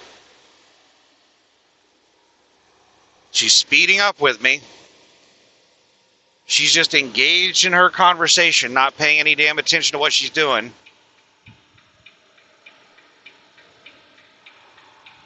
That's what I mean by intent. Women will drive stupid, and there's no intent behind it. That's just, they're fucking stupid. Men, when they're doing something really stupid, there's usually almost always intent behind it. This woman is just stupid. Not paying any damn attention to what she's doing.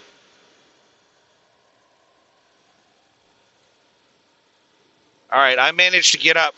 I managed to accelerate so fast going downhill that I've gotten like almost a quarter mile ahead of her already. I caught her off guard, and she stayed down at like 60, and I got up to 75, and I just flew past her. Got way away from her.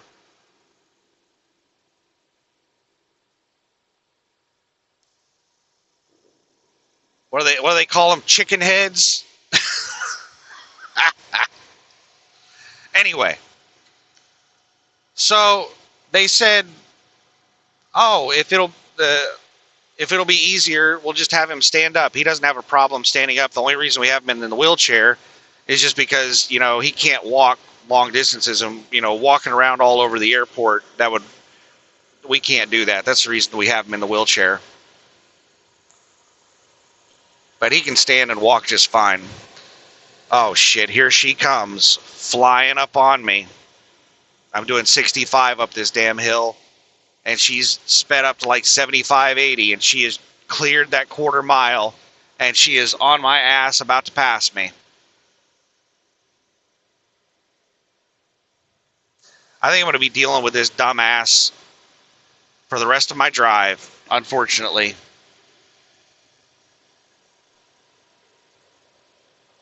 If it wasn't for this damn hill, I would probably be done with her stupid ass. But no, this hill had to slow me down to 65 miles an hour, and now I've got her about to pass me. She is about 100 feet behind me right now. I was a quarter mile ahead of her, and now she's 100 feet behind me. You don't clear that kind of distance over that kind of time with a 5 mile per hour speed gap.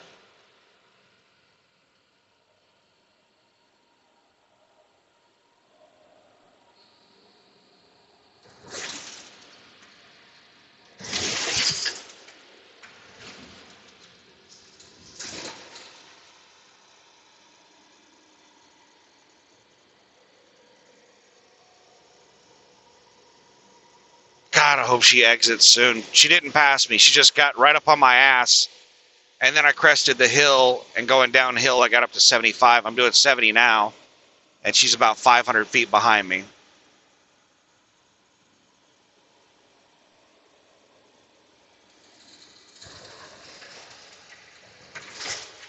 So he stands up. I pull the wheelchair out from behind him. And one of his relatives is sitting there holding his hands, helping him stand up. And I'm trying to pat him down really quick and do the search really fast so he can hurry up and set back down. I get behind him. I'm standing behind him, down on my knees, patting down his legs, and he cracks off a fart right in my face. Right in my face.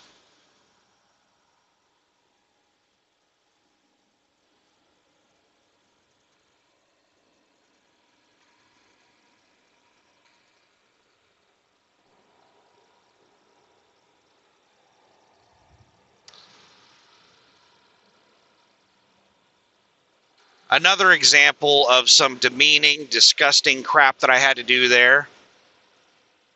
I'll give you 2 more examples. One, I hated Burning Man. I don't know where in the hell the Burning Man event takes place, but it's somewhere near Reno, Nevada. Because every time Burning Man happened, we had a whole bunch of people from Burning Man coming through the airport. And they would come in not having bathed in a couple of weeks, covered in like dust, like just absolutely filthy. All of their bags would be full of dust and dirt and shit. They were disgusting. And I remember having to screen the bags, having to search the bags of some woman, right lane closed in 2.5 miles, that just came from Burning Man. And it was a bag full of dildos. Imagine like a full-size suitcase that had nothing but dildos in it. And they're not in like packaging, like new packages. These are used dildos. An entire bag full of used dildos. And she's just sitting there smiling at me.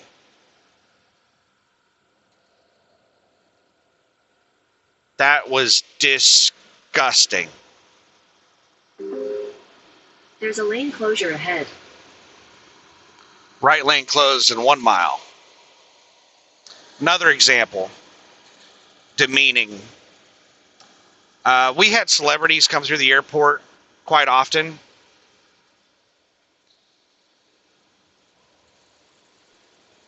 And I remember screening somebody from Saturday Night Live. Can't remember the asshole's name. He's tall, skinny guy with dark hair. Tall, skinny white guy with dark hair. And he always did like dry humor. You know, he wouldn't smile or laugh or anything, and he just always did like dry British style humor. And I think he did the news segment. I can't remember the guy's name. He was on SNL forever. And he was sitting there treating the whole interaction with me like a comedy sketch. And he was playing like his, I don't know if he's like that in real life, his character that he plays on Saturday Night Live, but he was acting like his character on Saturday Night Live, just saying really sarcastic stuff and playing stupid and just being a jackass. He was annoying.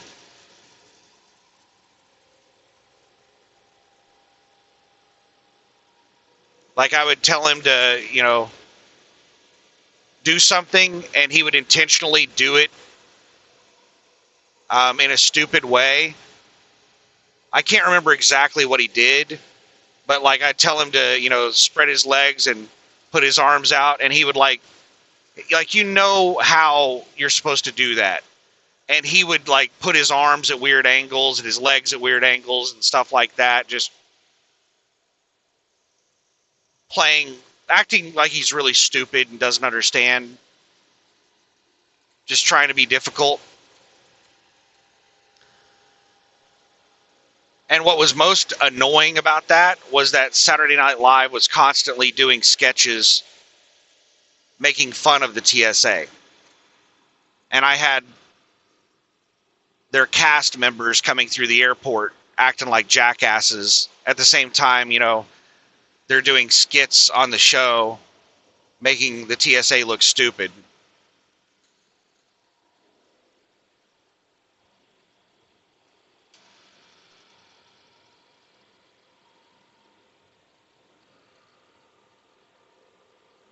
There's a big ass hill. I don't see that woman behind me anymore.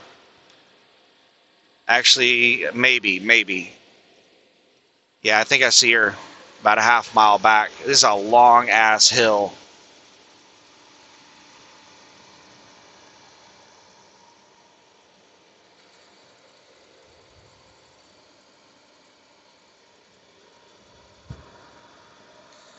Man, we started the day with heavy rain, and now we're almost completely clear skies. There's almost no clouds.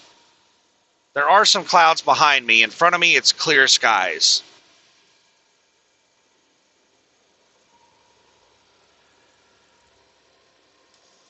Yeah, she's still back there. I can see her now. She was in front of a truck. She blended in with the truck when she was straight behind me. But now that I'm looking down at an angle, I can see her.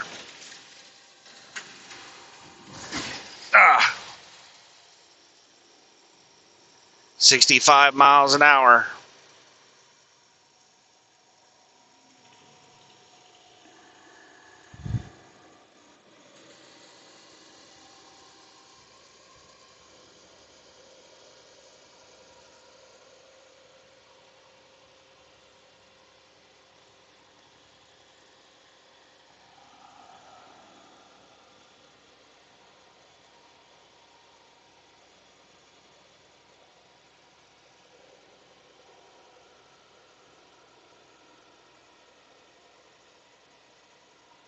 Before the TSA took over, I worked there with private security.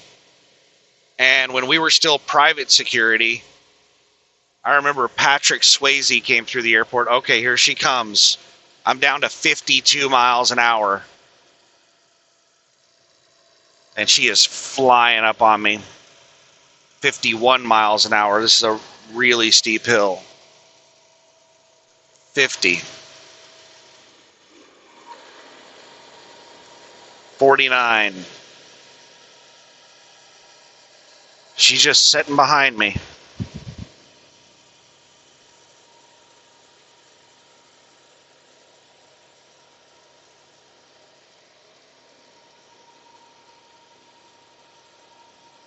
She's still just sitting behind me.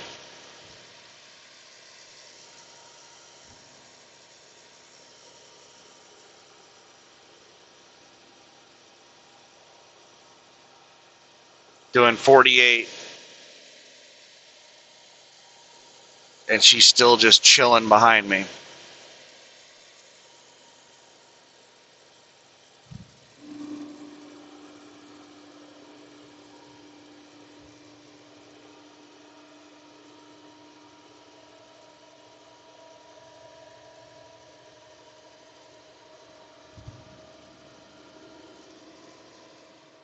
A truck is passing me, and she just realized she's going slow, and she just now put her turn signal on. And now she's going to pass me because that truck went by. If that truck wouldn't have passed me, she wouldn't have realized how slow she was going, and she would have just set behind me. There she is.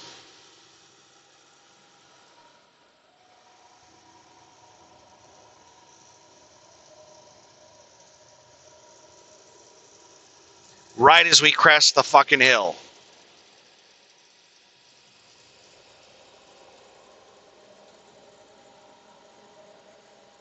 I'm going to be dealing with her until I get to Mount Vernon.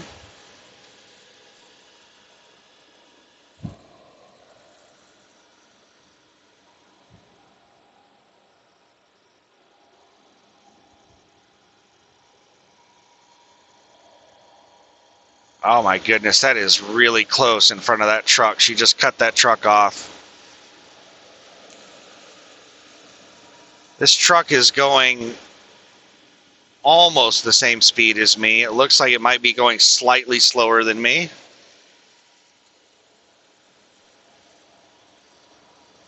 Hopefully we get another hill and that truck keeps pushing her forward.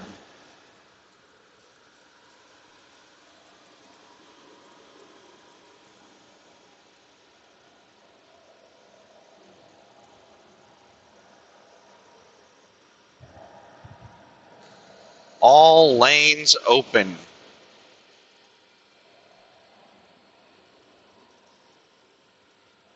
Yeah, while we were still private security, I came in to work and they were like, oh my goodness, Patrick Swayze came in today. I was like, is he still here? They're like, no, he just got on his flight. Then they all told me the story about it.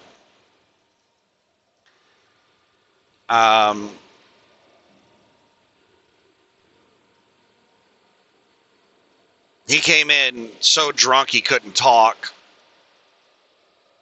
And he was just swarmed by people.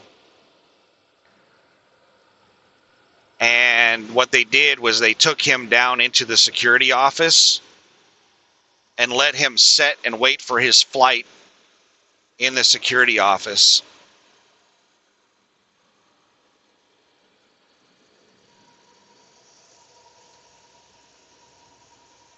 And all the girls were hounding him. They were all starstruck. Normally, if somebody's that drunk, the airlines won't let them board flights. But they let him onto the flight.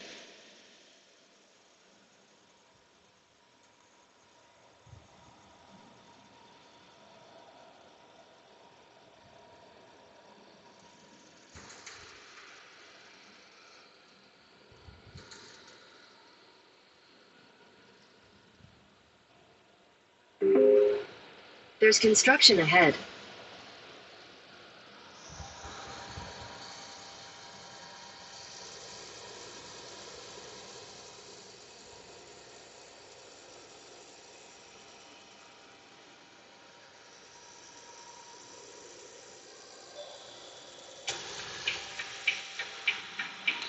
Inspection site in 2 miles. I remember that they got these damn things open. With this construction, they've got the damn way stations open.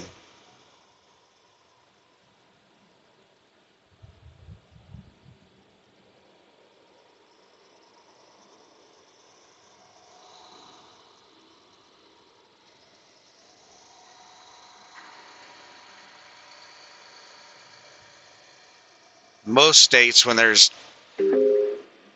construction ahead. Construction like this, they'll shut down the way stations. Great. The people that merged on are going slow, and they're just sitting here speed matching us.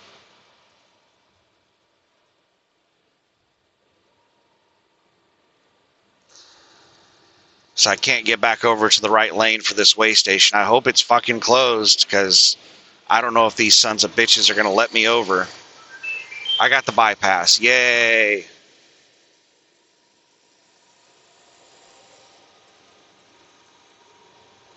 Oh, left turn signal, and they took the right lane exit. Never let them know your next move. There's construction ahead.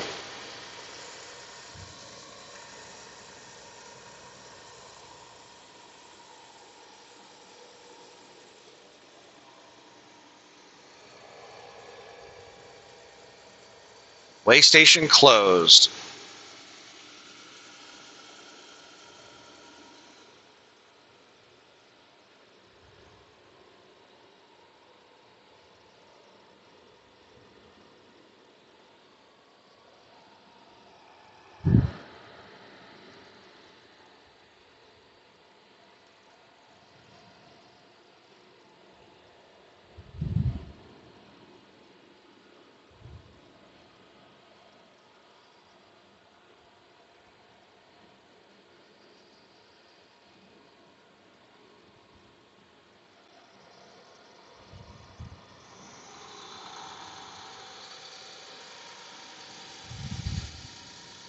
I was doing ETA 49 miles, 49 minutes.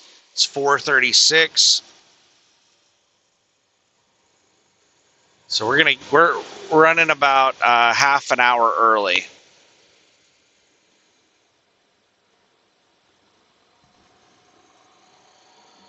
That's good.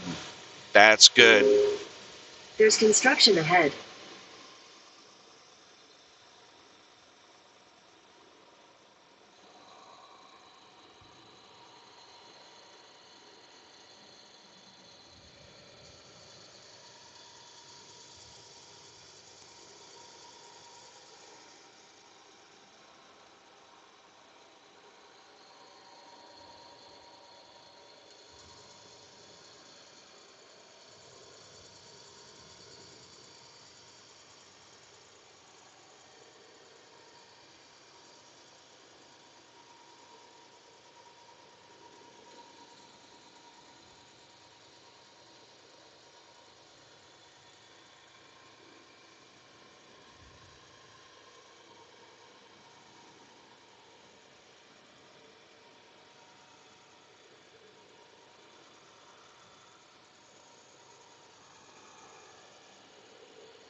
Sorry, I'm getting quiet. I'm just can't see very well around this truck, and I know that there's slower vehicles up in front of us.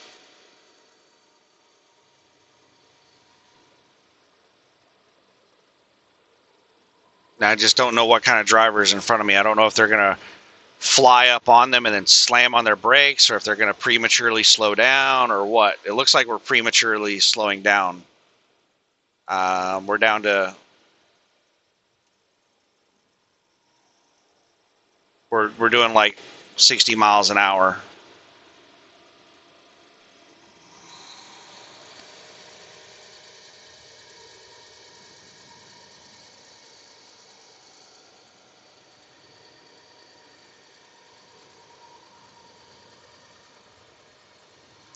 I remember that this shit lasts a long time. It's like 10, 20 miles of this construction.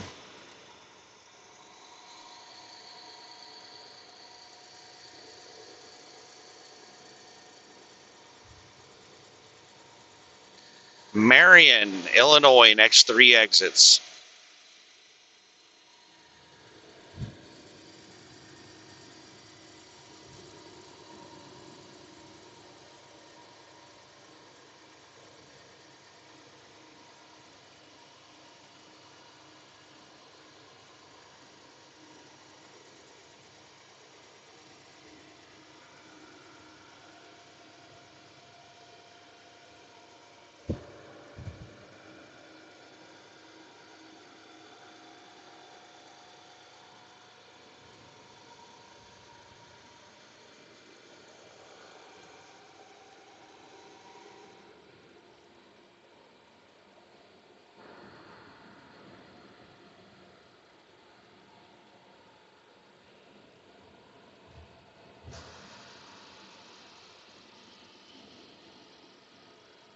We're slowly catching up to that pack of vehicles.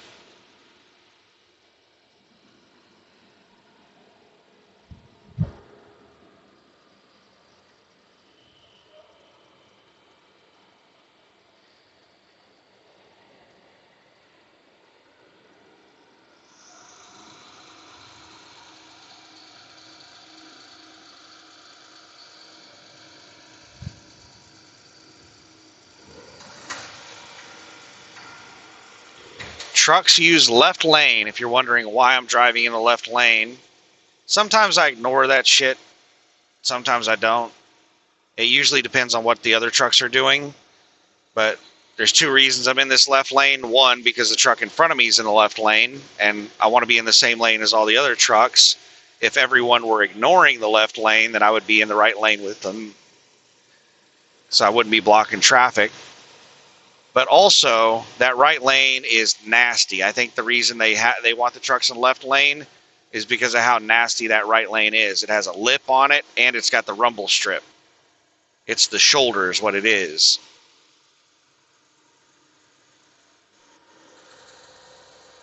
All right, we have caught up with the pack.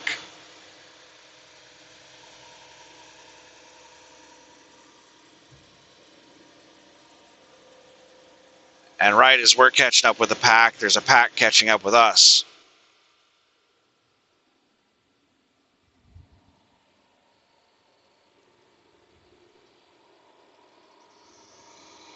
And did we just get a third lane? End work zone speed limit. Yay! We just got out of the work zone. Right when all three packs collided.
This truck in front of me is getting on my nerves. They haven't gotten back up to 70 yet. They're doing 65. And the four-wheelers in the other lane are just speed matching me.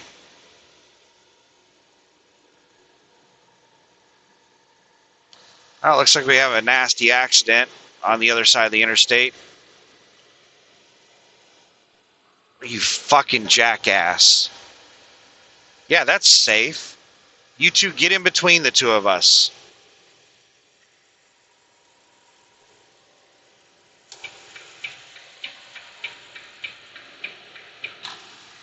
That is extremely dangerous for you jackasses to get in between the two trucks like that.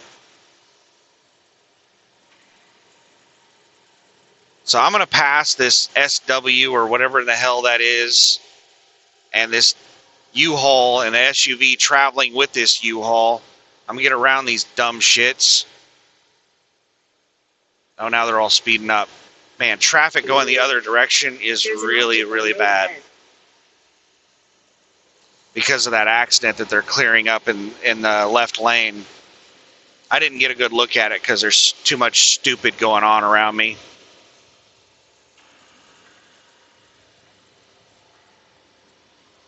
Now they're all speeding up. Now this SW truck that's been sitting in front of me doing 65 is doing 70.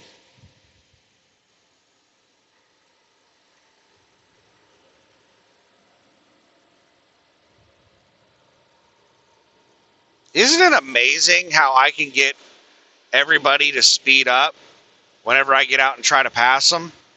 It's like some superpower that I have.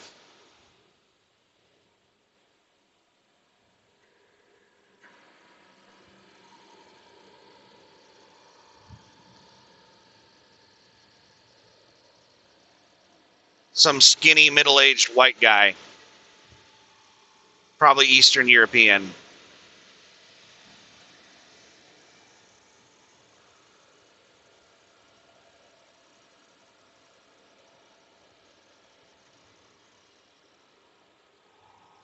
Yeah, he's like, I'm struggling to pass him now at 75. He's doing 65 when I was behind his stupid ass, and now I'm struggling to get around him.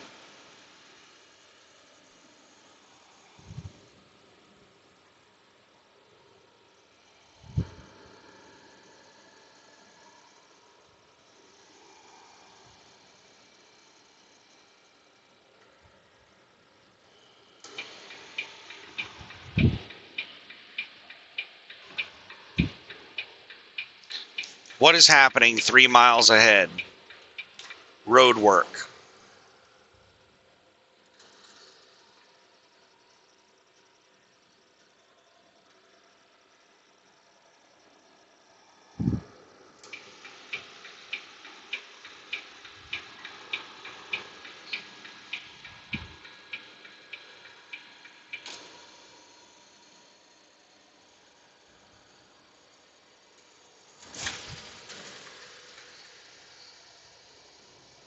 Yeah, I might end up taking a 10-hour break in Mount Vernon while they clear up that accident, because this traffic is backed up a long way for the cleanup of that damn accident.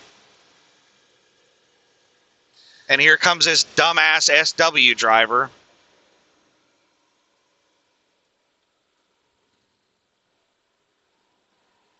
Jackass that I just passed is now alongside me, jamming me into this lane, passing me.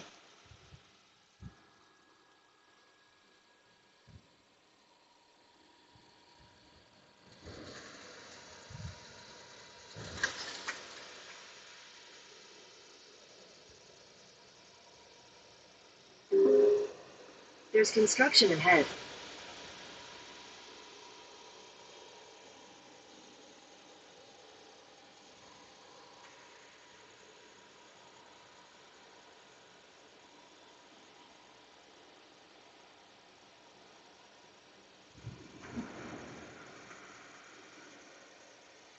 Now he's slowing down.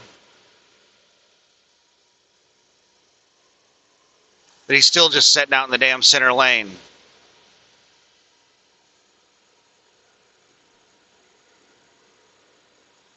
I've got all these people surrounding me that are just loitering around me, speed matching me.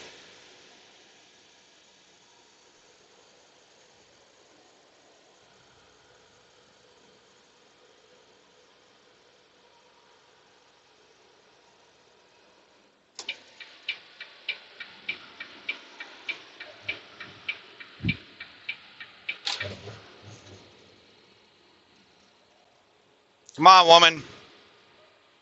Shit, or get off the pot.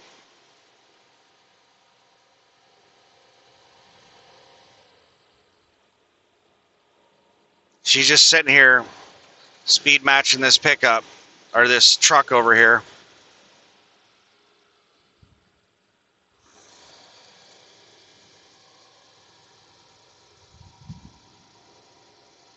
Oh, she just realized I'm behind her. Now she's speeding up.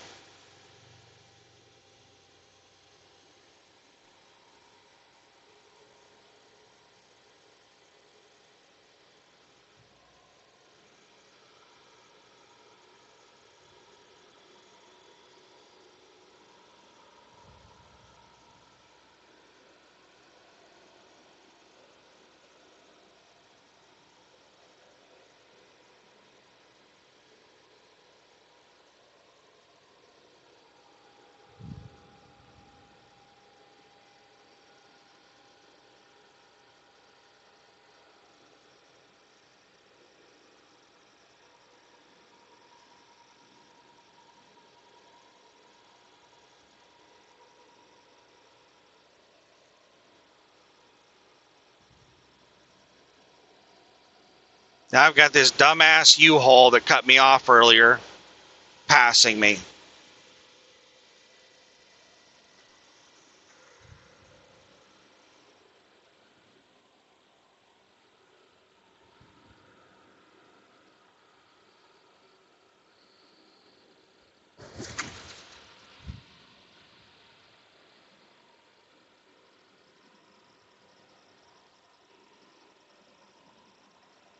Is this woman in the SUV in front of me the one that's traveling with this fucking U-Haul that cut me off? It's going to cut me off again.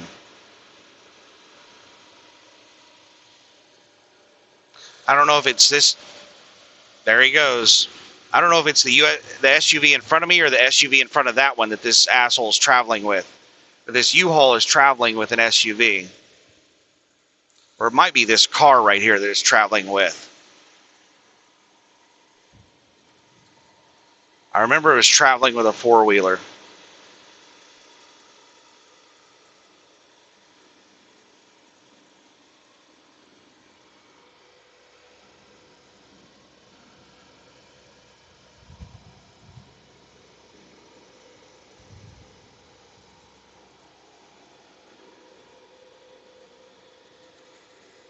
Fucking hate people. They did the exact same thing to me that they did last time. They got in between me and a slow-moving vehicle in front of me.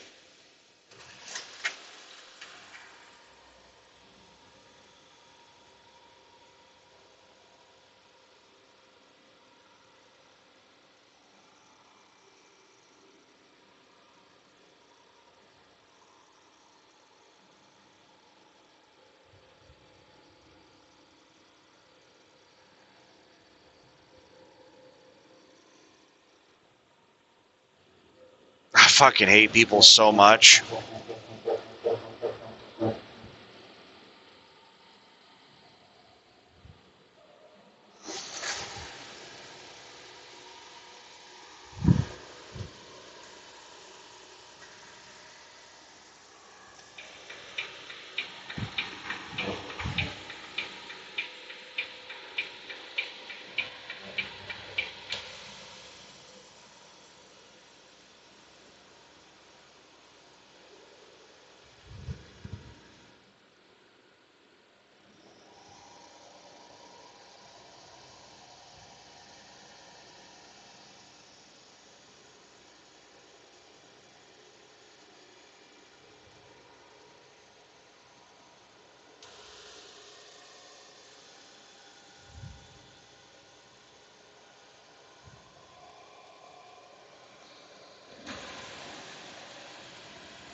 Some Arab guy gonna fucking go full super trucker right here and tailgate the shit out of these four-wheelers.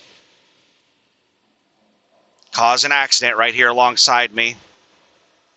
Some fucking foreigner probably doesn't have insurance.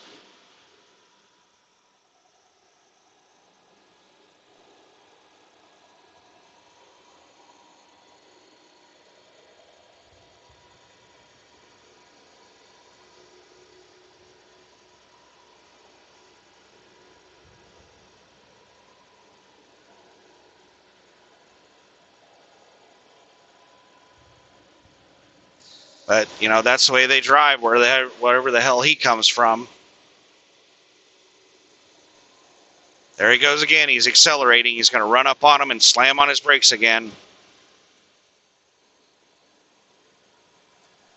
He's wanting to cut me off. He's going to cut me off and pass him on the right is what he's going to do. He's got an opening. There he goes. Stupid fucking idiot. You do realize that this right lane is not moving faster than them, right, dumbass? You're going to get stuck behind that car, and you're going to have to sit behind that car until that U-Haul passes, your stupid ass. And then you're going to have to get back out in that center lane again. Fucking idiot. Sorry for the language. We're getting up near Chicago, where a lot of these shitty fly-by-night companies are based out of.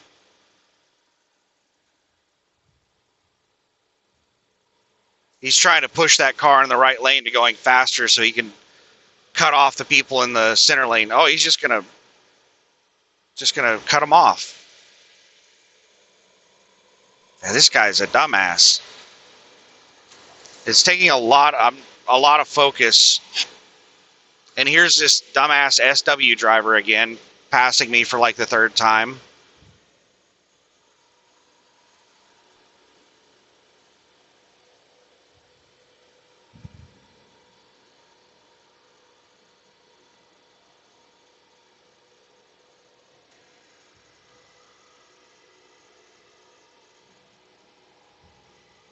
I'm looking forward to these idiots getting away from me.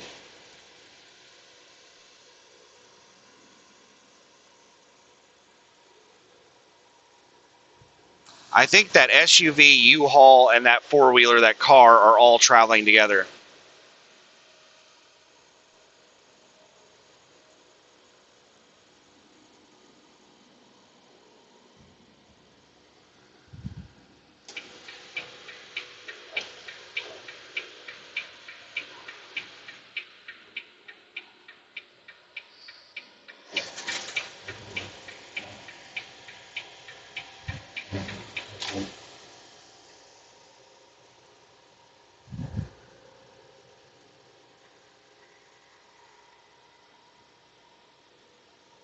And I'm looking forward to this pack of dumbass super truckers getting the hell away from me.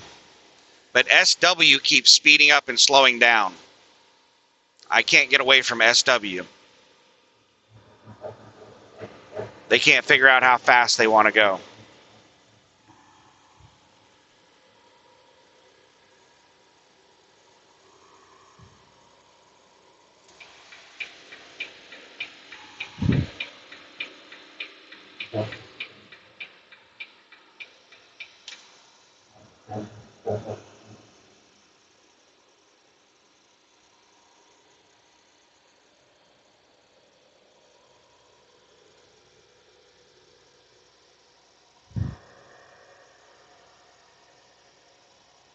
There's just a pack of really stupid people in front of me that are riding extremely close together and cutting each other off. The likelihood of an accident happening in front of me is very high, so I'm trying to pay attention to what in the hell is going on up here.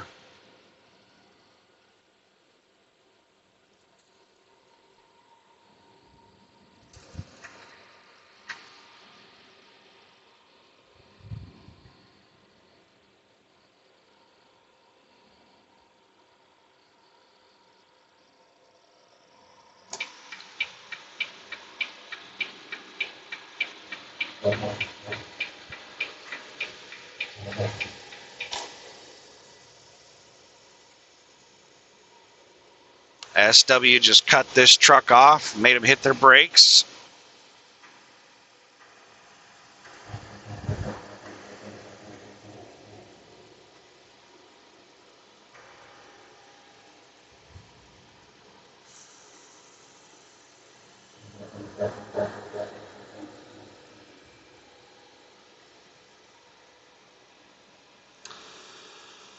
Left lane closed, 3 miles ahead.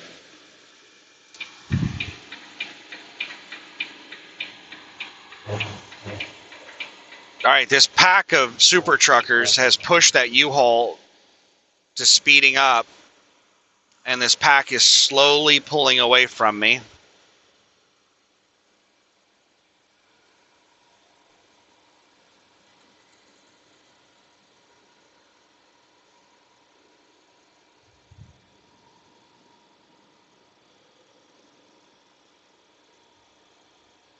I don't know why they're not just getting out in the left lane and passing.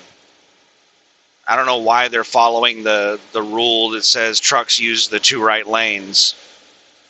Like, they're breaking so many laws with tailgating, cutting people off, speeding. Like, why does the fucking 2 right lane rule, why are they abiding by that and nothing else?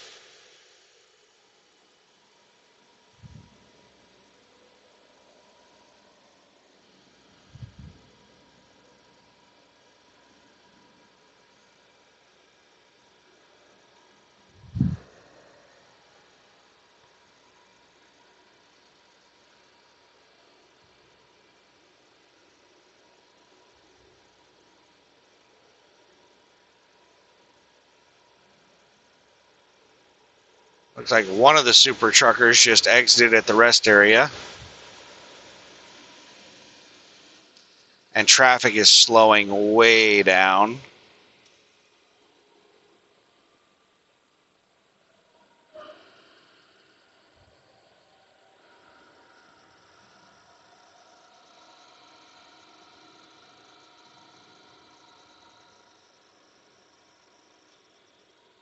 "17 miles until my exit, 22 miles until I get to my destination."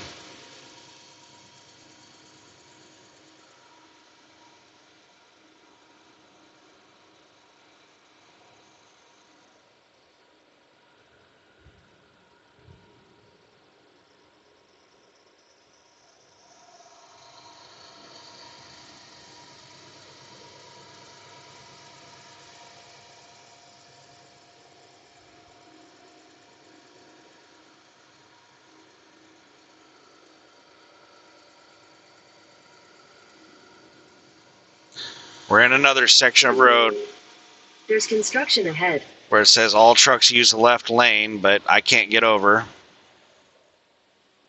There's too much traffic in the left lane.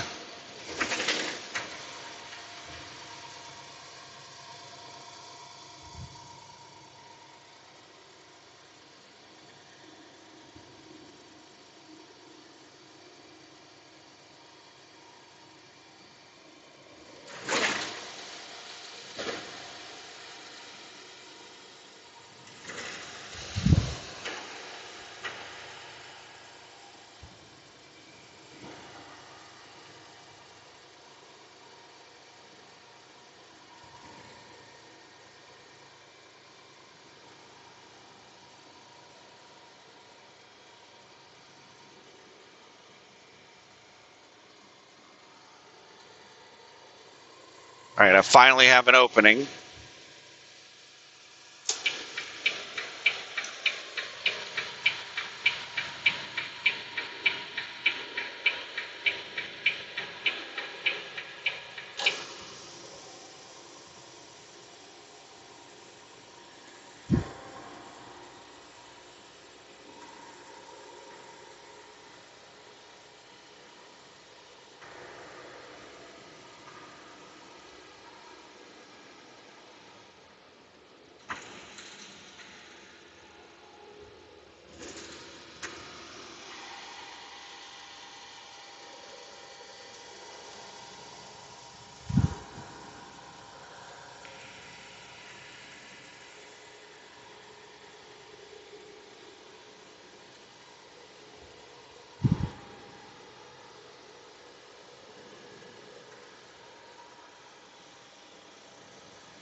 Traffic's moving really fast now. Speed limit's 55. I'm doing 68 right now.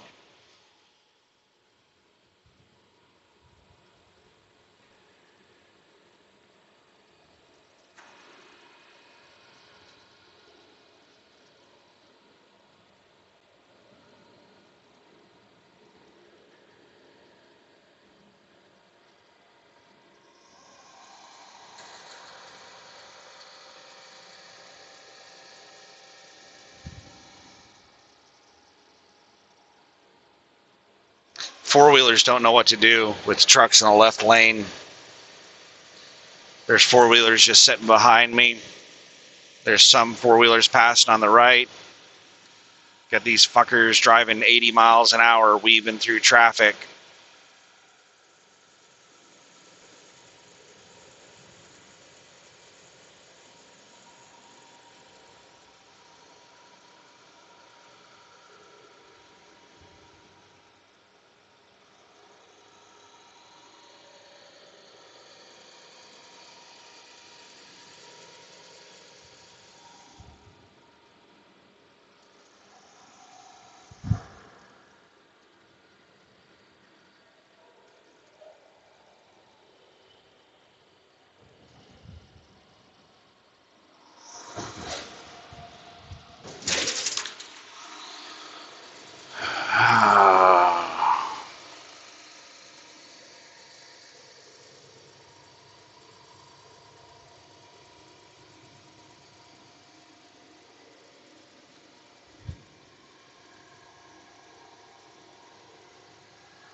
15 miles to go.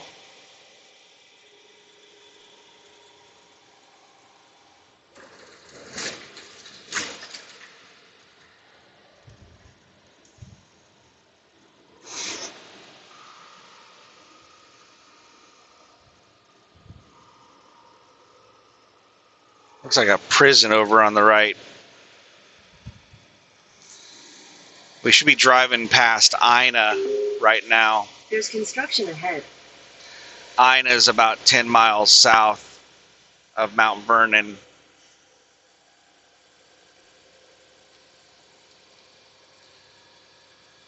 I remember stopping at the Loves here in Ina.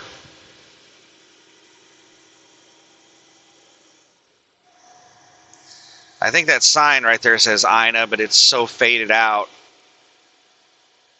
Yeah, Ina, 1 mile.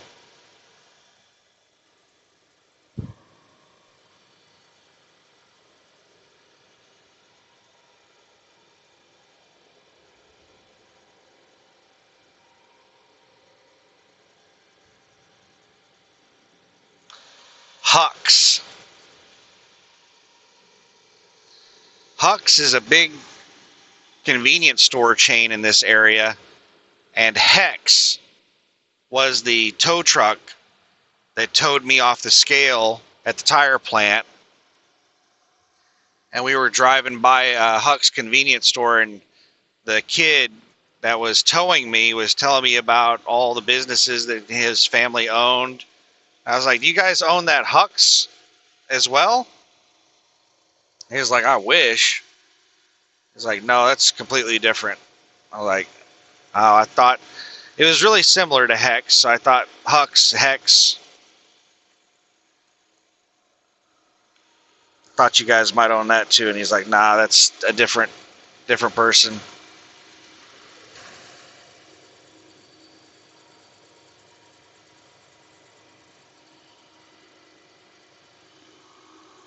The Hex family was extremely nice. Really nice family. And they own a lot of businesses.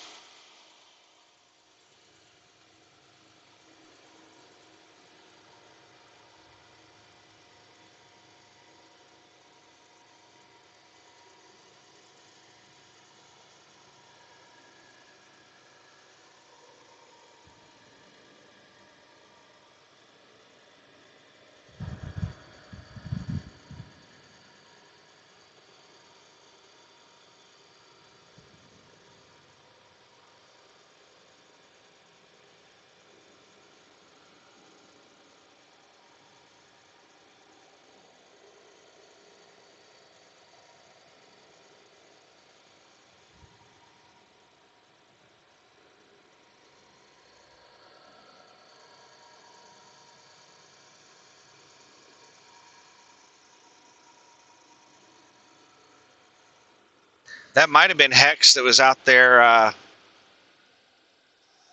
cleaning up that semi-truck accident. Well, I'm not even sure if it was a semi-truck. It would look like a big vehicle accident. Could have been an RV for all I know. I didn't get a good look at it. He told me that they are on a rotation. Like all of the tow companies in the area.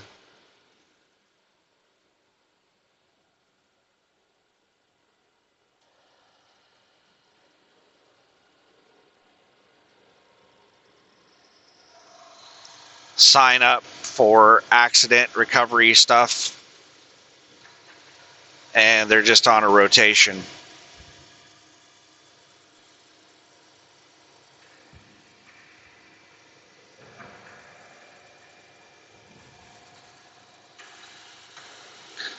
I wonder how that works if the person being towed doesn't want to use that company, if they want to use a specific company.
right, the pack has finally caught up with some slow vehicle.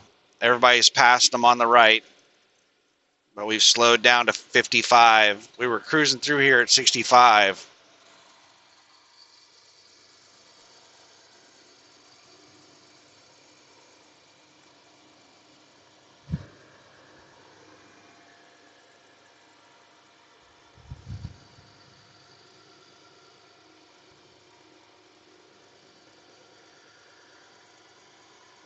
It's amazing how chill SW is now that they're in front of me.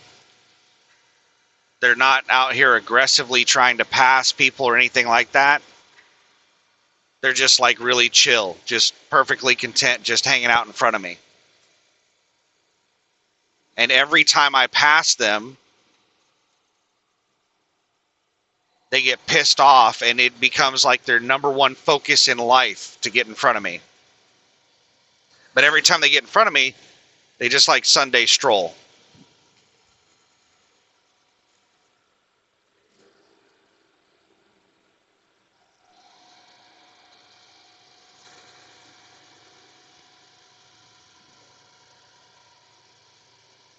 It's because they have the mentality that this is a line and I should be behind them.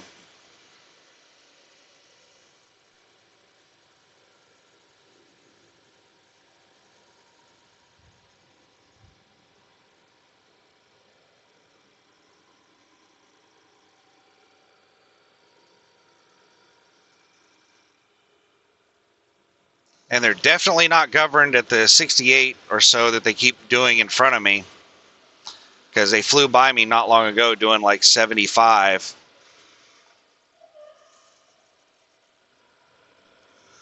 Three miles until my exit.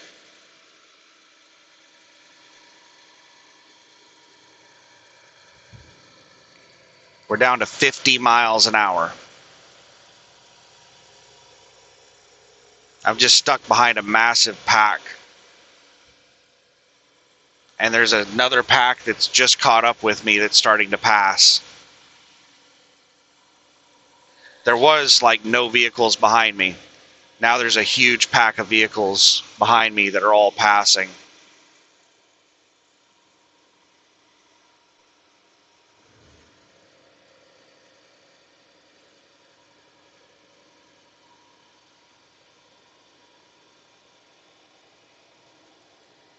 What are you fucking idiots doing? Why are people pulling in front of me?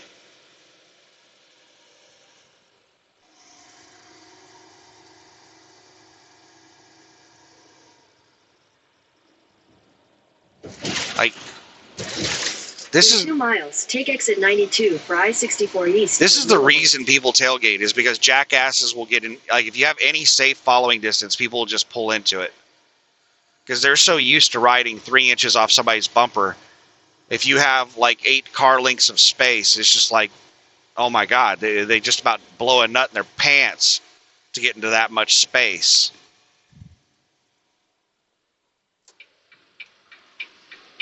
I'm getting tired of being cut off, and I have a right lane exit coming up.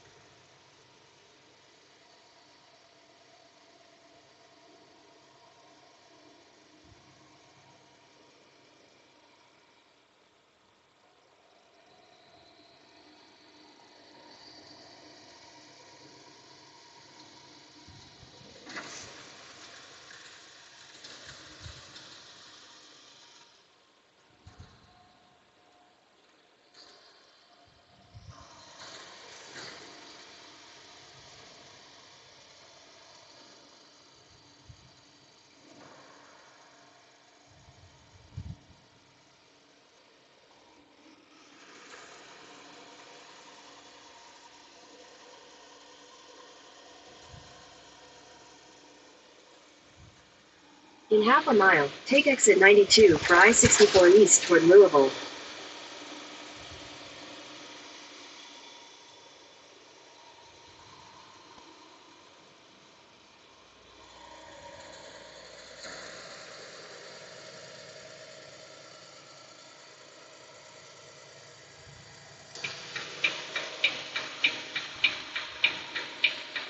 Take exit 92.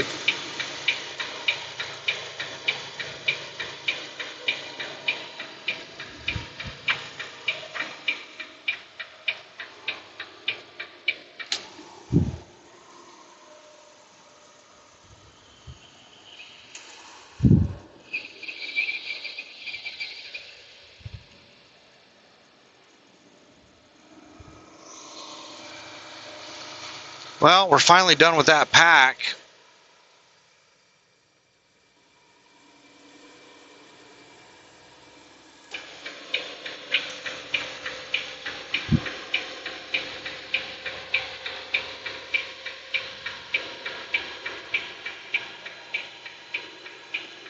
One mile until my exit.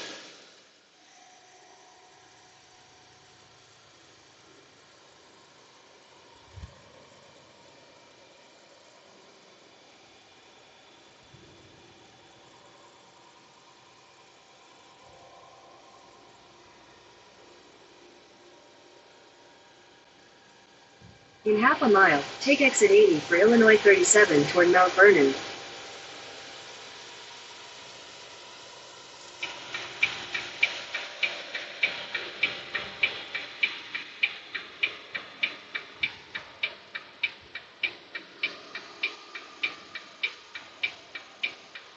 Take exit 80.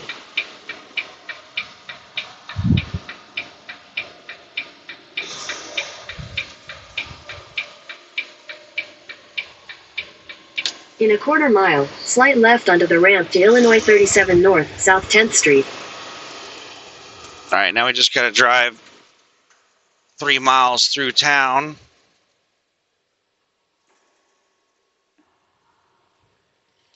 "5:19 p.m. We're running ahead of schedule. I like it. I like it. Oh, this is some nasty road. Oh my goodness.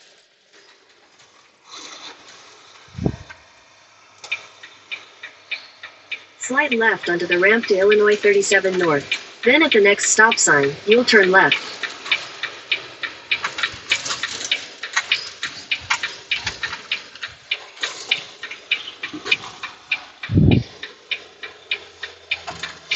Damn it. I was hoping I would be able to Stop sign, turn left onto Illinois 37 North. make this South turn 10th without coming to a complete damn stop. But not happening. That was not in the cards.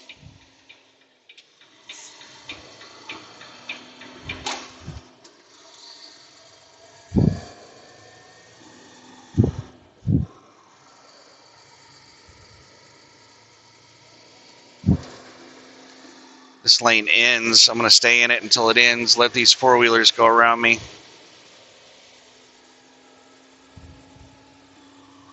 All right, no more four-wheelers.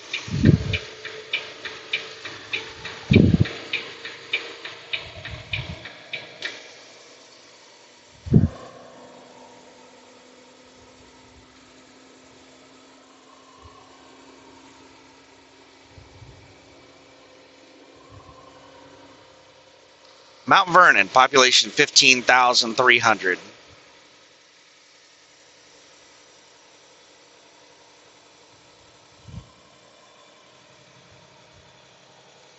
Speed limit's 45. I'm doing 38 right now.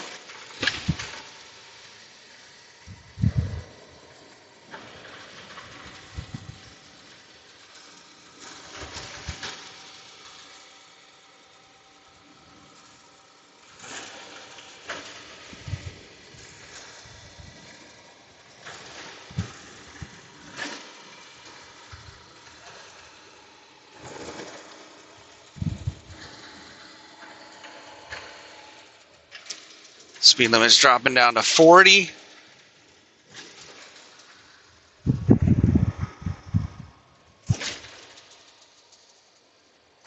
I'm doing 40. 38.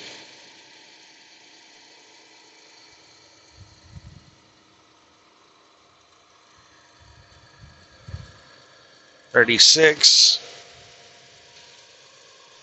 There's some box truck tailgating the shit out of me.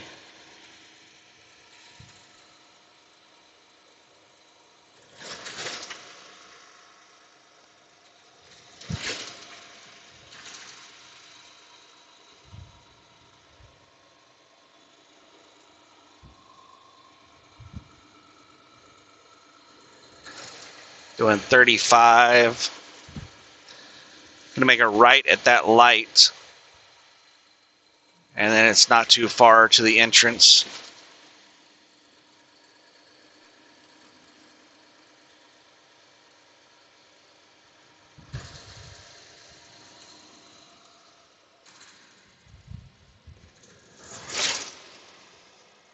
And now we get to find out whether or not they have empties. And if they don't have empties, that can screw up my whole weekend.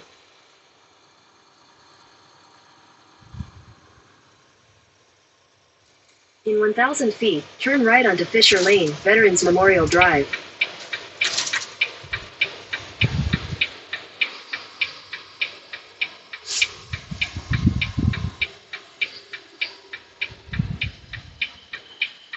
Turn right onto Fisher Lane, Veterans Memorial Drive.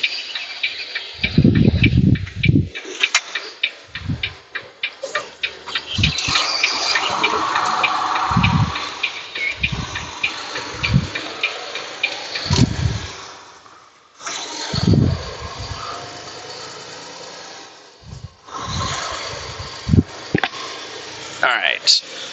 We got a nice little opening there.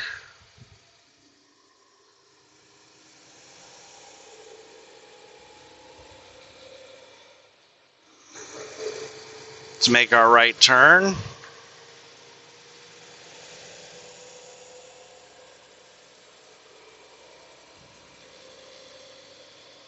I'm just about to hit 1/8 of a tank on fuel. How many miles have I put on this tank? I topped off fuel in Montgomery, and it was like 300 miles. It was around 300 miles from Montgomery to Addis. And then from Addis to here, 670.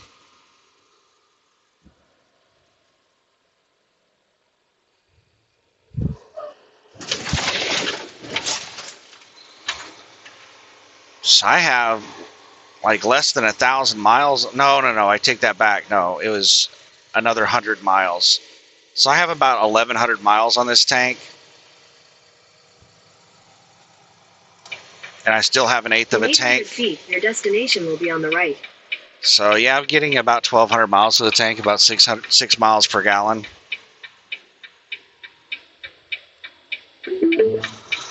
Your destination is on the right. One of the reasons my miles per gallon is so low is because of all the idle time. Since it's summer and my APU air conditioner doesn't work, I'm having to idle the truck for the air conditioning. The truck is basically never shutting off. So I'm burning a lot of fuel for idle, and that is crushing my miles per gallon.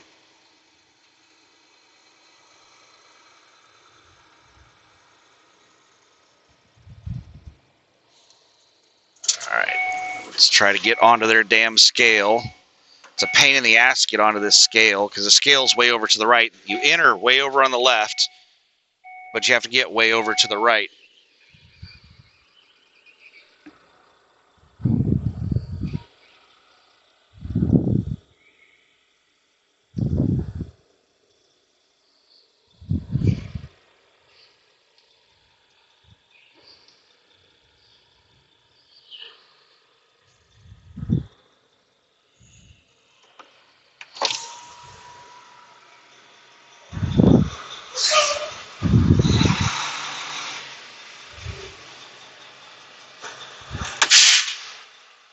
All right, I'll be back in a minute.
All right. Sorry, I thought that I unpaused it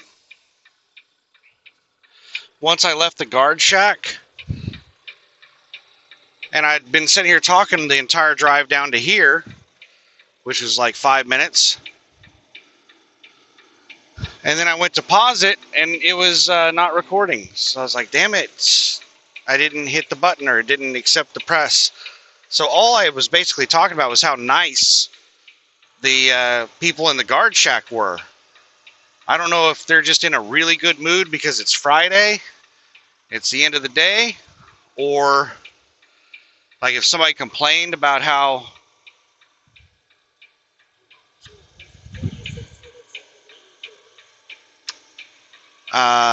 they were acting. I don't know what, but they were really nice.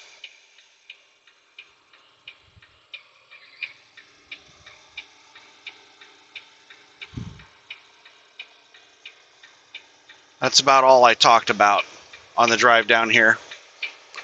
So I've got to find a spot right over here to the left.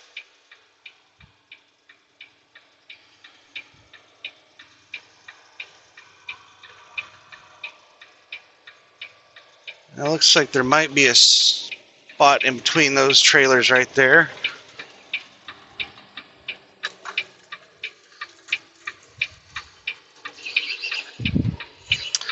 And yeah, I don't know. Because the trailers are at two different angles. Ah, that sucks. I'm going to put it in there. I think I can make it work. It gets really narrow toward the back of the spot because one trailer is at one angle and the other trailer is at another angle. All right, let's roll the window down so I can stick my head out the window.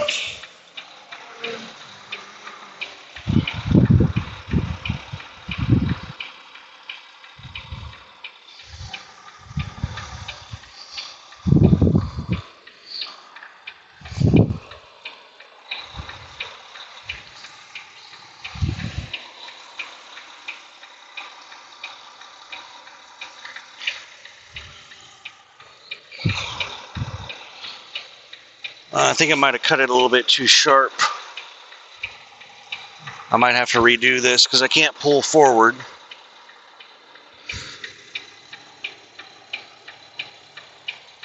I'm about a foot away from the trailer on my left. We're close. We're really close.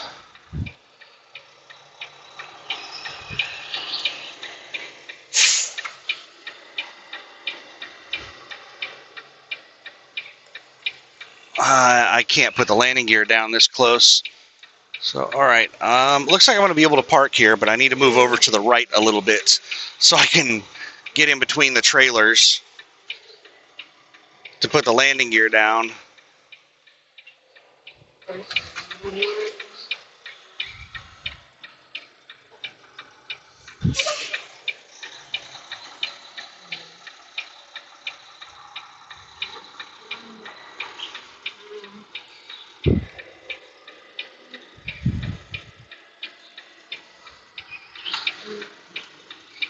Yeah, we're barely gonna squeeze in there. I gotta be. Let me check. Let me double check the right. Oh, it's really, really close on the right side, and I need to go back pretty far to be able to get the landing gears. There's a thin strip of cement, concrete or whatever, and let me go see if I'm on that strip.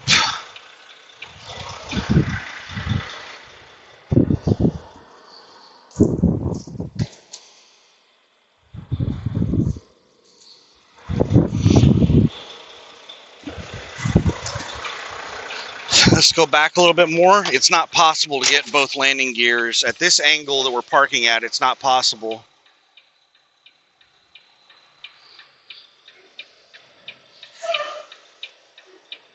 To get both landing gears on that thin strip because it's at a different angle than we're parking at. It's like at the opposite angle we're parking at.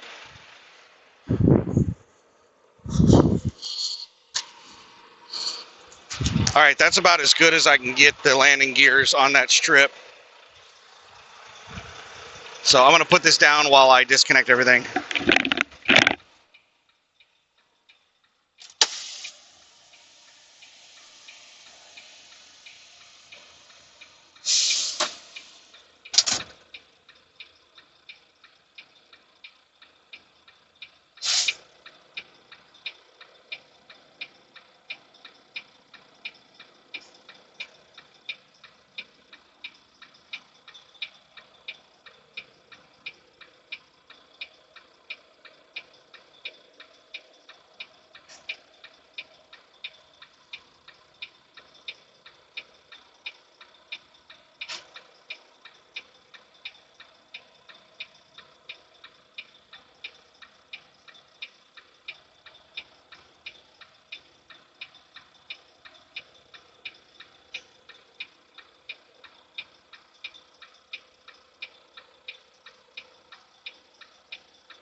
All right. Now,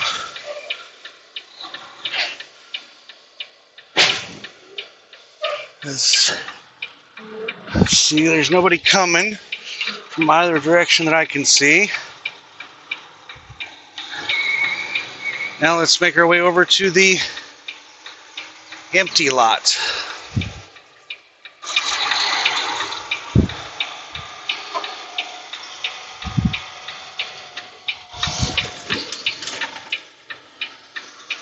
Oh my goodness. Let's turn all the air conditioner on.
All right, right over here is their empty lot. And I should have my pick of the litter.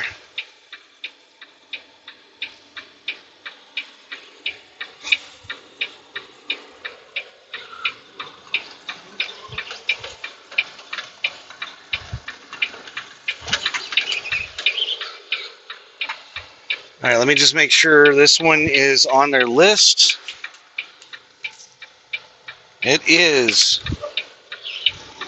Nobody coming.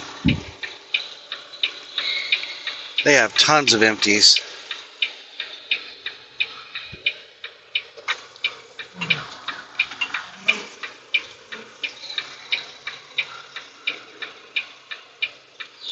Normally I would try to grab one of their newer trailers, but this one is like parked in front, so I don't want to be an ass and, you know, go around this one and grab one of the ones parked in the back. All right, I did not feel the fifth wheel touch the apron, so I'm going to go back there and see how high it is. Be right back.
Sorry, I'm doing a bunch of paperwork. I thought that I paused the video.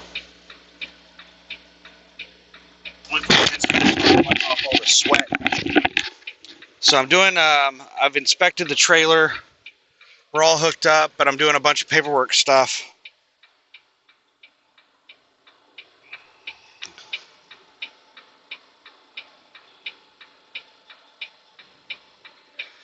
Mount Vernon, comma, drop empty 12417, comma, pick load.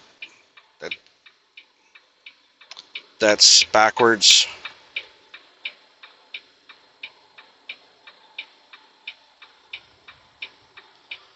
Loaded 12417, comma, pick empty 12614.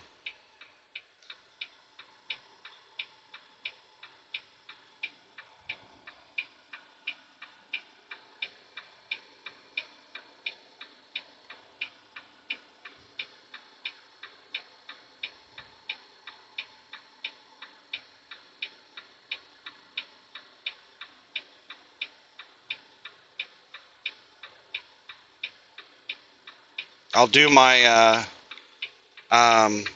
scan and send in the picture of the paperwork and everything once I get parked at Flying J.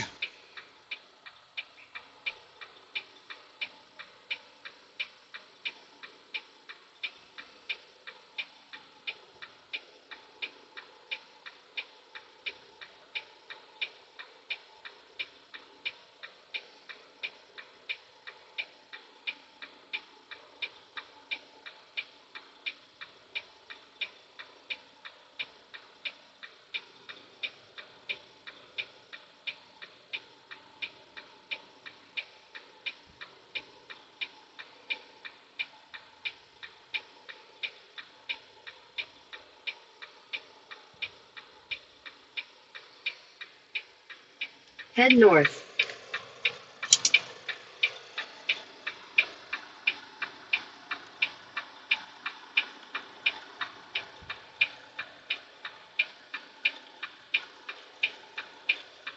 Head south.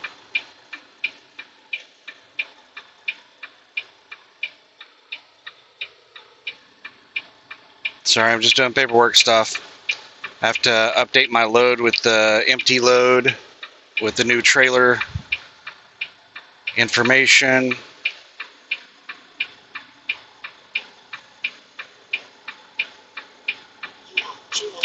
So new load, empty,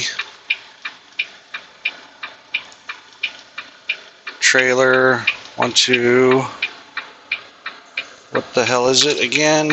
614.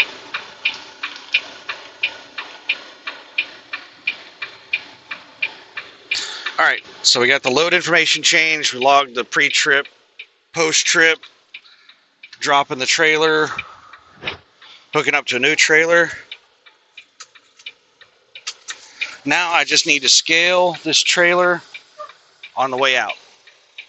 Let's do a tug test. Ooh, brakes are really good.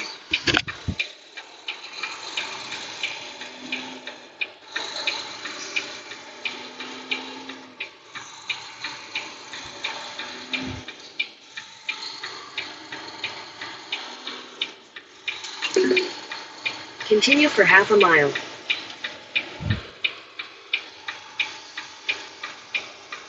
Oh, I stink something awful. I smell like a mixture of foot and wet dog.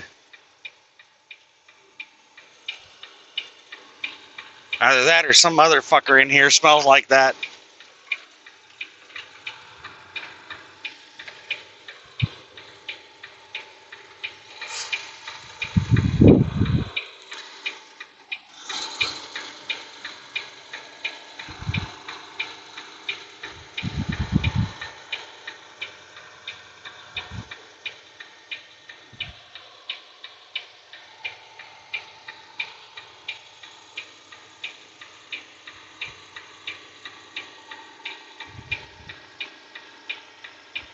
I wonder why in the hell they have so many empties here. Their empty lot overfloweth.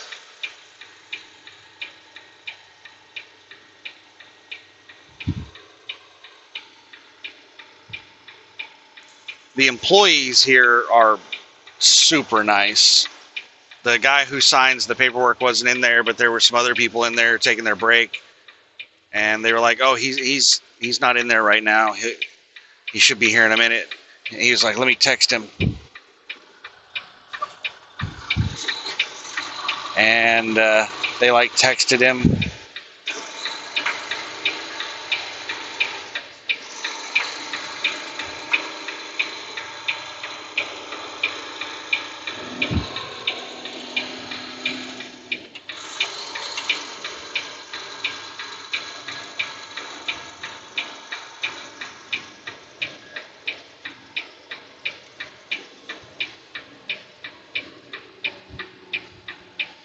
I make sure nobody's coming here. We got somebody on the scale. I'm gonna wait here until that hostler gets done on the scale.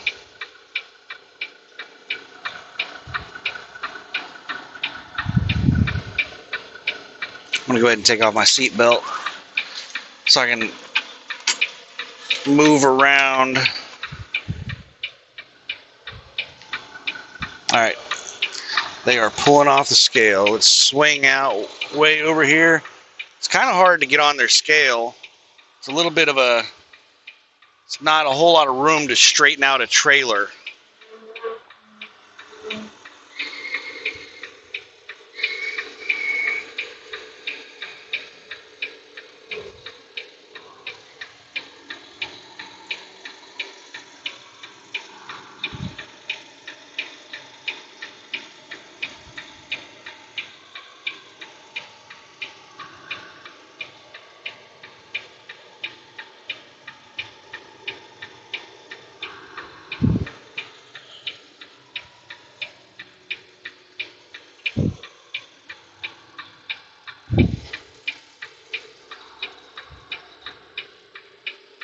And these trailers barely fit on the damn scale.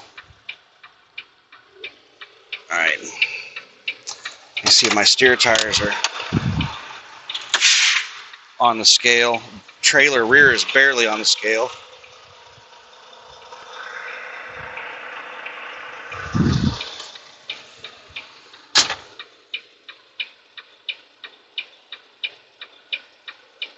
It's saying I'm 48,000 pounds.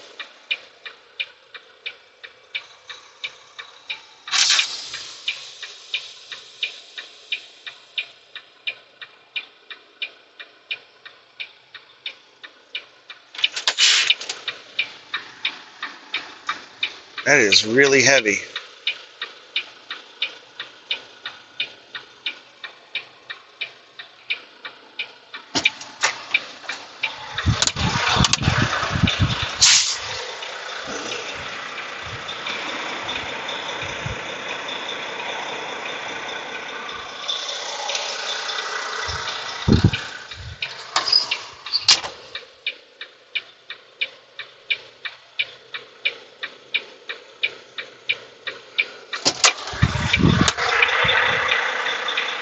$48,580. This trailer is not empty.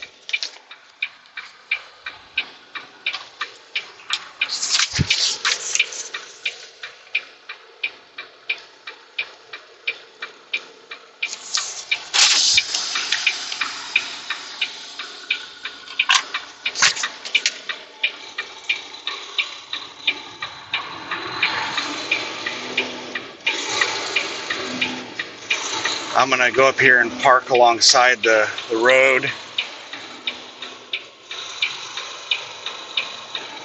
and walk over. I'm not gonna go out the gate with a 50,000. Take your next sharp left for Treadway.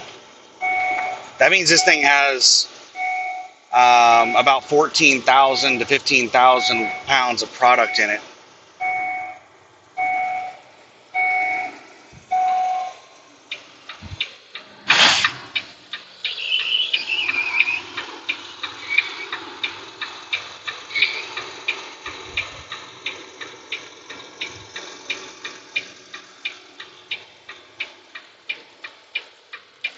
All right, give me a minute. I'm going to go slap the side of the trailer and take a sharp left for Treadway. Then I'll go talk with these ladies. Be back in a minute. All right. We're going to go put it back in the empty lot.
All right.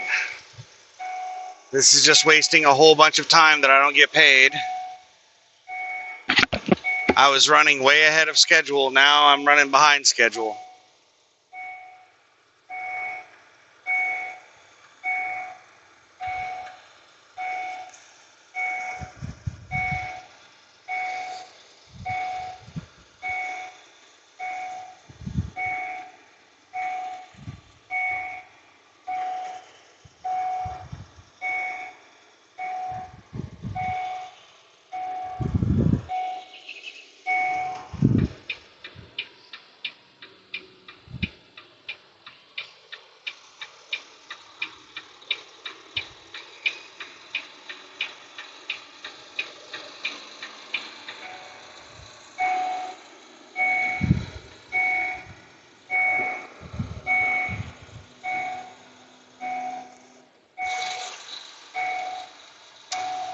I'm going to have to go down and turn around and come back to do a side back. There's not enough room to spin the trailer right there, and I'm not going to do a blind side back. End up turning a bad situation into a worse situation, hitting something.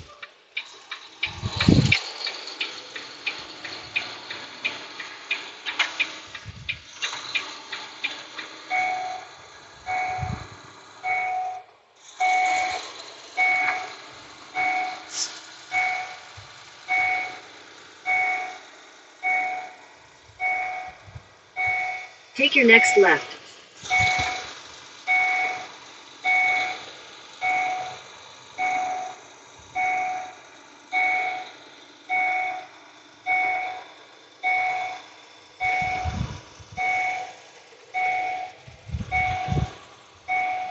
Turn left.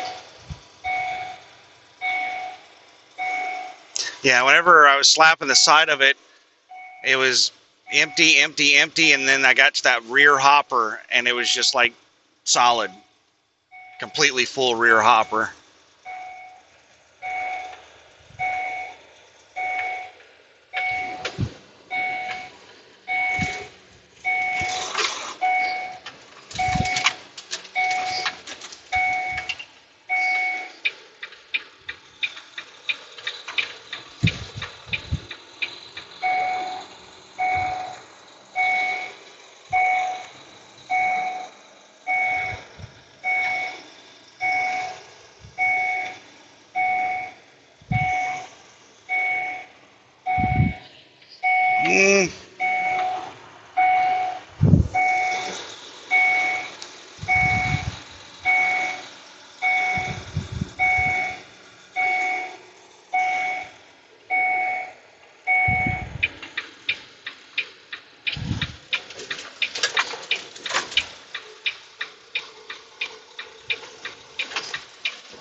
Continue for 3/4 of a mile.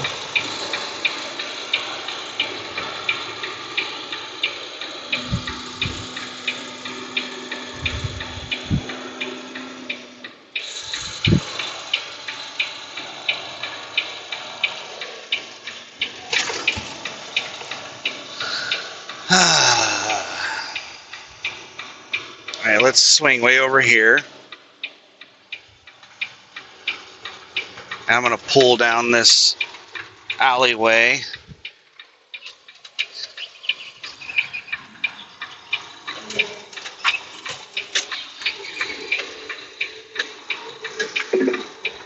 Turn left, then immediately turn left.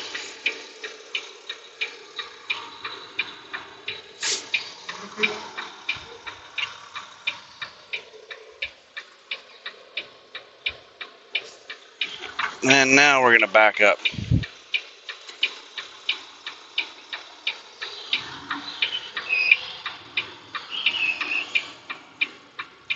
And I'm going to pause here, go really slow. In case somebody's driving by, they can, because I'm going back across the roadway now.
All right, let's go detach from this thing. Be back in a minute.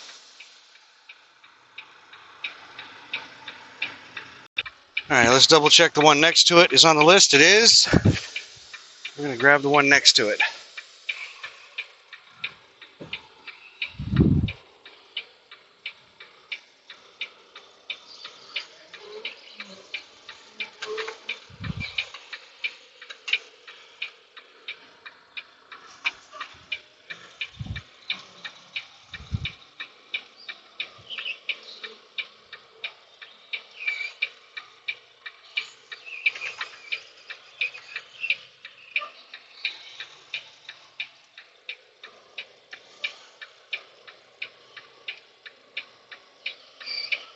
I slapped the side of it and it feels like it's empty.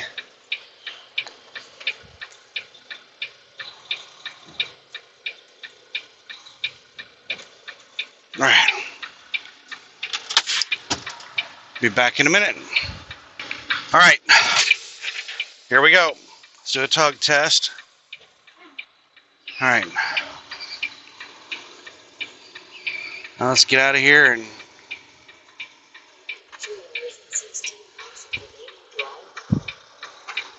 scale this thing.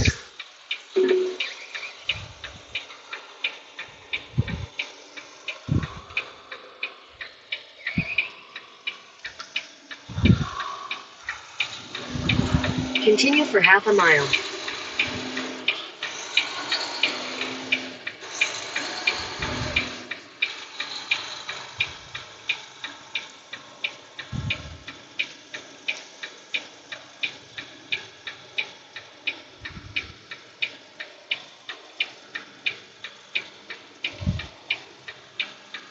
I'm sweating like crazy.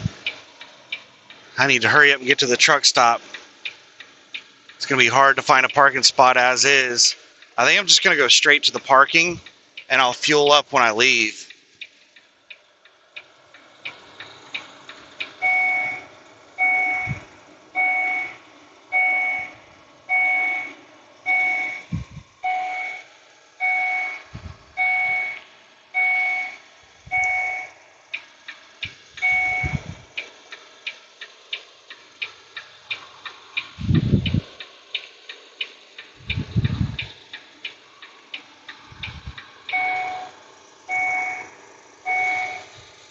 because I don't want to like get stuck in line at the fuel island and waste 30 minutes at the fuel island, and then it's like 8 o'clock and there's a million people rushing in there to the truck stop trying to find a spot. Oh my goodness, I hope there's a spot. Please be a spot. I was hoping I'd get out of here earlier than this.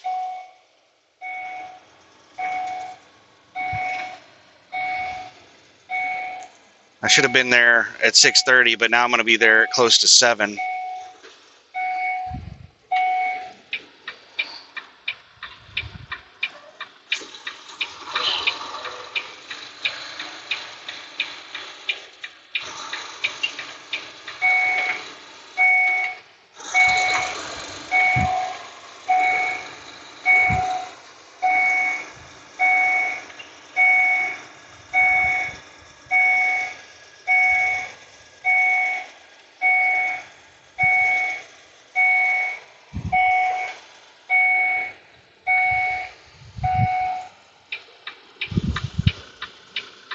Alright, we got a truck on the scale.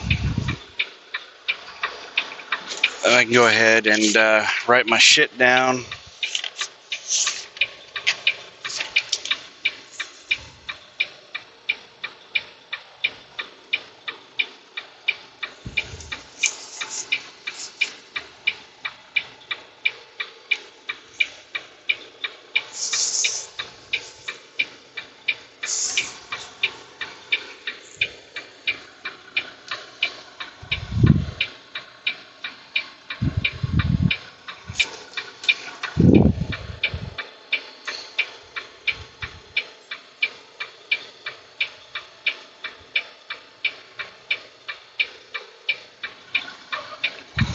Alright, well, let's go for the scale.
Two 140. That makes a lot more sense. 32 140.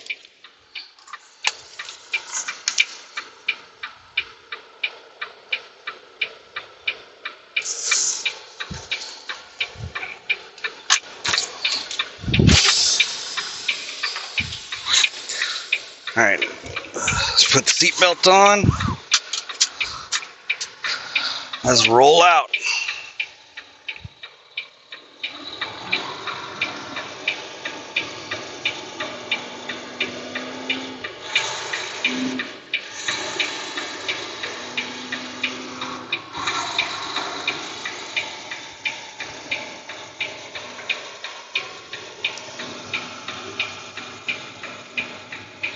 Take your next sharp left for Treadway.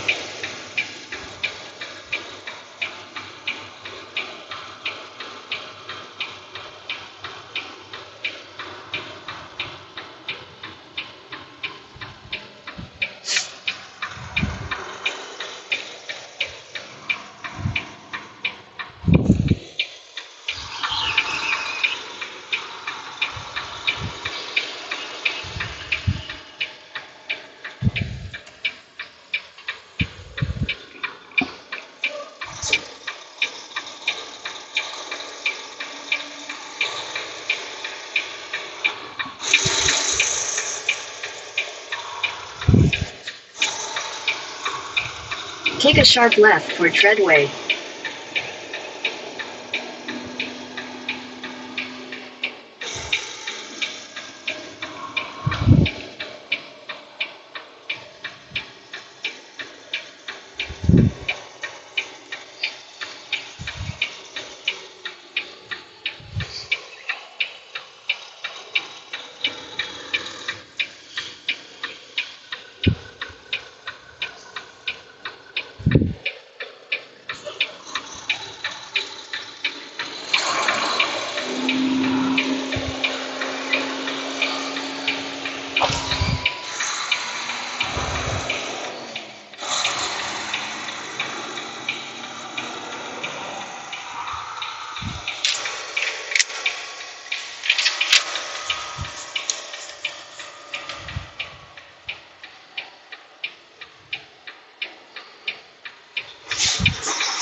Thank you, hon. Thank you.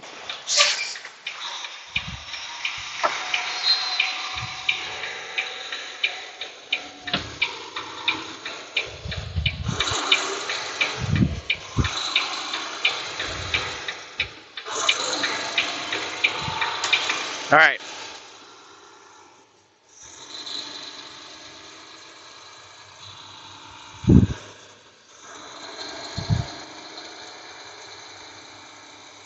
Oh, there's 2 deer, 3 deer At the next stop sign, right over turn there left. at the edge of the fence.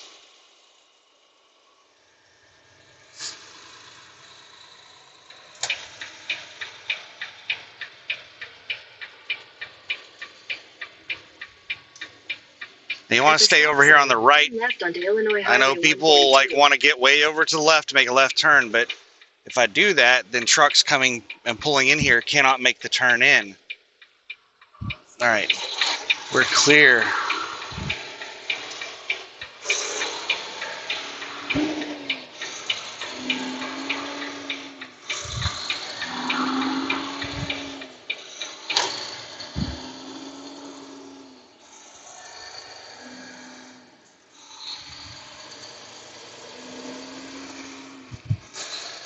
All right, we're rolling. It is 6:36 p.m.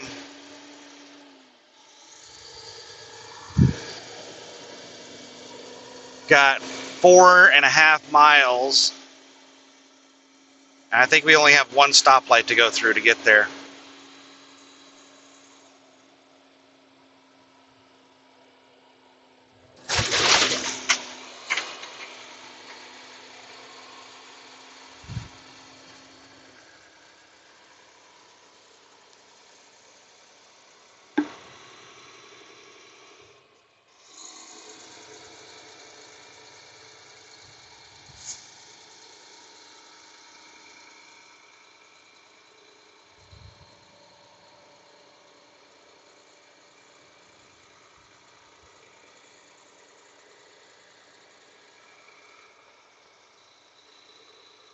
You know what I might do is I might make 2 trips to Walmart.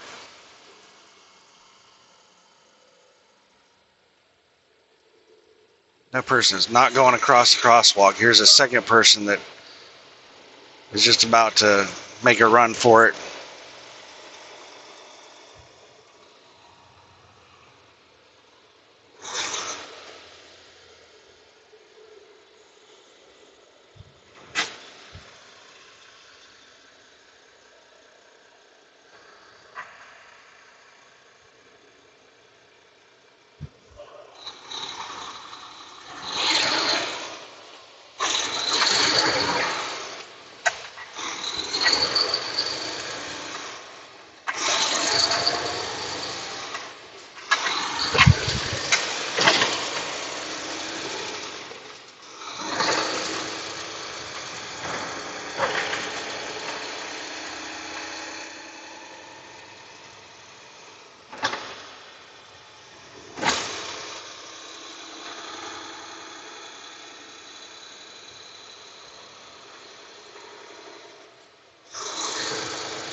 In 600 feet, continue straight to stay on Fisher Lane, Veterans Memorial Drive. Continue straight to stay on Fisher Lane, Veterans Memorial Drive. Continue on Veterans Memorial Drive for 2 miles. Begin class 11 or 2. I'm not sure if it's Roman numerals or if it's 1-1. I don't know if it's II or 1-1 truck route.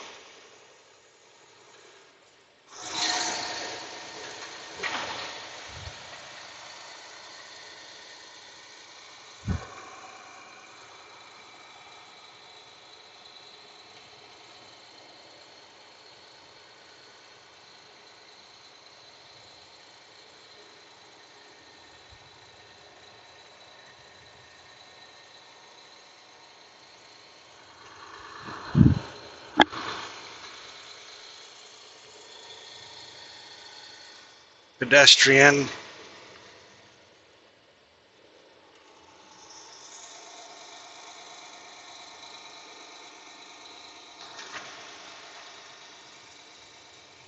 Heading over to the convenience store.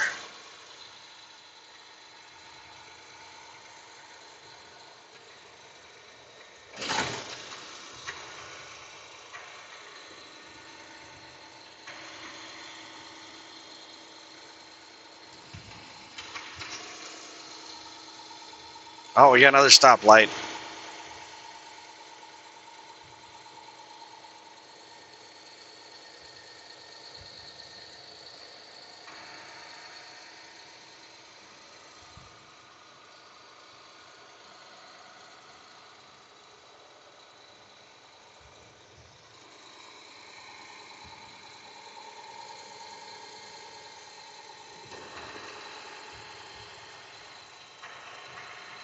All right, light just turned green, so should stay green for me.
So I could take the interstate or I could take side roads, and I'm going to take side roads.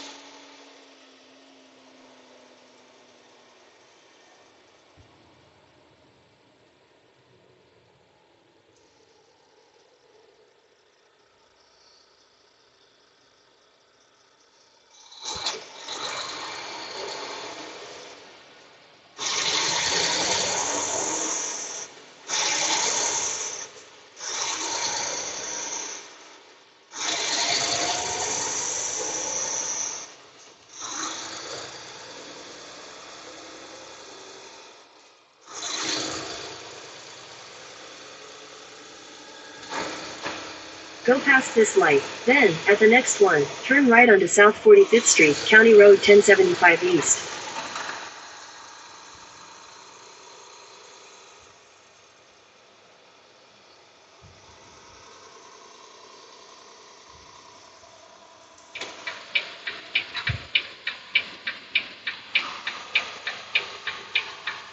At the light, turn right onto South 45th Street, County Road 1075 East.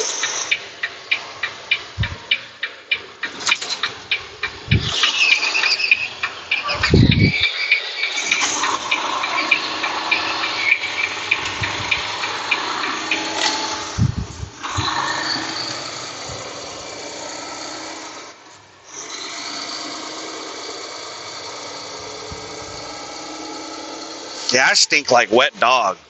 Like wet dog and foot. It is a nasty smell. when I'm sweating, it gets really bad. Like, you know you're nasty when you're stinking yourself out.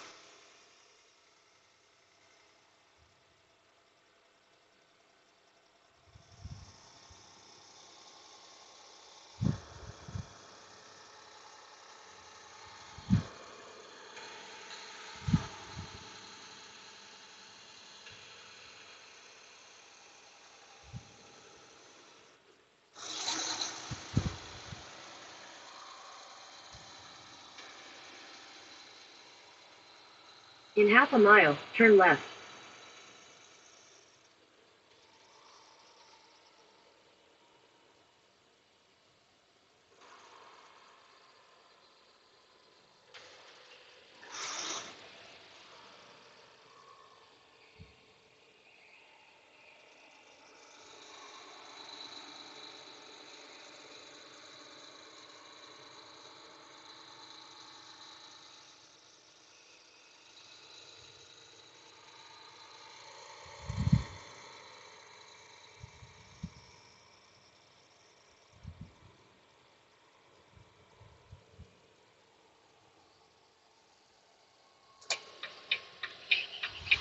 Turn left. Then your destination will be on the left.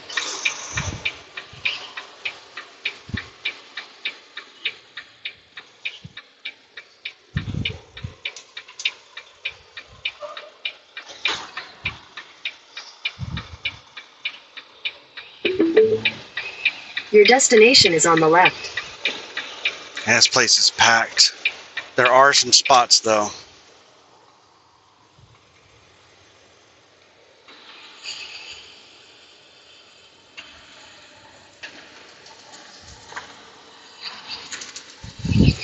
Or not. I thought I saw a spot open, but there's a hot shot parked in it.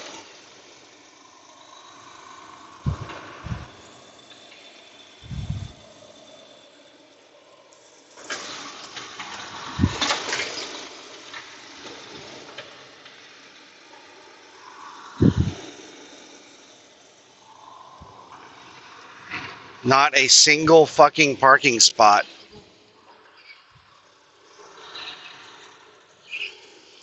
And there's people parked where they're not supposed to be, making it extremely difficult to drive around here.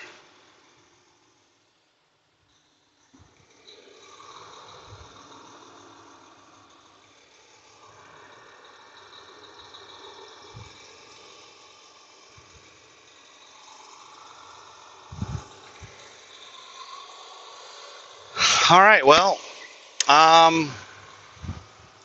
looks like no Walmart.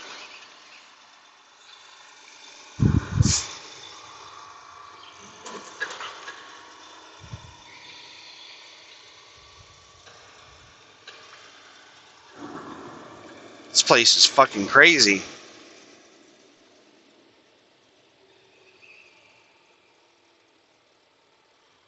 Probably because of the Walmart next door.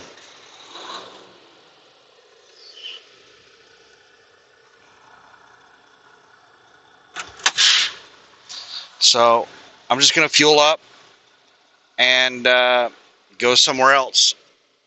I'll start driving south and find another Pilot Flying J to stop at. And I will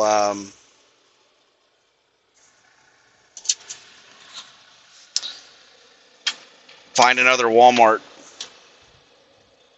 Because this is insane.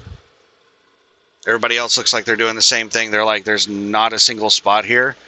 And that guy just parked at the fuel island and then drove off. So let me get the Pilot Flying J app open. And I'm going to pause this while I fuel up. It is 6:49.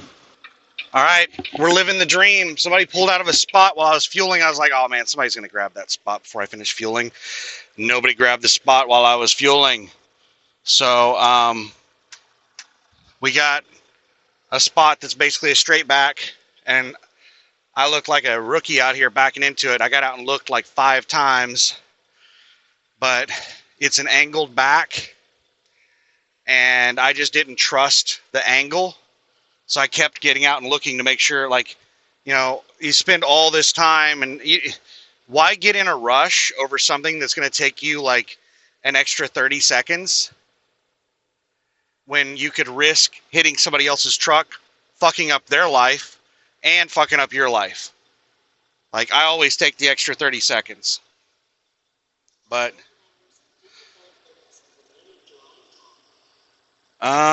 let's put remarks.